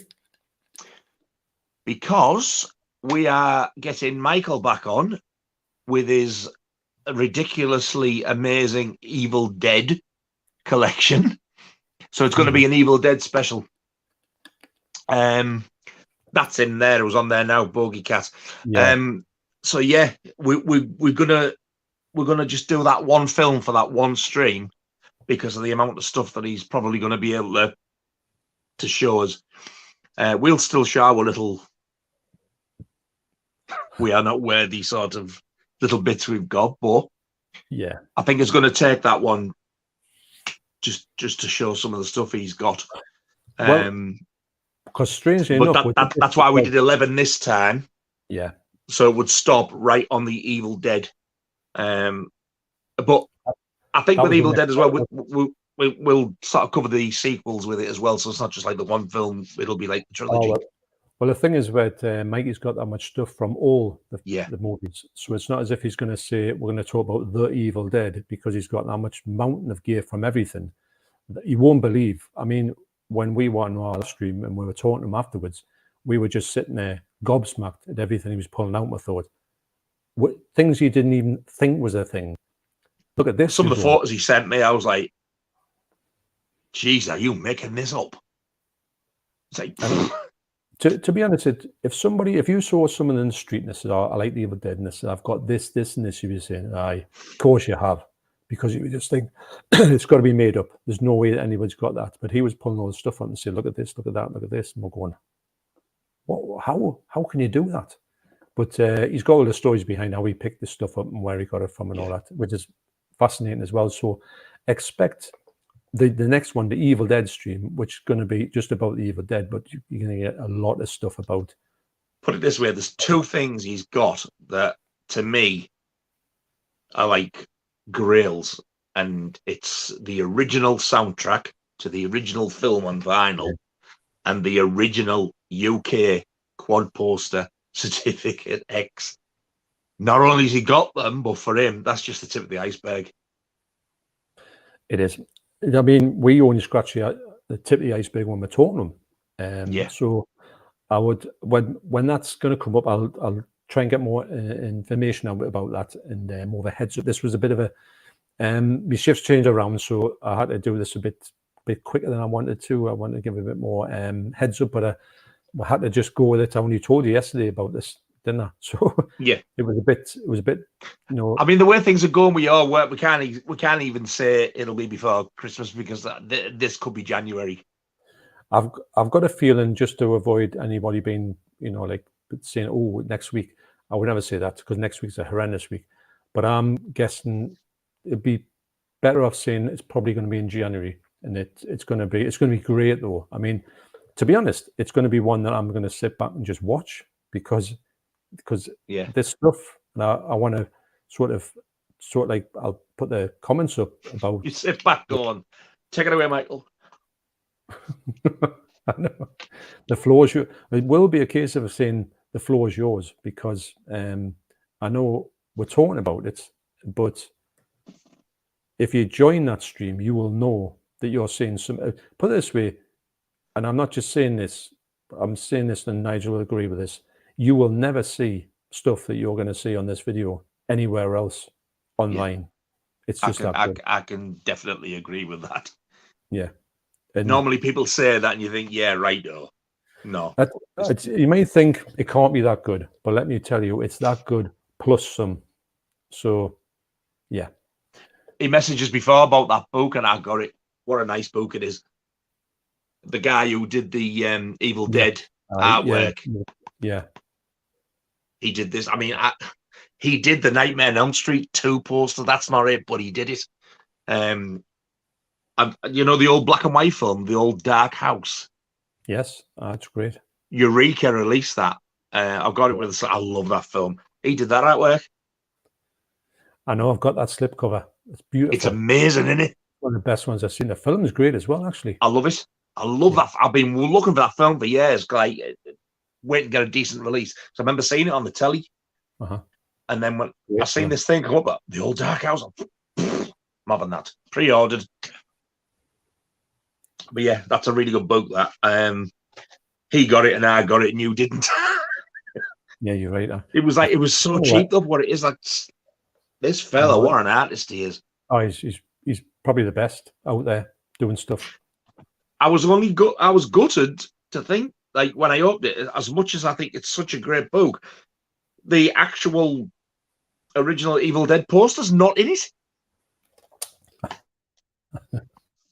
Yes, one it would be the cover. Yeah, it's so not there. There is a poster. If we don't know the original until January. Oh God, look! All look. Right. No, it's Unreal. Next level. It is. I'll tell you what, I'd love him to do some artwork for us for the album if we ever record. But it costs a fortune. Well, I bet it would, but I tell you what, you would definitely turn heads with that, wouldn't you? It'd be the greatest cover you could get, if I'm honest. So Mikey says, if we don't do the stream until January, it will give me more time to buy Evil Dead stuff before we stream. I know. I was going to say, because I might get that figure to you by then as well. I've got that album to send them, which is down there. But I tell you what, I'm a bit funny about the post over Christmas at this point, because I think, not that I'm waiting for too many things, but the things that I'm expecting never come in the time frame that I think they'll come, or come the stupid times. Sundays as well, that deliver on Sundays. What's all that about? I just don't get it. I've been waiting for a Hammer film for over a week now, and it hasn't arrived yet. And I've had another Hammer film turn up, but this one hasn't. Yeah. And I'm getting worried about it. It wasn't like direct off a like Arrow website or anything like that. It was off eBay. And it was like, these Music Magpie. It was like one of them type of things. Yeah. But it did say it was brand new. It was only about £5 or £6. It was the first Frankenstein film with Christopher Lee and Peter Cushing in. And I'm still waiting for it. It hasn't turned up. I'm like, I hope it turns up. I think if it doesn't arrive, maybe it's tomorrow or the day. I don't know when the next strike is. Well, a Rose on strike, it seems to be at the moment. I know. It doesn't seem to be in any other. It's got. Funny you should say that, though. It was only a few weeks ago. I got a delivery on a Sunday from Royal Mail. I was like, since when? When did this happen? I know. Knocked on my door, and I thought, "Who's this?" Because I thought I'm not going to answer it. And then some nutter, and then I thought, and he's kind of saying, you can answer the door. He's a bit not stroppy, but he was kind of saying, "I've got things to do." And I thought, "Hang on a minute, the last person I expected me knocking on my door on the Sunday." Yeah. He said, "What? Are you going to answer the door?" Well, he's kind of like, you had that impression. He was kind of like, "Oh, I've got to be off," because he's kind of got that sign for it and all that. He's being a bit like. Rather than just like, "Oh, sorry for not delivering your stuff for the full week. Yeah. I'm here on a Sunday when I shouldn't be." That's it. You just think. Actually, do you mind getting that signed? I've got a strike I've got to go to. We had a really bad postie once. He's not a postie anymore, but he lives around here. And he used to, one time I was in the studio and I was doing something there. I wasn't playing drums or anything, but I was making a bit of a noise. And I heard like a bit of a banging on the garage door. So I thought, what's it? And kind of got me attention. So I went to the door and I was just opening it. Obviously, it opens up like that. So I unlock it and I open it. And this thing got like thrown underneath the thing. There's your parcel. And I went, so I kind of hurried it up so I could see who it was. And I thought, oh, that's him. And, when you just dislike someone immensely from that. And I thought, there's no need for that, No. I mean, I didn't hear you, but anyway. It wasn't him, man. So but I don't think they're doing themselves any favors by doing the strike. I don't see what achieve from it. No one's getting a pay rise at this point at all. So I think many people should get pay rise if the things go up, but they've got to live in the real world, haven't they? Yeah, but that attitude doesn't help, does it? Well, it doesn't. It's like Postman Plod from the Viz comic. Well, is there any other comments you want to read? It seems you've skipped past so many before we go. We've rattled through them. We have, and what I'm going to do is we're going to call it quits now because I think I'm running out of my throat's starting to go, and I'm starting to flag because I need to get some shut eye, if I'm honest. Yes, but the next one, hopefully, it'll be on a time when I've had some sleep. I'll not be burn the candle at both ends because I've got me early start in the morning. It's got to be in that town before everyone else gets there. So anyway, I want to thank everybody who's coming to this stream tonight. We've had great. I've had loads of people watching. We've had loads of great comments on here. Sorry, I haven't read them out as much as I normally do, but I think my voice was starting to, fray a little bit. But keep a big eye out for the next stream. I'll try and give it much heads up as I can for the number 2, which is the Evil Dead special, and you will be absolutely amazed by what you see in there. And that's I can't big up it enough, but when you watch it, you'll know what I mean. Okay, so anyway, thanks once again. Thanks, Nige, for coming across. Thank you very much for having me again, and thank you very much, everybody, for watching and for your lovely comments. Yes, yeah, I've had some great comments tonight. And don't forget, if you're on Facebook, get over to the Mondo Rock thing and join. Last time I looked, it was 50. I think it's gone up to about 55 or 56 now. There's a few more being added on. So we get there. It's getting there slowly but surely. Yeah, and there'll be exclusive content on there, but it won't be on YouTube. And we'll put, if you like stupid, probably more stupid stuff than anything else. Oh, I'll tell you what, very quickly, you don't want to put that thing on my page with that song. Which I realised that I've heard it by Jimmy Somerville.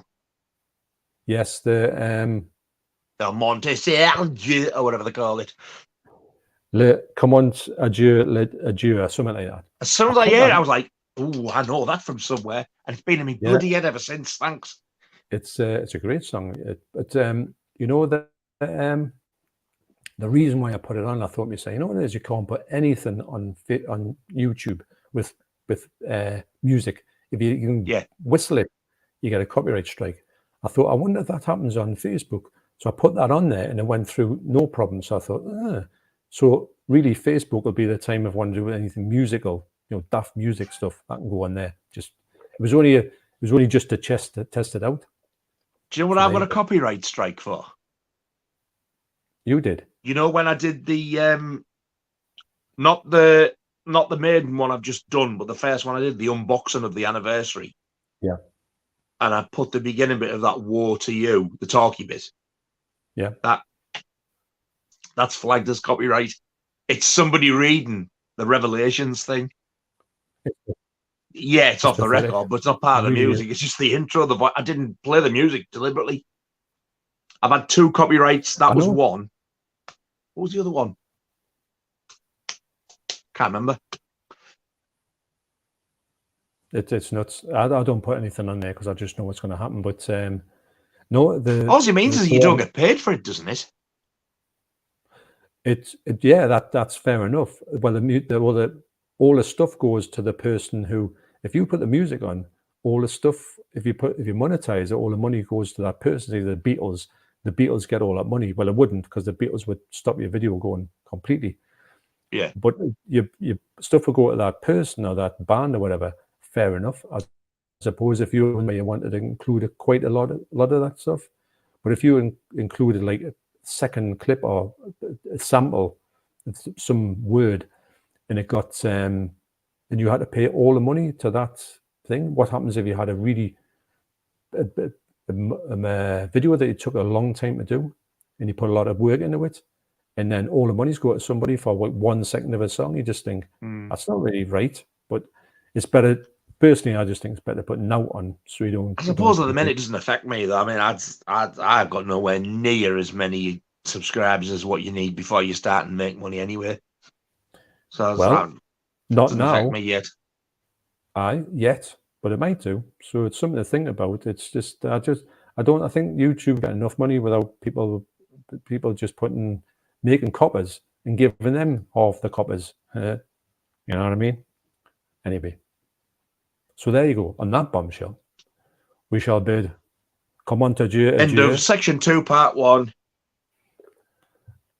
And part 2 is coming up probably in January, and plenty of heads up, and it's Evil Dead special, and it will be special. Yes, it will. Okay. So thanks everyone for coming, and we'll see you next time. See you later. Take care. Bye now.